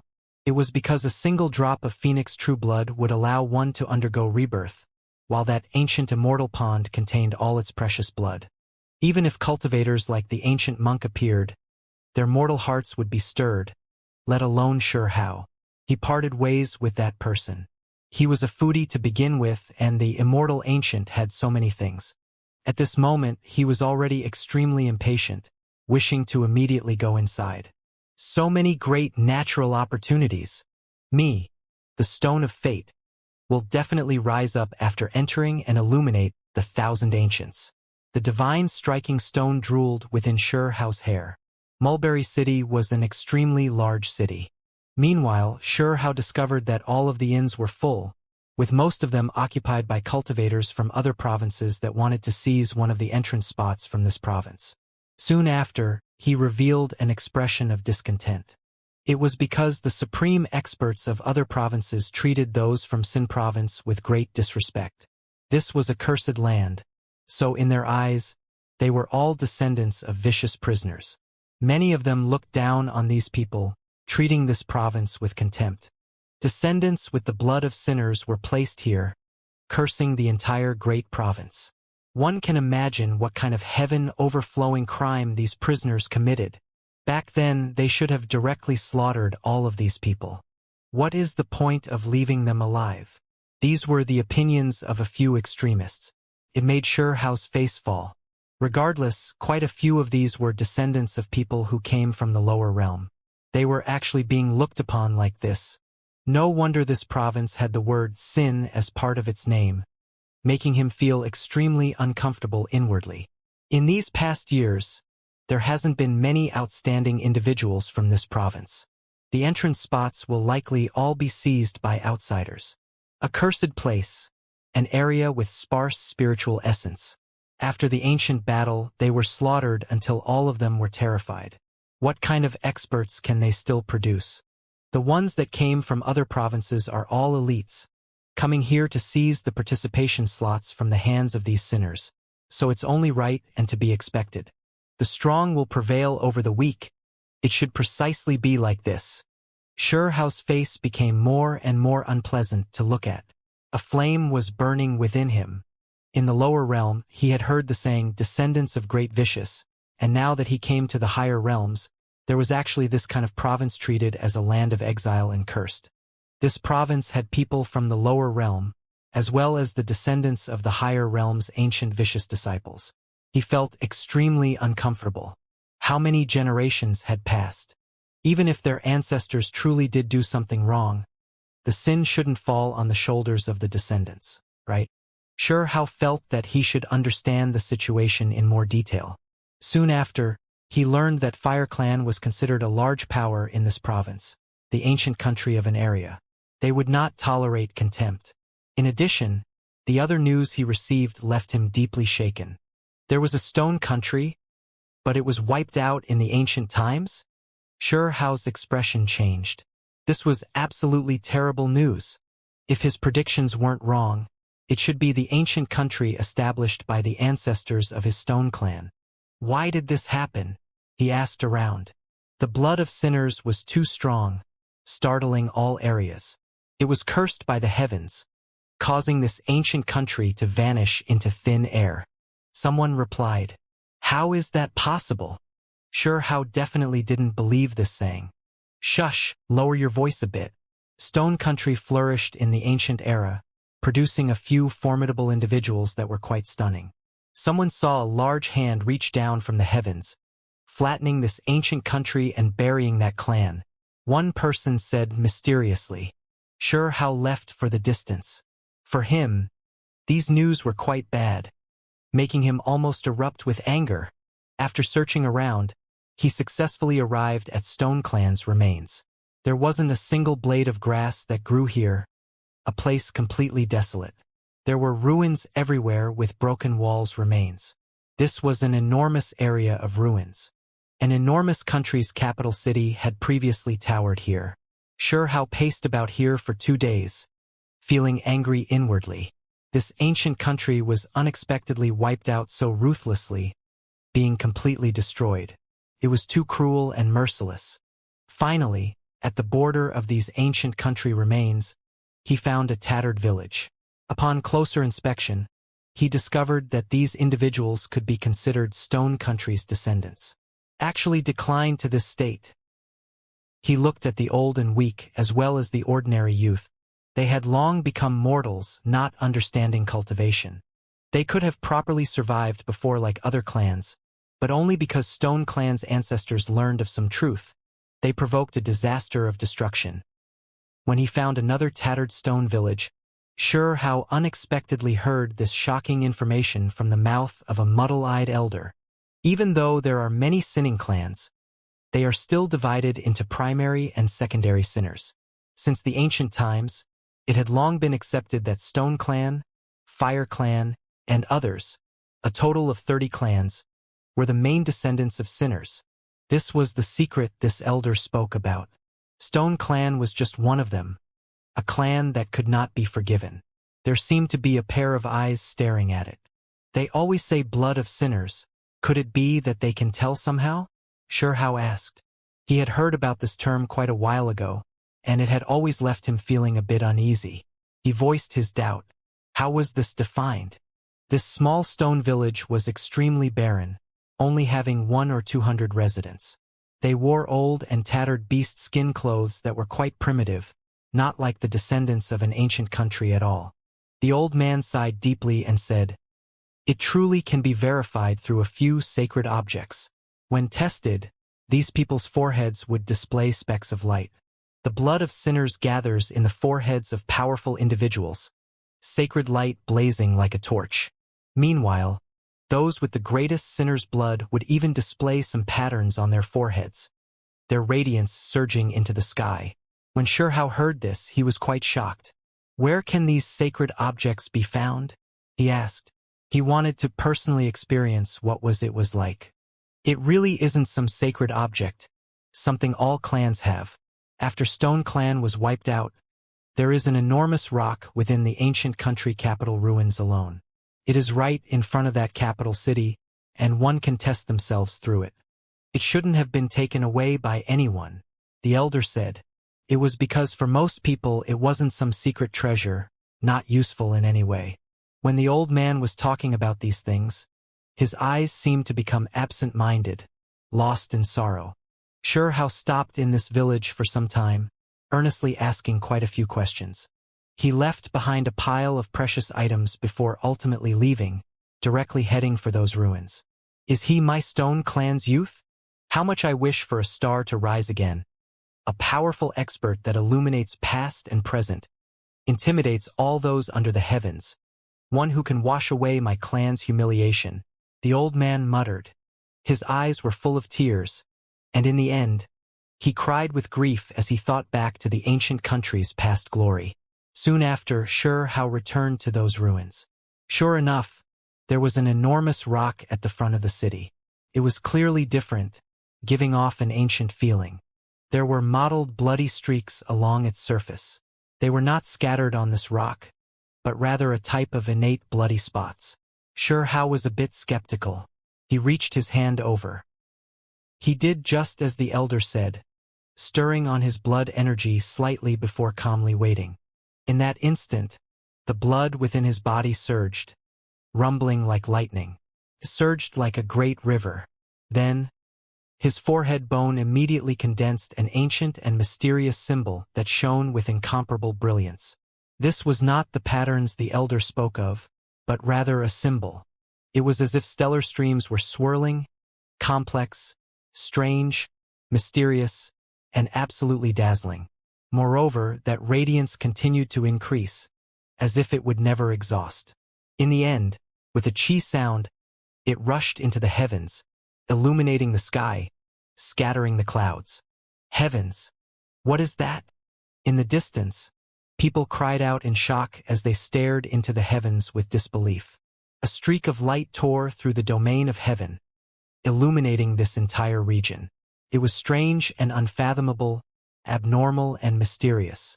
There was unexpectedly a strange type of fluctuation rippling outwards. That is, the condensation of sinners' blood. It actually scattered the clouds. Completely unprecedented. The scene shocked everyone.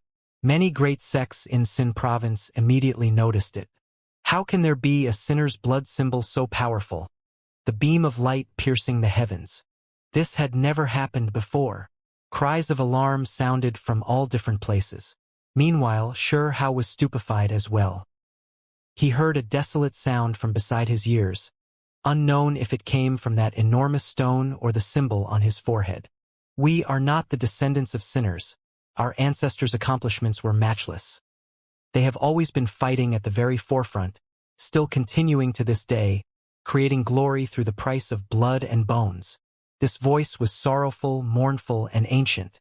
When Shurhao heard this, he felt an urge to shed tears. Shurhao didn't move. He felt a wave of emotions building up in his chest. He stood there, becoming one with that enormous rock.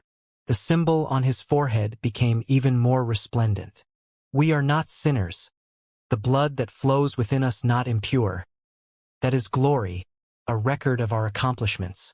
That voice was grand, ringing by Shurhao's ears, making his heart tremble.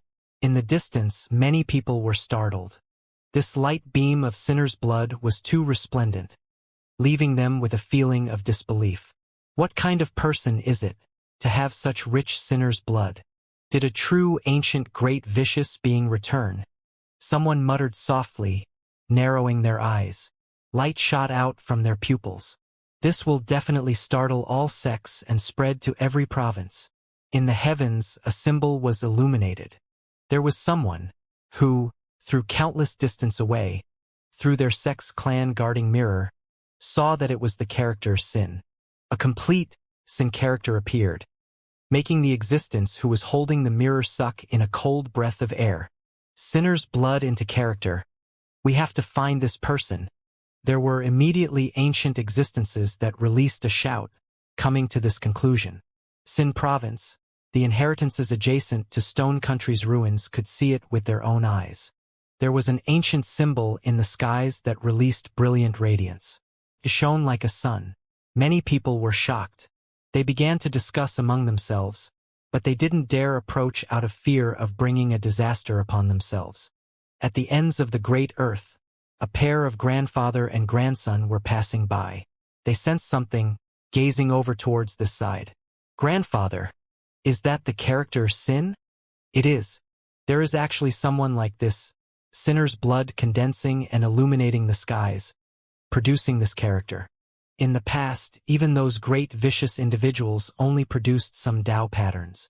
But Grandpa, you told me that before, this character wasn't Sin, but instead represented a type of glory. That is true. What a pity now it is the character for Sin. Its original meaning already no longer exists. The two left into the distance, disappearing into the limits of the horizon. Shurehao's hand was trembling. He touched that enormous rock covered in tears of blood. That sorrowful voice was still sounding by his ears. We are not people with the blood of sinners. Our ancestors are still fighting, sealing off heaven and earth, cutting off their own paths of retreat, still fighting a bloody battle, defending desolate borders. These mournful words seemed to be transmitted from a world separated from this one. It was crying out, howling with grief. It possessed a type of glory but also a type of sadness. For some unknown reason, Shuhao discovered that his body was trembling. His mood was resonating in response as well. Unknowingly when his face had become covered with tears. In the end, his hand left the enormous stone, and the symbol on his forehead vanished. The sinner's blood radiance faded from the skies, disappearing. He touched his cheeks. His tears were still there, so everything that had happened just now was real. He had been influenced by a wave of emotions. However, he didn't hesitate at all. He decisively took out the void halberd, and with a chi sound, hacked open the void. With one hand holding the halberd, he leapt inside. The void space closed, returning peace to this place. Soon after, a figure shot over like lightning, shaking the heavens as it quickly approached. With a rumbling sound, it descended into these ruins. It was unexpectedly a heavenly deity. He was the closest expert to this place, the first one to hurry over. Then, several figures tore through the skies, descending while exerting a great pressure. Soon after, there was even someone that was surrounded by chaotic energy that descended from beyond the heavens. He overlooked this place, not speaking for a long time. Blood of sinners formed, light emerging from the forehead, engraving itself in the heavens. Those that don't know might even think that their ancestors have returned. Only after a long time did an ancient voice sound here. There were no fluctuations in this voice, no emotions to speak of. They left, not staying here. Then other groups of people came one after another, paying this place a visit. The blood of sinners burned away everything. The light that was released from the forehead bone has ignited all. We cannot sense anything. It was just a sin character that illuminated the heavens, a type of irregular scene, yet it startled all sides. There was no way Shuhao could have knowing that his actions just now would trigger such commotion. An enormous undercurrent was surging. A few people were scouting about, wishing to find him. By now he had long left that place. He was standing on a short mountain, currently lost in his thoughts. Only after who knew how much time had passed did he snap back to reality. He said to himself, A descendant of sinners' blood. I am not. He could feel that type of emotion even now, resonating with him. His ancestors were not sinners, but instead the founders of glory. Even now, they were fighting at the front lines, hot blood flowing from their bodies. This wave of emotion, this surge of war intent gave Xianxia a type of comprehension, a realization of truth. He improved a step further. Am I about to reach the great circle of the supreme expert realm? Xianxia's eyes were brilliant. He was already at its doorstep before, reaching it soon. Now, with his emotions fluctuating intensely, he was unexpectedly about to directly break through. He didn't continue with it because a single mistake and he would directly enter the divine flame realm. Once one entered the great circle of the supreme expert realm, there would only be a paper-thin line before breaking through into the divine flame realm. He already thought things out, preparing to wait a few days to obtain a type of heaven and earth natural luck, and use that to cleanse himself before reaching the consummate level, making himself even stronger. This was a plan he had already decided on a long time ago.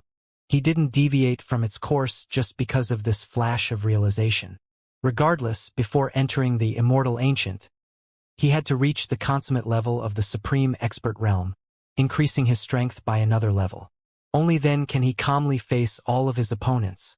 Who dares to call me the descendant of sinners again? What sin? Xianxia didn't accept this. After calming down, he decided to pay Fire Country a visit. Hualinger should be there. He didn't know how she was now. Heaven Province, a place far, far away from Sin Province. There were several hundred provinces between them. However, the things that happened today still spread to this place, stirring up the higher levels.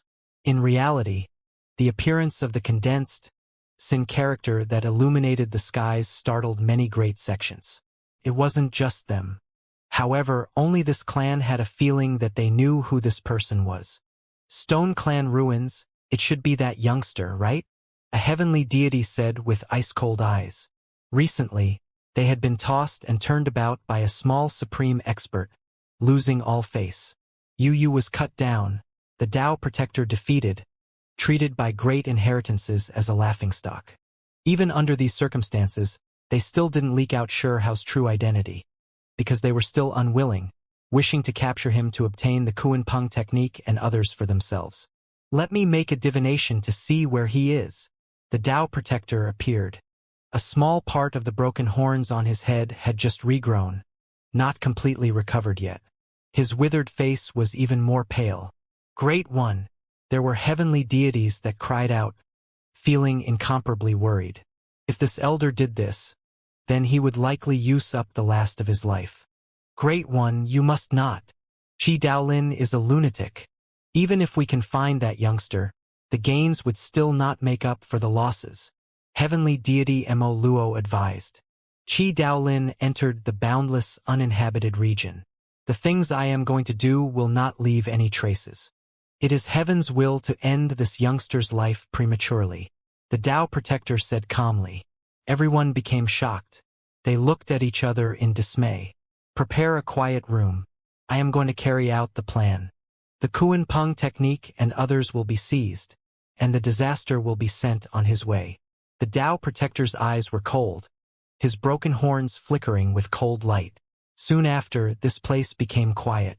All of the heavenly deities retreated, waiting silently. Time passed by. They were extremely nervous inwardly. They wanted to obtain the unmatched techniques and kill that disaster, but they feared that Qi Daolin would learn about it too. Now that the Tao protector is taking action, there is no way he can continue living. Even though he is stunning, he will still wither away prematurely. Even if he dies, that's fine. Otherwise, even though he is still young, he always makes me feel uneasy. Several heavenly deities spoke softly as they quietly waited.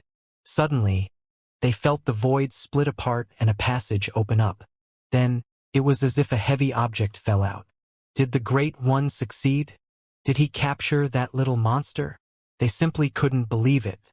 Celestial Clan's higher levels all stood up, feeling pleasantly surprised. They felt like someone had been dropped onto the ground. Did they truly succeed? Cough. A cough sounded. The symbols within the quiet room faded, and they could now sense things clearly again. As a result, several people's expressions changed. They all rushed over. "Great One!" they cried out loudly. The Tao Protector was laid on the ground, coughing large mouthfuls of blood. His mouth was covered with bloody traces. He didn't bring back that person, but instead fell on the ground himself. What happened? Heavenly deity Luo was greatly alarmed. He quickly rushed over to help treat his injuries. Only, the blood surging from the Tao Protector's mouth didn't stop, continuously pouring outwards. "The divination will not appear." He had a look of bewilderment on his face, and even more a type of shock as he muttered. "When I gazed into the future, there was an expanse of primal chaos. When he turns around, behind him is an expanse of nothingness." "Great One, what are you saying? Your esteemed self is talking about that little monster?" "Yes, him." Blood poured out endlessly from his mouth. He was withering away. With great shock, he said, "He doesn't seem to belong in this set of history. City of heaven within a palace hall." The people here were all fretful, and even the heavenly deities were extremely anxious, because the Tao Protector was close to death, showing signs that he was about to leave this world. How could it be like this? Tao Protector Great One's life is in danger. My clan is about to lose one of its most powerful experts. Heavenly deity Luo looked extremely worried.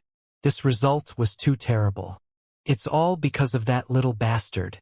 My clan's recent disasters are all related to him. Another heavenly deity's face fell, exuding killing intent.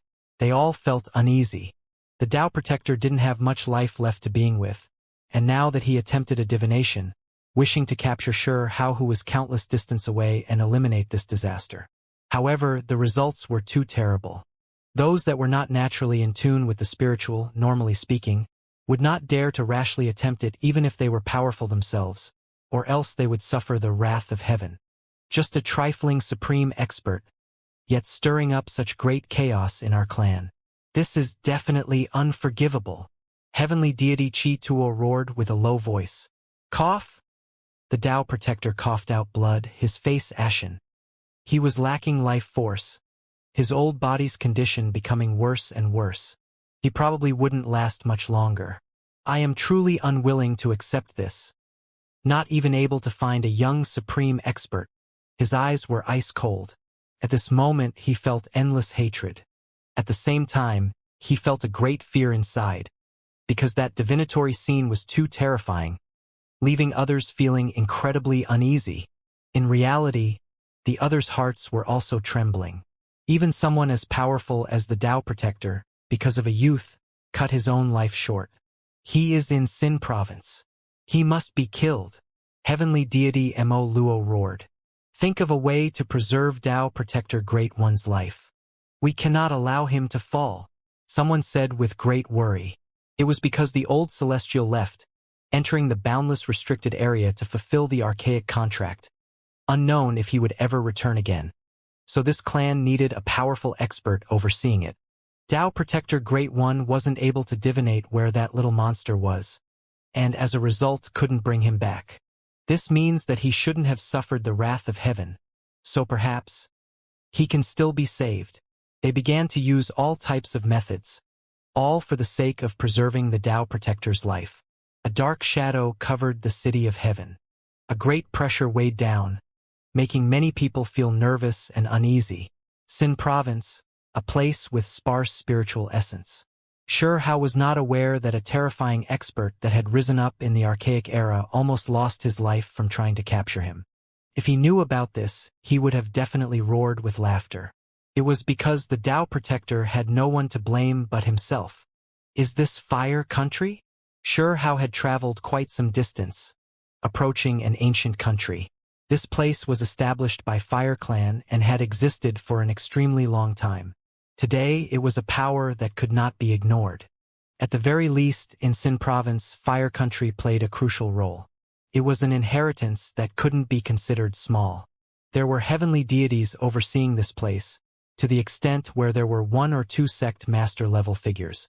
Of course, compared to the truly great powers of the higher realms, they were still somewhat weaker. Flame phoenix trees towered into the clouds. These trees were incomparably large, and 10 of these were resting side by side.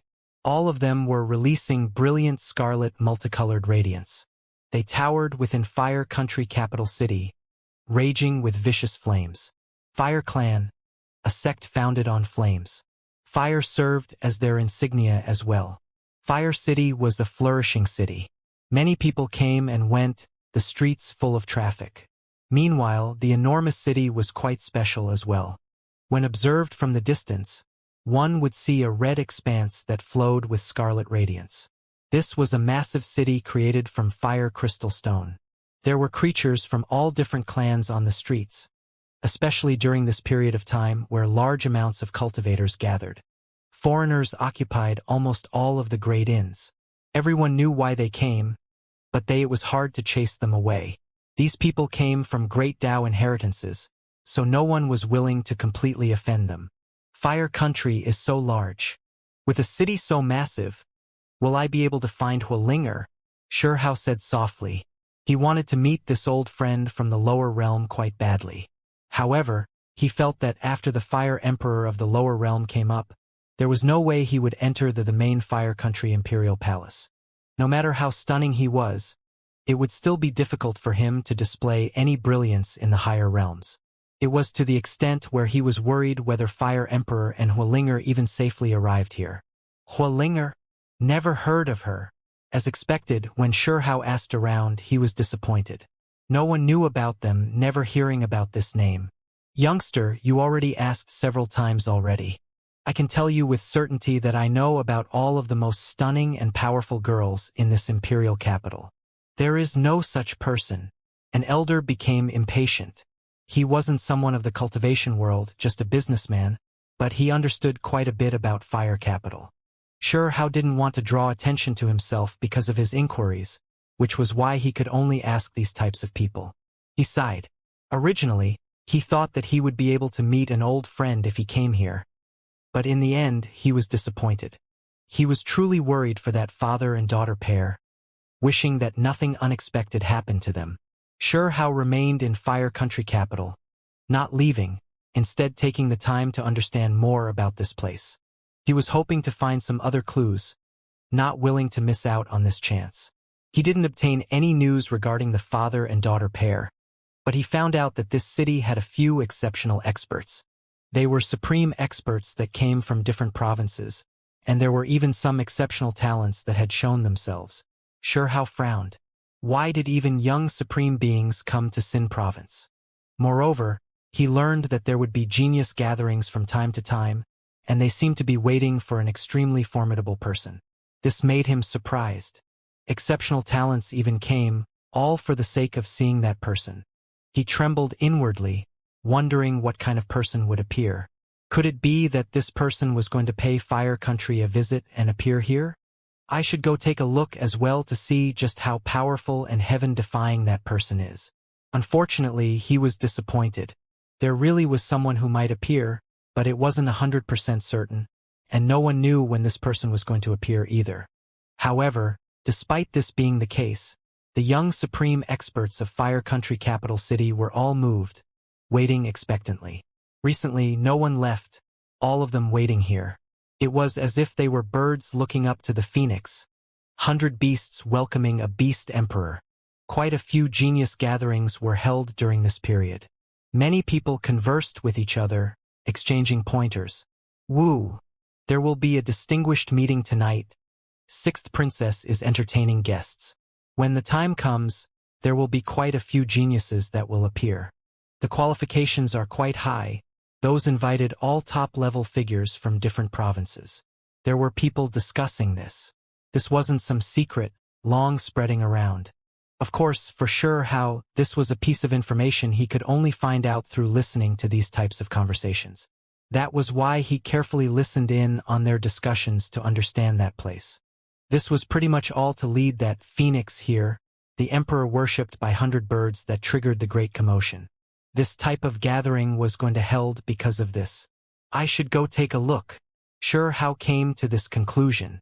In the evening, volcanic ashes dyed half the skies in scarlet red. It was as if raging flames were blazing above, the clouds surrounded by golden borders. A grand manor, the space it occupied boundless. It was located outside the imperial capital. At this moment, figures were everywhere. People hurried over from time to time, descending from above or entering through golden chariots. They all had imposing manners, unordinary figures.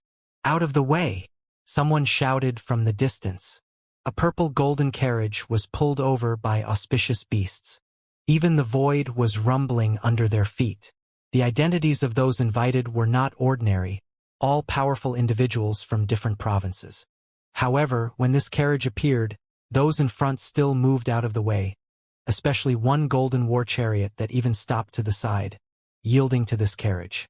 It was clear that regardless of whether it was the golden war chariot or beast bone precious carriage, both of their backgrounds were unordinary, but despite this being the case, they weren't willing to start a conflict. Xianxia also arrived.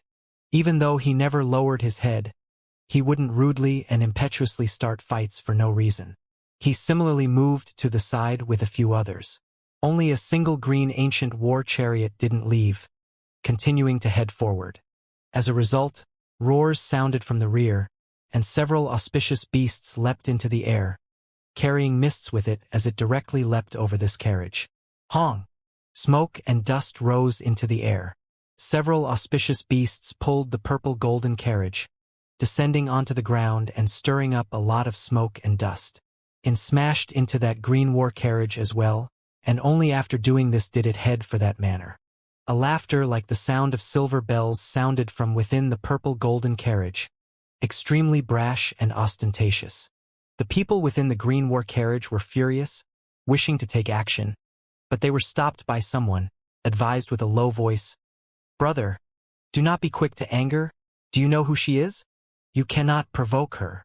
Her background is shocking, and she might be related to the legendary individual who is passing by," someone said with a soft voice. In the end, this attracted many gasps. Many people felt shocked. They were like birds looking up to the phoenix, welcoming this type of mysterious and powerful unmatched young expert. And this girl was related to him? Many people entered the manor one after another. When it was Xianxia's turn, he didn't have an invitation, but he wasn't stopped, still allowed inside. These were troubled times. The geniuses of all provinces had appeared, and quite a few of them were well-known figures of their provinces. Not even the Princess of Fire Clan dared to carelessly offend them. Who knew if a freak would jump out? If they were forcefully stopped then, a single mistake would cause blood to flow. The manor was extremely large with layers upon layers of courtyards. It was extremely grand, and everything shone within the dark night, radiating brilliantly. It was as if the bejeweled jade palace fell into the mortal world. Isn't that the powerful supreme expert of the Luan clan? His reputation is brilliant in his clan, long ranking in the top 20. He unexpectedly came. What does that count as? Look, there are even people from the Zhuyan clan here, actually accepting that invitation even with their violent tempers. Heavens! Lei Gongzue gave me a look. Could it be that he heard me talking about him? This person ran away with a so sound. What? You are that genius from Demon Province? It truly is a pleasure to meet you here. Wu, that person seems to be from Wild Province. His name is quite well known within his province, one of their 10 great supreme experts. There were many creatures within the courtyard. They looked at each other, releasing exclaims of admiration from time to time. It was because a few well-known people appeared from each province, causing the people here to be shocked. So many experts, all heroes from different clans. This trip was truly not made in vain, someone said with a sigh. There were people who were discussing the well-known figures in the provinces under the heavens, talking about who was the strongest. Let me make a ranking the younger generation's top 10 experts. Hear me out and tell me if it makes sense. Xianxia was also interested. However, when his nose had a whiff of medicinal fragrance, his heart was moved. He quickly moved forward, and soon after, he arrived in a medicinal field. How could this be? Even the mind of someone as powerful as Xianxia went taut, immediately becoming stunned. There was a great formation protecting this place. There were symbols that formed a light barrier over the medicinal field. Meanwhile, multicolored light shone brilliantly inside, auspicious splendor releasing in the tens of thousands of streaks, forming an unique spiritual essence scenery. Quite a few people had gathered here in discussion. Wu, I heard that this gathering was held precisely because some extraordinary figure wished to see Fire Clan's medicinal field, and that was precisely why it was held here. This is holy medicine. How can there be more than 10 of them? Someone said with a trembling voice. There were too many holy medicines here. Simply inconceivable. There were previously several hundred spiritual medicines, but in the end, large amounts died, only these dozen or so survived. They then all mutated, evolving to become holy medicines. Someone said, "What? There was something like this? These medicines had this kind of background?" Rumor has it that someone brought them up from the lower realm. A cultivator who understood the inner details said. Not far out, when Shihao heard this, he was greatly shaken up.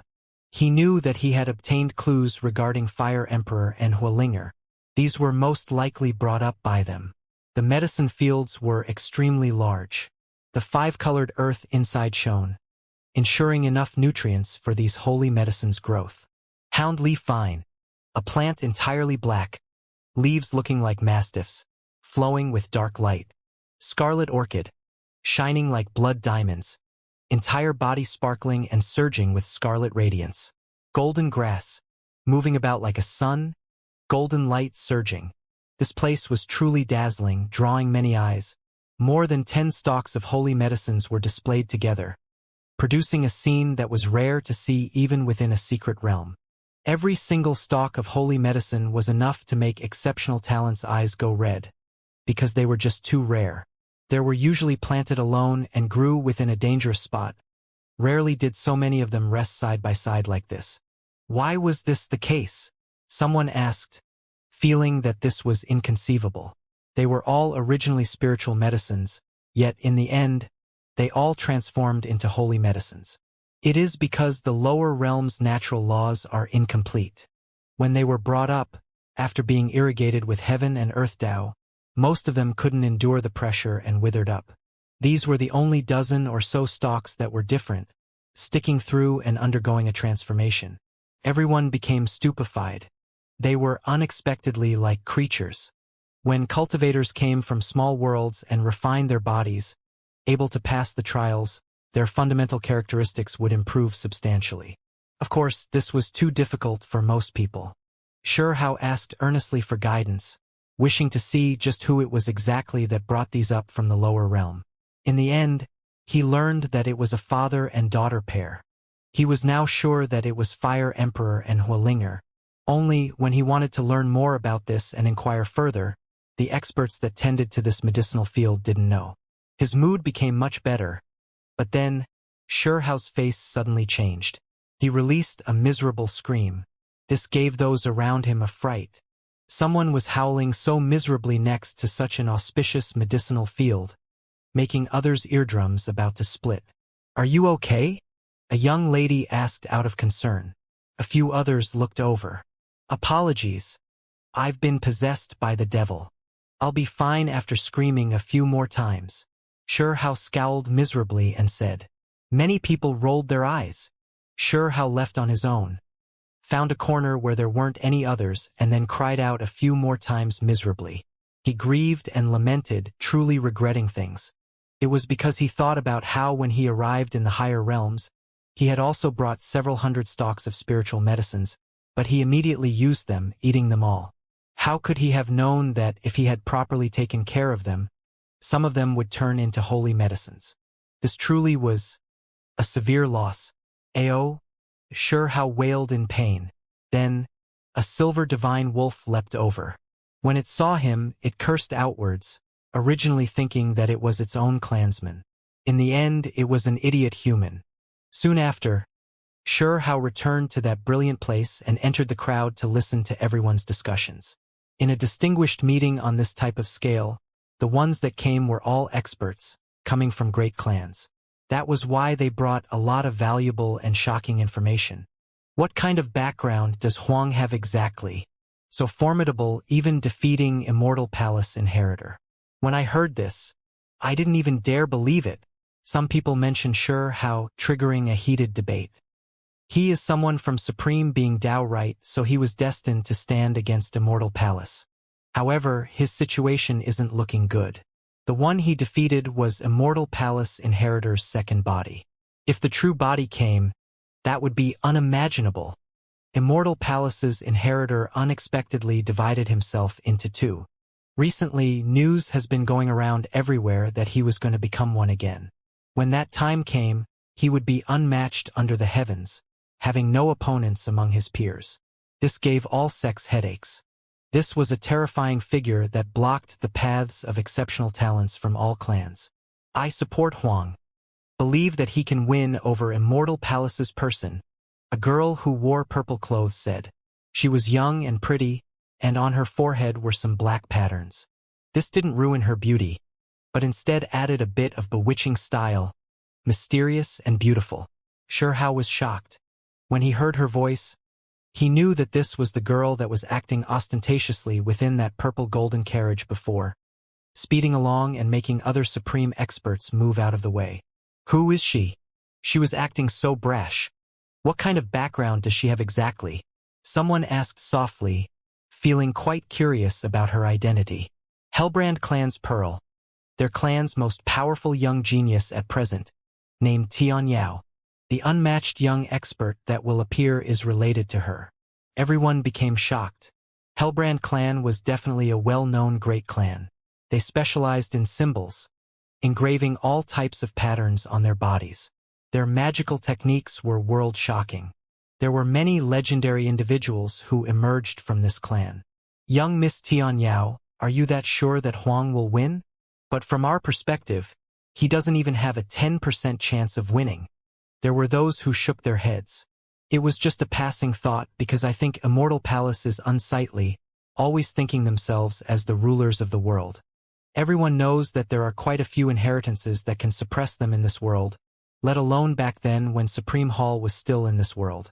Did they dare act arrogant back then? Hellbrand Clan's Xianxia said. Many people became speechless.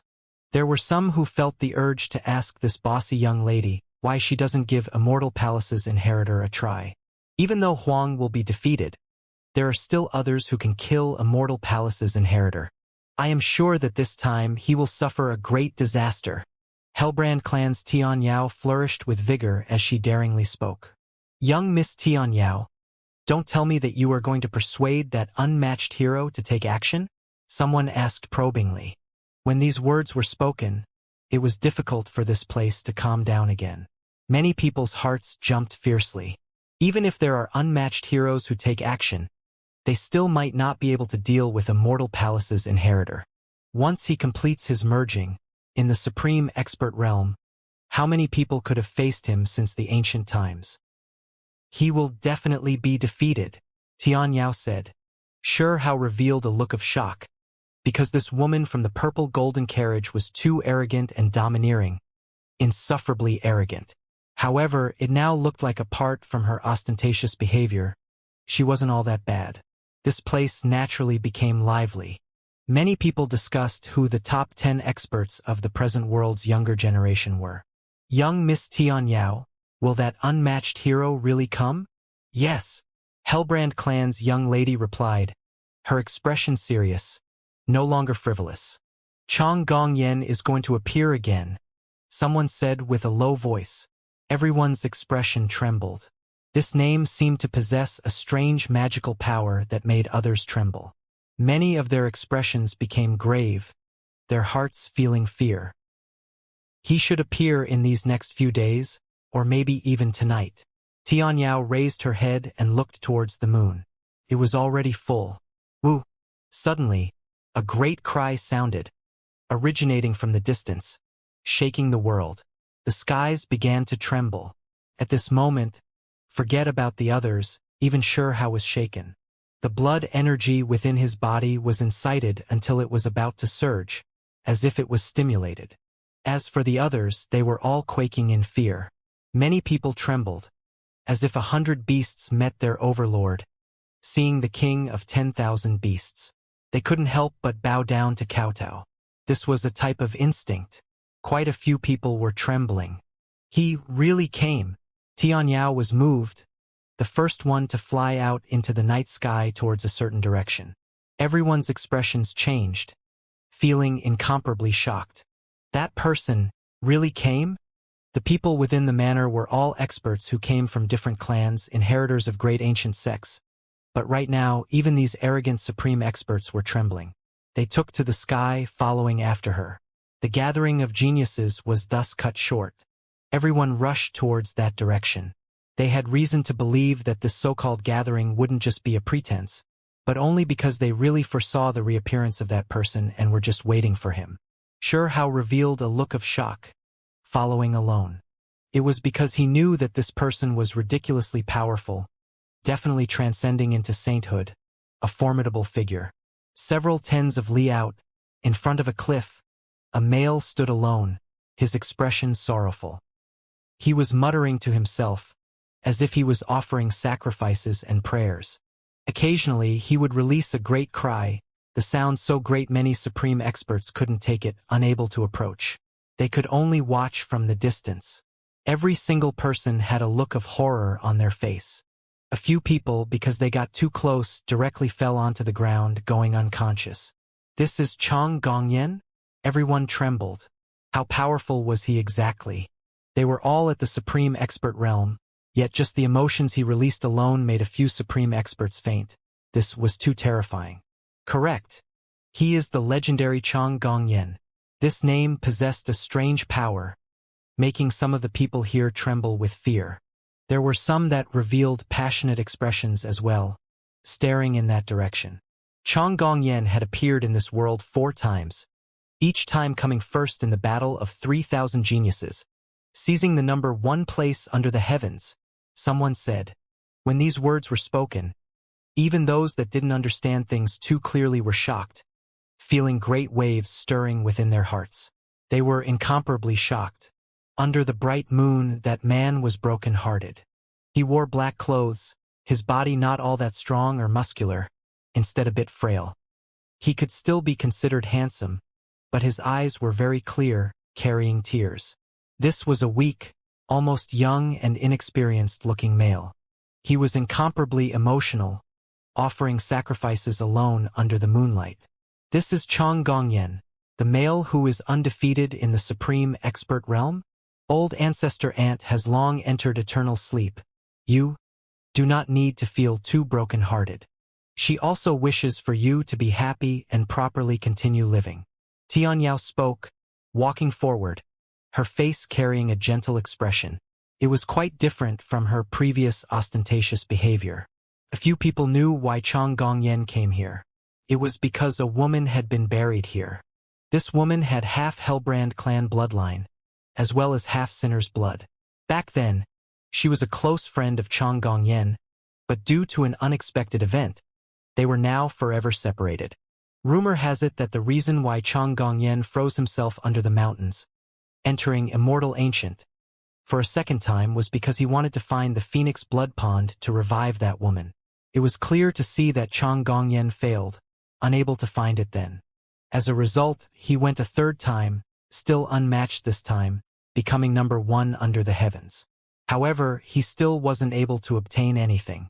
However, in that era, what was most difficult for him to accept was that the woman's corpse had been sealed for too long, no longer even having a chance to be revived. In the end, he could only carry that woman here to bury her where they first met. That was previously a night of full moon. Some people discussed this matter. Quite a few girls felt sorrowful, sympathizing with Chang Gongyan, as well as feeling gratitude towards him as well, their eyes completely red. This was clearest with Tianyao. She was a bit nervous, her voice gentle as she advised, "You don't need to feel broken-hearted. If old ancestor Ant knew about this, she will definitely wish for you to smile and not be like this." Chang Gongyan gazed towards the moon, feeling incomparably lonely. Tears tumbled down, his true feelings pouring outwards. Just these natural weeping sounds made many supreme expert tremble uncontrollably. "You are called Tianyao, right?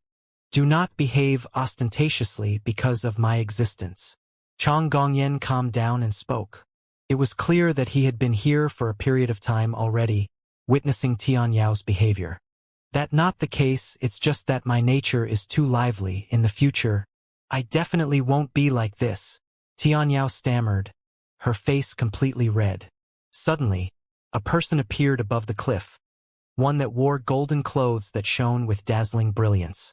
It was as if the sun in the sky had descended. It is good that it is you. Come and fight. The golden-clothed male spoke. A sharp sword appeared in his hands, pointing forward. Sword energy surged, shaking the heavens. Everyone trembled. What was this person? To dare take action against Chang Gongyan even though his age didn't seem that great? Chi! Chang Gongyan raised a finger, colliding with the sword radiance. This place erupted, and cracks appeared in the void one after another. Sword core made from immortal gold, actually fighting a decisive battle against Chang Gongyan.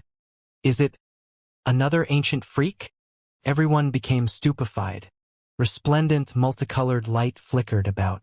These two disappeared into thin air, immediately vanishing. Only Sure Hao saw that they left through a void crack, selecting a place to fight. Haha! It's been 4 generations already. Still shedding tears for a woman who has sinner's blood running through her veins. Chang Gongyan has so many emotions. It'll be difficult for you to become unmatched. Another person appeared on the cliff, a woman who also wore golden clothes. Someone from Sword Valley? Tian Yao's eyes revealed a strange light. Then, she was greatly shaken up, realizing who that golden-clad male was. At the same time, the others were shocked as well, understanding that this was an ancient unmatched hero that came from Sword Valley. So what if we have sinner's blood? Did we do anything to offend you? There was someone who was discontent, secretly speaking up. This was clearly someone from Sin Province, feeling quite dissatisfied with this young lady from Sword Valley. Heh, I precisely can't stand you sinner's blood descendants. What? Let me see how many there are. Who it is that is speaking in secret? This woman said coldly. She raised a precious mirror and shone it downwards. Hong! Suddenly, a streak of thunder sounded. A symbols condensed on a youth's forehead, holy light surging into the sky, illuminating the mountains and rivers. What? Everyone began to tremble inwardly, crying out loudly. The golden-clothed woman on the cliff was shocked and in disbelief. With a trembling voice, she said, "The one who engraved the Sin character in the heavens, illuminating the heavens, that person was you?" The bright moon rested in the air, shining and brilliant. There were many cultivators in front of the cliff, and at this moment, they were all shocked, staring over every single one of them stupefied. Their hearts were beating fiercely, their souls even trembling. That youth was too shocking, condensing a symbol on his forehead, resplendent and blazing like a heavenly sun. It rose up and illuminated the heavens. Sinner's blood? What sin exactly? Who was the one that decided this, you? Sure Hao spoke, his eyes cold. There wasn't any emotion to speak of within them. Many people were terrified. This level of sinner's blood was definitely comparable to the ancient great vicious existences, right? They had never seen it before, and even in legends it did not surpass this. You, what exactly are you? On the cliff, the golden-clad woman asked with a trembling voice. This type of scene was one of a kind. Sinner's blood patterns formed, illuminating the night sky. It was unimaginable. She came from Sword Valley, one of the clan's most powerful young experts, as well as someone under the direct line of descent. Sword Valley, the #1 sect of Sword Province. Even if one looked through all 3,000 provinces, they would still be the #1 inheritance. Otherwise, how could they nurture an unmatched hero, sweeping through all of the higher realms' young heroes since the ancient times, claiming the title of #1 under the heavens? Sure Hao didn't say anything, only staring coldly at her. He hated that kind of saying. What right did they have to give them this vile title, descendants with sinner's blood? It was one thing if there really was a sin, but these symbols had clearly represented a type of glory and honor in the past. Sure Hao was calm. The holy light on his forehead surged, illuminating the heavens, forming a sin character and engraving itself in the void.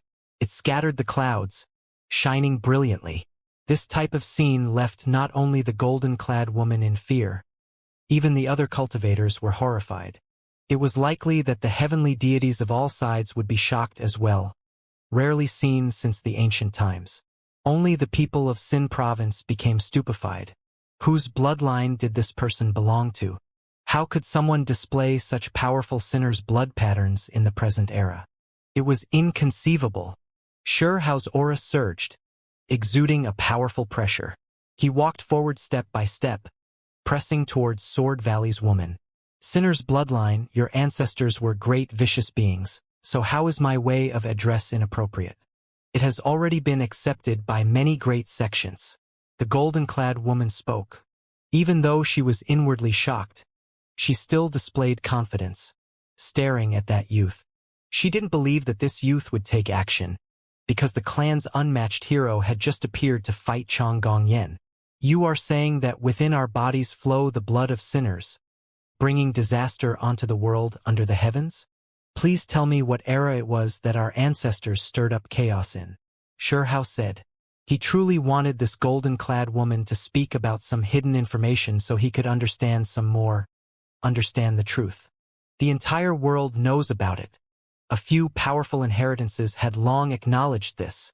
The golden-clad woman spoke, her eyes releasing divine radiance. She raised the bone mirror in her hands and aimed it at Xiao, saying, "Even this can recognize you, sensing that your sinner's blood is thick. All sects have this type of precious object." Turns out there wasn't much proof, just some guilt a few ancient inheritances decided on. Xiao was quite disappointed. Sword Valley's woman didn't have any secrets to divulge. As a descendant with sinner's blood, you really have kept a low profile these past few years, the golden-clad woman said. She had a weird feeling from the bone mirror, but right now, she no longer dared to act overbearingly, because she felt that this youth in front of her was too dangerous. Even though she felt that she had been quite tactful, Xiao didn't think this, feeling that it sounded especially ear-piercing. His eyes became more cold, making the temperature here plummet. Do you think we are acting highly now? It is you who is looking down on the descendants with sinner's blood, using the bone mirror to shine on us, wishing to seek out every one of us. What do you treat us all as? Xiao closed in on the cliff, staring at the woman. What are you trying to do? Acting in such a forceful manner. The Golden Clan woman spoke, her face unpleasant. She was one of the most powerful young experts of this generation, yet she was being forced like this. However, she truly felt a bit lacking in confidence, because this youth's sinner's blood was too rich. Forget about never appearing before in the ancient times, at the very least it hadn't been seen for many years. Take back all of those words you said. What sin? Even someone like you can shout such absurd opinions. Xiao berated. His body shone, his forehead becoming resplendent. The sin character took to the sky, filling the sky with a mysterious aura. Fluctuations rose and fell. Your ancestors were great vicious beings, acting fierce under the heavens. You all don't know how to properly behave, even acting out like this. Do you really think there is no law in this world? The golden-clad woman spoke. She believed firmly that descendants with sinner's blood needed to be punished. You don't understand shit, Xiao berated. He had previously visited Stone Country's remains, discovering a portion of the truth. His ancestors were still using blood and lives to fight at the very forefront, unable to return now. They could not be blasphemed against. What are you saying? The golden-clad woman's expression changed. Regardless, she couldn't accept the berating of another. This person didn't treat her with any respect. One has to understand that she was the disciple of one of the higher realm's greatest inheritances, and she was ranked within the most powerful few. No matter where she went, no one dared to show her contempt. Moreover, with their clan's previously dormant most powerful hero reappearing in this world, appearing here just now, who dared to show any disrespect among this generation of people? What I am saying is that you are completely insignificant, actually daring to speak such nonsense. Xiao said calmly. are challenging my Sword Valley's dignity?" the golden-clad woman said. She looked at Xianxia, reminding him that Sword Valley was one of the higher realm's most ancient inheritances. No one could provoke it. This place trembled violently, because Xianxia flung out a fist, smashing outwards like a mountain peak. Great winds stirred about, making the void tremble. "You?" The golden-clothed woman's eyes widened with anger. This was clearly to deal with her, not fearing Sword Valley. She took action with everything she had, her entire body roiling with sword energy, forming golden light. It condensed in her right hand to face that great sleeve. Xianxia's great sleeve smashed over, incomparably ferocious, blasting this girl until she flew backwards, blood flowing from the corners of her mouth. There were many cultivators here, all well-known figures of their clans. When they saw this scene, there wasn't a single one who didn't reveal shock. One of Sword Valley's most powerful geniuses was unexpectedly blasted until she coughed out blood. At the same time, everyone trembled. This person was extremely wild and vicious, not even giving Sword Valley face, taking action when he should. He was extremely dangerous. You, as a descendant with sinner's blood, are you going to challenge the order established by great sects? The sects had long come to an agreement that they couldn't tolerate the chaos you all bring. The golden-clad woman said. "Is that so? So what if I challenge it?" Xianxia said, his entire body shining, becoming quite a bit more powerful. For some reason, when the Sin character appeared in the sky, his forehead producing holy light, whenever he used magical force, the sinner's blood within him would become even more rich, releasing tens of thousands of streaks of radiance. It was as if a type of glory was manifesting, shocking even himself. The Sin character on his forehead contained a mysterious power that could support the body. Xianxia pressed forward, revealing a look of disdain and a cold smile. The order established by the so-called great sects, in his opinion, must be destroyed. Those were shackles directed at them. "You dare act viciously here?" The golden-clothed woman stepped backwards. As the Pearl of Sword Valley, she naturally had her arrogance, always being looked up to by others. She had never experienced this type of situation, not knowing how to lower her head and compromise with others. "What vicious? This is to teach you a lesson," Xianxia said. "My clan's Gu Jianyun already appeared in this world. Do not act rashly," the golden-clad woman said. When the three characters Gu Jianyun were spoken, this place became completely still. No one uttered a word. He was like a taboo, weighing suffocatingly down on everyone. Sword Valley, Gu Jianyun, this was a legend. In the ancient era, his name shook all 3,000 provinces, ruling over the immortal ancient and overlooking all of his peers. The slaughter he unleashed left exceptional talents shaking. With his sword in hand, there were no others who could contend against him under the heavens. A sword core had appeared in his body since he was young, the brilliant sword radiance overlooking all others, known as someone who killed all of his enemies. "That golden-clad male from just now, right?" Xianxia asked. "Exactly." Sword Valley's girl raised her head, revealing an arrogant expression. This was their Sword Valley's heaven-warping geniuses. How many people could face him since the ancient times? Regardless of whether it was the past or present, as long as the name Gu Jianyun was spoken, all would retreat, the heroes from all sides lowering their heads, not daring to clash with him. This was also the reason why Sword Valley's disciples dared to throw their weight around. Just like she said, their clan's unmatched hero has arrived. These words were too shocking. No cultivators were willing to provoke them. However, tonight they encountered trouble. Xianxia didn't care about this at all. When he heard these words, his aura instead surged further, decisively taking action. "You are bringing a disaster onto your clan master, your inheritance, bringing a bloody disaster onto your clansmen," the golden-clad woman threatened while quickly backing up. Hong! Xianxia displayed his might, fast to the point where she couldn't fight normally, only able to fight intensely. The golden-clad woman was extremely arrogant. As one of the clan's most powerful inheritors, how could she be willing to be suppressed by another and even looked down upon like this? In that instant, sword radiance weaved through the air, hacking downwards. This place was covered by bone texts, filled with sword energy. It was dazzling. Chong. However, soon after, a light sound rang through the air. Half a broken sword flew out, separating from the battlefield, landing on the moonlit great earth. That was Sword Valley's divine magical sword. How much time had passed, yet that youth already broke it. Everyone's faces went pale. This youth was formidable. Actually, this powerful, blasting apart the other party's divine magical artifact. His cultivation was deep and immeasurable. Who is he? When did this type of young expert appear? Most importantly, the sinner's blood within him is so dense, it's simply unimaginable.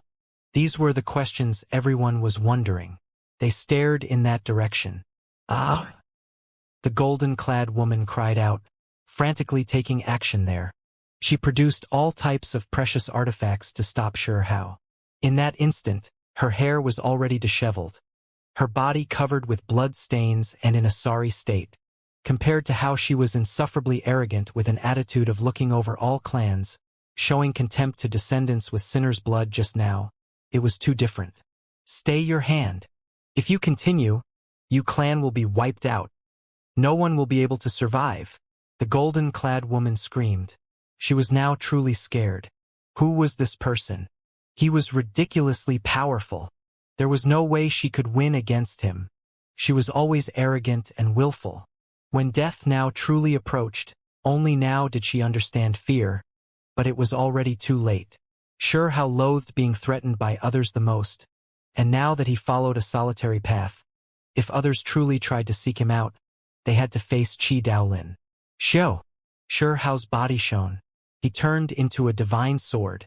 This was the method he comprehended in the spiritual transformation realm, forming swords, cauldrons, paths, pagodas, all things. Sword light illuminated everything, the night sky becoming as bright as day. Xianxia turned into a sword before rushing over. Scarlet blood splashed outwards in all directions. The golden-clad woman's eyes were widened greatly, not daring to believe this result. Blood flowed from the space between her brows. And everyone was shocked. They saw that Xianxia seemed to have passed through Sword Valley's most powerful female disciple's body, all of their hearts beating frantically. Not harming any other region, only the space between the brows bleeding? Everyone became doubtful, because they didn't see any other injuries on her body. However, soon after, they discovered that the golden-clad woman's eyes lost luster. Then, with a pu sound, she began to split apart, starting from the space between her brows all the way downwards. Large amounts of blood scattered down. She was divided into two, long hacked apart by the blade radiance. Xianxia changed his body into a sword, killing her in the instant they passed by each other. Only because the speed was too fast, only now did everyone notice what had happened. Truly too formidable, decisively killing Sword Valley's inheritor. Hellbrand clan's Tian Yao clapped, applauding and cheering loudly. As for the other cultivators, many of them had faces full of shock. Killing Sword Valley's disciple like this, decisive and calm. What a powerful youth. A descendant with sinner's blood killed Sword Valley's inheritor. This will definitely raise a huge storm. The supreme experts that came from all different provinces were stupefied. The so-called unmatched legend Gu Jianyun might very well still be close by, yet this youth still took action. The consequences of this would be tremendous. Xianxia didn't feel any fear. His forehead shone, the sinner's blood thick. He only killed the disciple of Sword Valley, an enemy of the descendants who had sinner's blood, so it wasn't that big of a deal. Brother, hurry and leave, or else Gu Jianyun might return, someone warned. Condense the character Sin from the forehead, illuminating the heavens. Killing her like this, isn't it quite suitable for my identity? Xianxia said. He scanned his eyes over the crowd, as if he was a devil king ruling over this place. Many people trembled. The mysterious symbols and irregular scene his forehead produced were truly rare, truly someone with unpardonable sin. If this was the ancient era, then this would be a world-shocking great vicus being. Be careful. No one can match Gu Jianyun. Cultivators that also had the blood of sinners within them secretly reminded in an urgent voice. Sure Hao didn't say anything, his expression calm. The symbol on his forehead instead became even more resplendent. Everyone was shaken. This descent of sinner blood, this type of powerful appearance seemed to be making a type of declaration. Was he going to be the ambassador for the sinner's bloodline? This is not sin. It is glory and brilliance, the glorious imprint of the past. Sure enough, that youth spoke these words, his voice resounding through the air, deafening as it fell onto everyone's ears. This was a type of proclamation, even more so a declaration to the entire world. This is not a type of shame, but an accumulation of the past blood and flames. In another world, this symbol represents the brilliant glory and accomplishments. Sure Hao spoke, overlooking everyone. Many people from different sects lowered their heads, not willing to look straight at him. Those that call us the descendants of sinners' blood, do you truly understand what you all are doing? Sure Hao's voice became overcast, and then he said coldly, anyone who wishes to put guilt on my head, dares to pass judgment, feel free to come at me. This was definitely a challenge. He did not fear the order those great sects issued. In the eyes of supreme experts from different sects, this was a great omen of danger. A terrifying youth emerged from the descendants of sinners, one who was going to challenge the new order. Moonlight shone down, pure and bright. That youth stood on the cliff alone, the corners of his clothes fluttering about, the light released from his forehead piercing into the heavens. There was a heaven overflowing domineeringness. Gu Jianyun didn't return, fighting intensely against Chang Gongyan. They disappeared like that, stirring up bewilderment and speculation within the crowd. Sure Hao didn't remain here either, thus disappearing. In this unmanned place, he hacked open the void with the halberd, disappearing from Fire City. Sure enough, not long after he left, heavenly deities descended. They were incredibly shocked. How much time had passed? Yet that Sin character that scattered the clouds appeared a second time. A few sects of Sin province were looking forward to seeing this individual, while the other province's experts from great sects had extremely gloomy expressions. We were a step too late again. A heavenly deity sighed softly. This person must be found. The Sin character rushed into the sky, only a few examples of this happening in history. It could even be said that it was rarely seen in near ancient history. It was just too shocking. That night, no one could remain calm. Gu Jianyun fought a great battle against Chang Gongyan, shaking the higher realms. Many ancient inheritances sect masters personally inquired about it, wanting to know about the circumstances and results of these two individuals. Neither of those two belonged to this world. Meanwhile, they directly tore open the void, disappearing from this place. It was just too shocking. Of course, there were those who believed that the main reason was because of the unmatched sword core made of immortal gold. With this type of great killing weapon, there wasn't much that couldn't be done. Everyone was watching carefully, but no news of victory or defeat could be heard. No one personally witnessed the result. Only when early morning arrived did news sound. Sword Valley's inheritor practiced the sword while facing the golden multicolored clouds of morning, stirring up heaven overflowing radiance, resonating with the mountains, rivers, and all things, leaving Sin province shaken.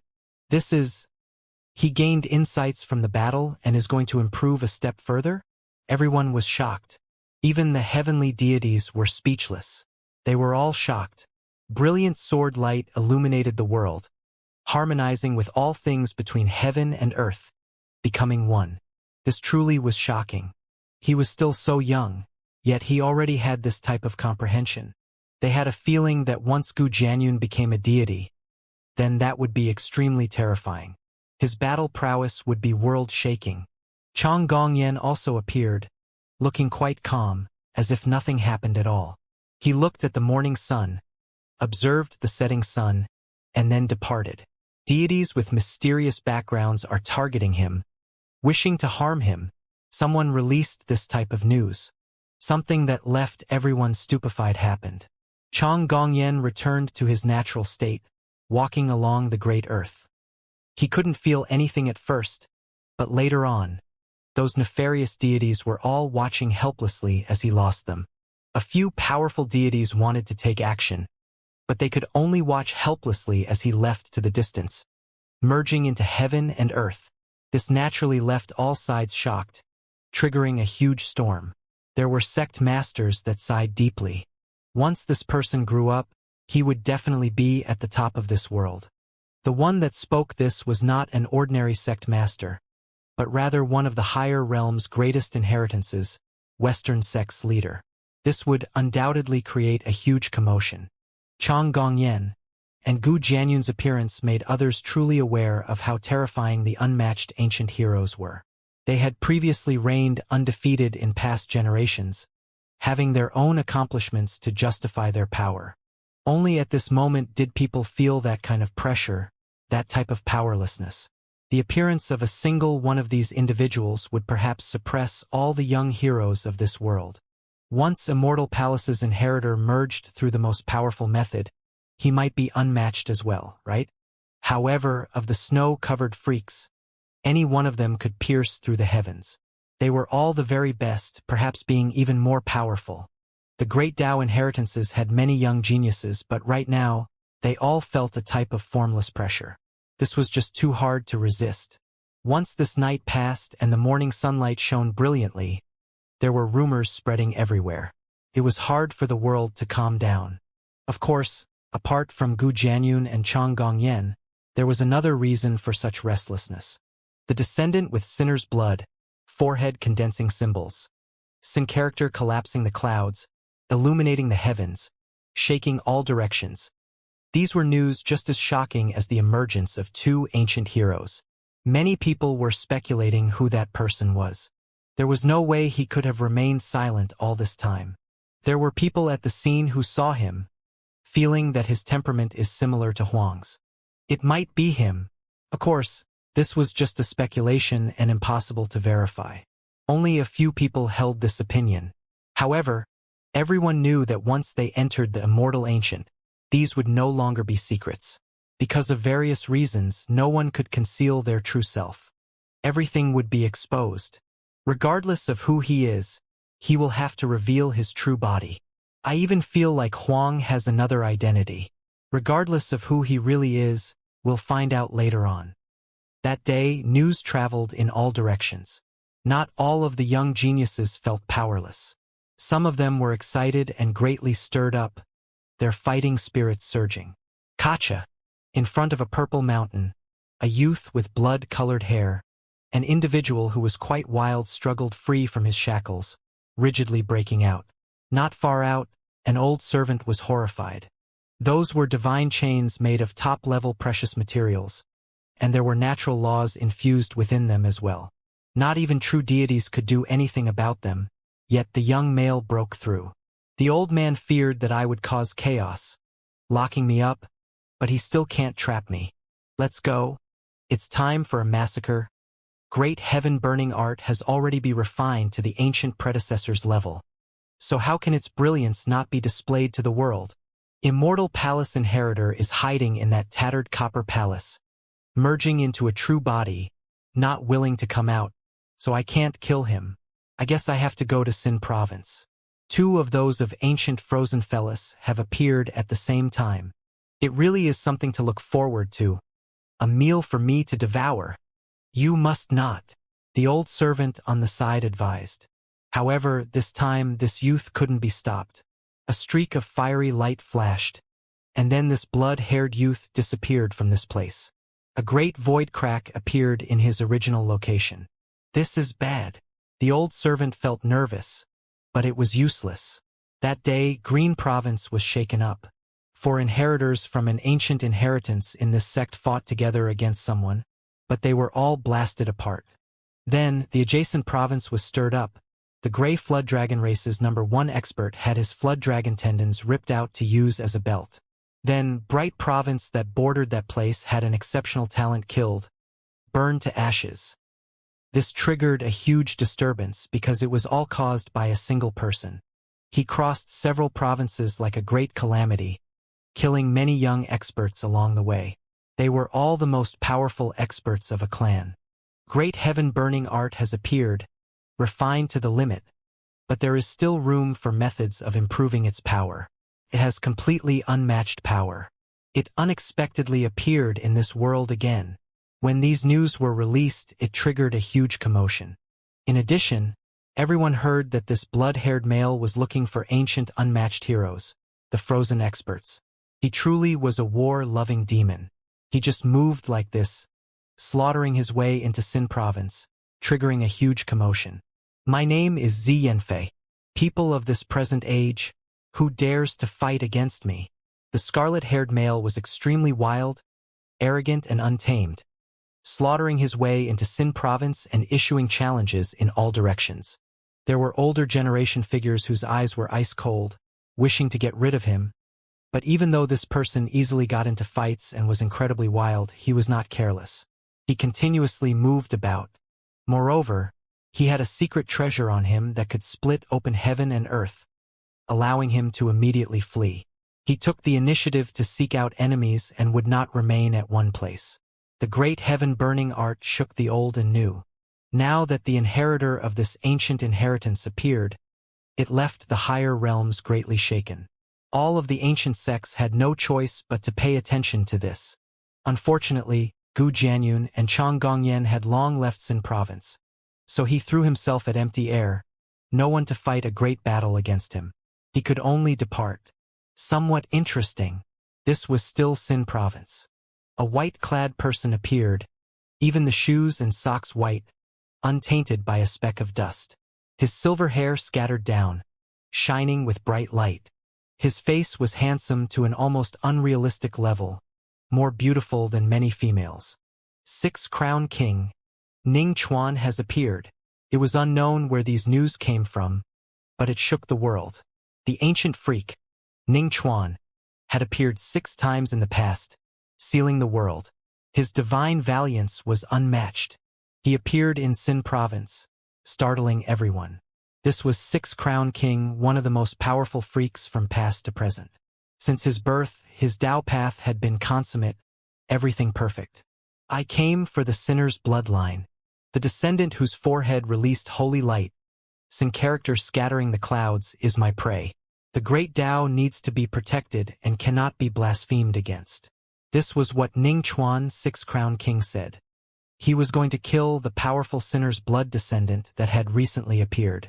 However, he was left disappointed, because Sure Hao wasn't aware of these changes. He had long entered the most primitive mountain range. It's going to rain. This is a great rain that will engulf tens of thousands of li lightning will pour down in torrents. And this is also a great chance. I should enter the consummate level. Sure Hao said softly. This was what he had planned long in advance. He was going to guide the lightning storm's electricity to cross the heavenly tribulation that had only existed in the immortal ancient, refining his primordial spirit and flesh shell. He studied the lightning emperor's precious technique, so it was perfect to use now, allowing all parts of his body to transform, entering the great circle of the supreme expert realm. It was because Sure Hao felt a great pressure. Powerful individuals were emerging in large numbers, the kings of different eras all returning. He had to do what he could to push his strength to the absolute limit. Lightning is extremely mysterious, including even an immortal pool that contains mysterious precious liquid. I am going to seize this pool. Only, the greater one's strength was, the more terrifying the lightning tribulation one would face. He would have to walk on the brink of life and death. Kacha! A golden snake rose its head, swimming several hundred li through the air and illuminating the dark sky. It was exceptionally brilliant. A great rain was about to descend.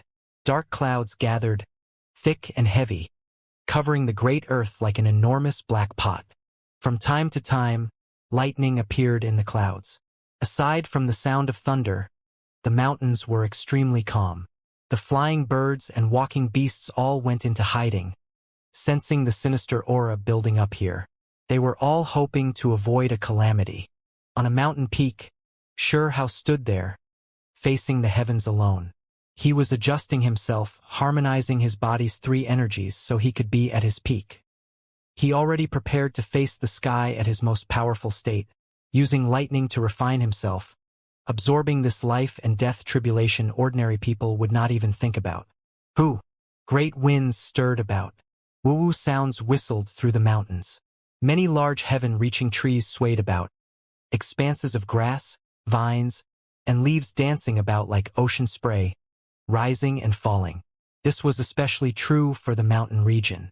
Pine trees rustled, sounding like the roaring of a great sea, carrying with it a boundless energy. The skies were changing. Electrical radiance became dense, black clouds gathering. They were moving faster, many of them about to collide. Xianxia's battle clothes fluttered about in the great wind.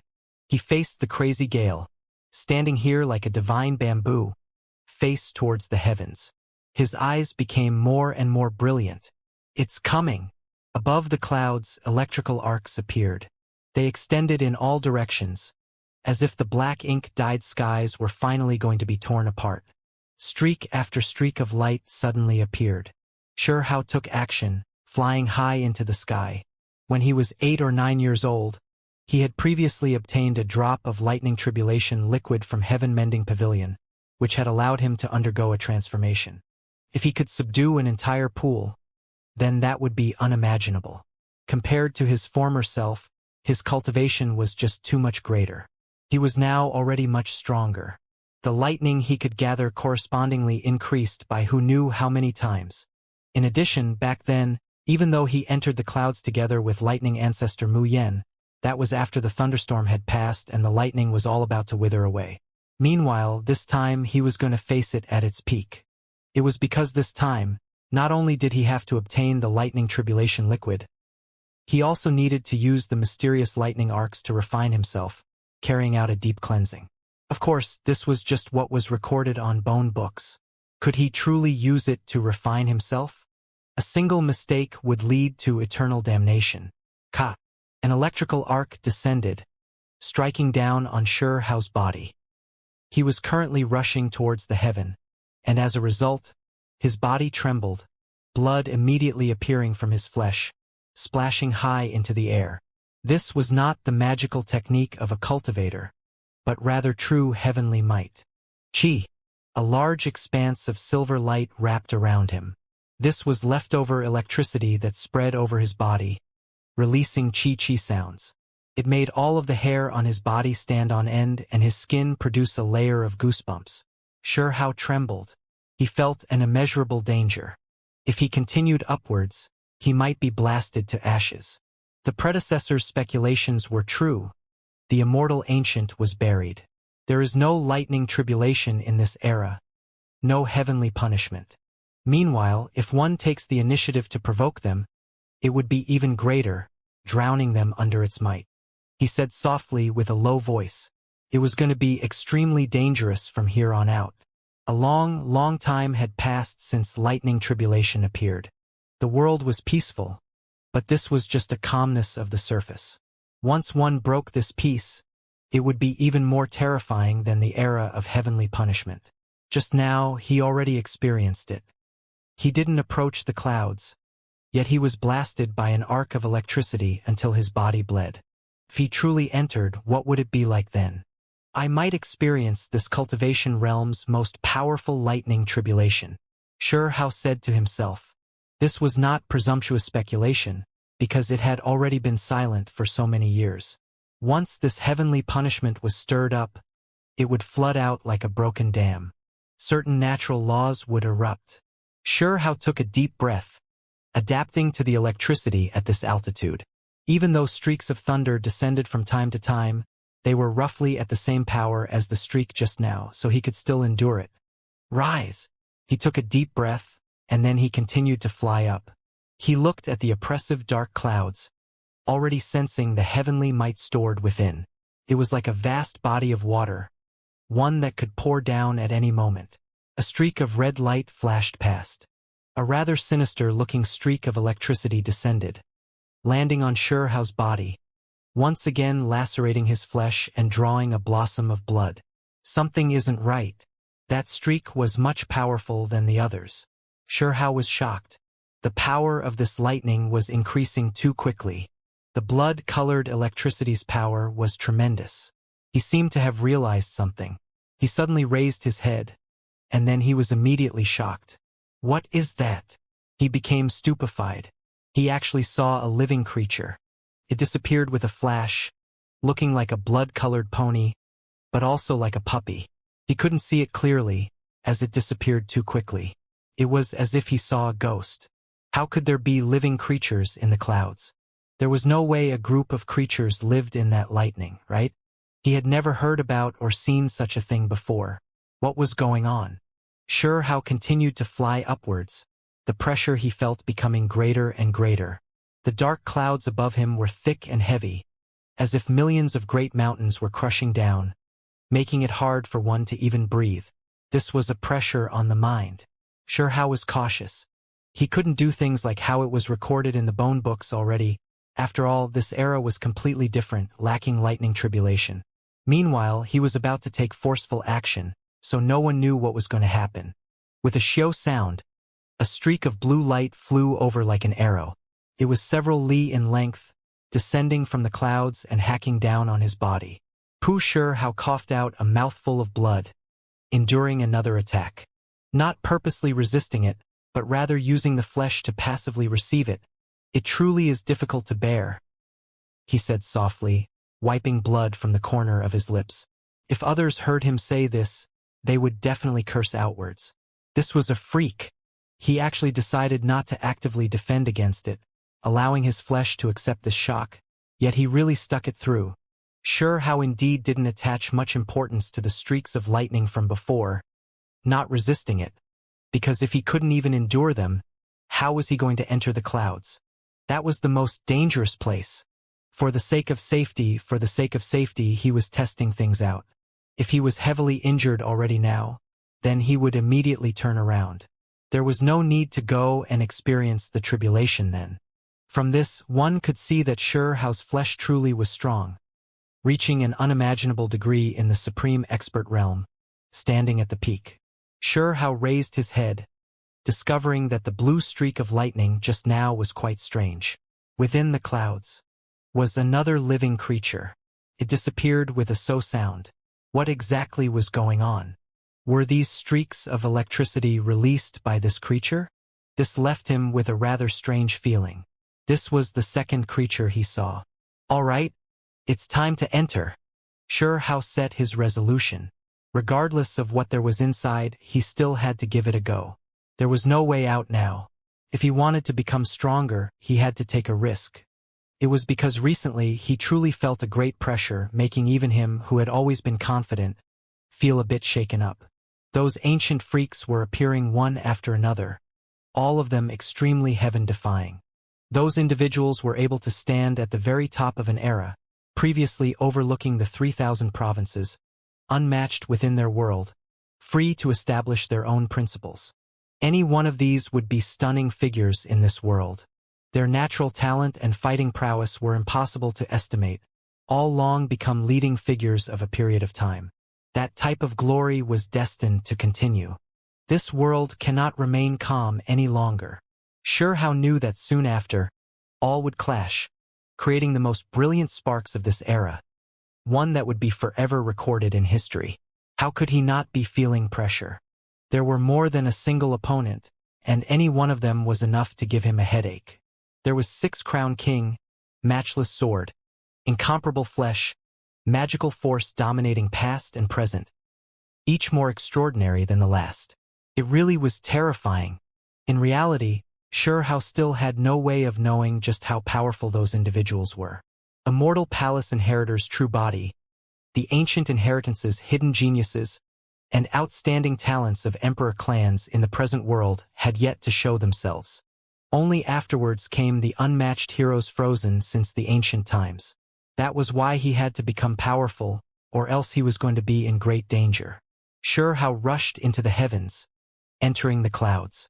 In that instant, thunder radiance appeared in hundreds to over 1,000 streaks, not hacking over, but smashing downwards. It was too ferocious, appearing in large batches, directly submerging this place. Xianxia now began to defend himself, no longer unbridledly letting the electrical arcs enter his body. He used bone texts to defend himself, and he also guided their power to sharpen himself. This was a life and death test. If it was any normal person, they would have long been blasted to ashes. Any streak of lightning would have hacked a supreme expert to death. This was a heavenly punishment that hadn't appeared for so many eras since the ancient times. Xianxia faced these attacks, using the Lightning Emperor's precious technique, diverting the electrical radiance for his own use and gathering lightning might. At first, things were going extremely smoothly, his skin sparkling and spiritual essence abundant, clearly able to sense himself becoming strong. However, soon after, he couldn't remain calm any longer. He stored too much lightning within him, to the extent where he couldn't hold on anymore. If he continued like this, he was going to explode. Gotcha! Xianxia refined the electrical arcs, turning it into the most fundamental and pure divine might to cleanse his flesh. After it had all amassed, he even produced an ancient cauldron to refine himself. This cauldron had 3 feet and 2 ears. It was incomparably simple and unadorned. Fortunately, there was no one else here, or else they would definitely be stupefied. This was just too strange. Forming a cauldron in the lightning and sealing oneself within to refine the body. Outrageous. Xianxia grimaced in pain. Soon after, he had a taste of suffering. This taste was just too hard to bear. He was immersed in lightning, and not even the Lightning Emperor's precious technique could neutralize it. Pooh! He was blasted until blood sprayed out from his mouth, his flesh splitting apart. His entire body was scorched black. The lightning was chaotic, as if replying to his previous carefreeness to teach him a lesson. Glaring lightning entered the cauldron, blasting it until it released dang-dang sounds. His body was covered in blood, his mouth releasing muffled groans. It was extremely miserable. When the 1,000 streaks of lightning radiance gradually disappeared, Xianxia released a blast of lightning just by opening his mouth, every inch of his flesh curling with electricity, filled with electrical energy. Even though he was injured, there was a new wave of power as well that nursed his injured body. The Lightning Emperor's precious technique operated, using the lightning to refine his body, strengthening the self. Hurt so much. All of his pores were shining, flickering with electricity. This was a type of damage, but also a type of self-sharpening. Around his body, a lightning cauldron condensed, refining his flesh and spirit. Finally, he released a breath of air. The several thousand streaks of electricity passed.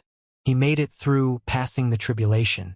Fortunately, even though it was powerful, it wasn't to the extent of making me lose my life.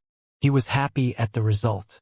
Of course, he knew that the tribulation corresponded to one's cultivation realm, not equivalent in power to the thunder-moving 9 heavens he used against the true deities that day. However, as soon as Xianxia raised his head, the smile on his face froze, his expression going rigid. He released a strange cry. His entire body shone, frantically operating bone texts to resist the great tribulation in the sky. He thought that it had passed, about to end, but who would have expected that there was more in the sky, and even more powerful now. The lightning radiance flourished even more brilliantly than before, even more powerful. This all had only begun. What was this? Xianxia didn't understand. This time, the lightning radiance was like a blade, as bright as snow, continuously hacked down, flickering with radiance. Vicious energy overflowed into the heavens. Blades to the body, lightning radiance to cleanse. Xianxia took all of this head-on. In addition, the space between his brows shone, primordial spirit emerging. It guided the thunder energy into his skull to carry out a refinement. This was the great Yang thunder radiance, extremely beneficial to the primordial spirit. It could allow him to become even more quick-witted, strengthening his divine senses. This was on the premise that he could stick it through and not die. Since the ancient times, many people wished to sharpen their primordial spirit, but how many of them dared to do something like this? Even if it were deities, they would at most use the lightning from precious techniques to refine their own primordial spirit. It was because the heavenly tribulation of this world was uncontrollable, not descending any longer. If one insisted on incurring lightning down on themselves, there was a 99% chance of eternal damnation. Sure Hao dared to do this was completely because he was like a newborn calf that wasn't scared of a tiger. If Qi Daolin knew about this, he would definitely stop Sure Hao.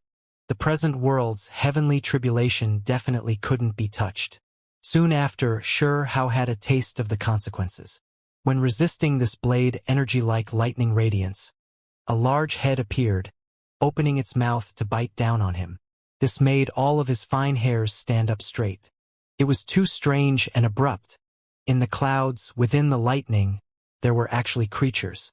It opened its bloody mouth to devour him. Did you send yourself over to be roasted because you knew I was hungry?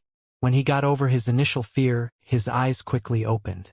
Then, he took the initiative to slaughter outwards. This creature was extremely strange, like a lion, but also like a tiger. It had a pair of ox horns, and there was a pair of lightning wings on its back. It was incomparably vicious. Quang Dang. The lightning-produced cauldron that already had its lid closed unexpectedly released a metallic sound, sealing him and this beast within to carry out a battle. And he discovered with shock that during this battle, this monster became small, and the lightning wings on its back became dim. Meanwhile, Sure Hao felt as if he himself was becoming stronger, his flesh full of vitality, nurtured by a wave of special lightning energy.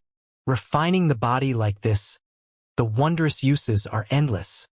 He felt that even his primordial spirit was now more powerful, turning into a small figure that absorbed lightning radiance there, gradually strengthening.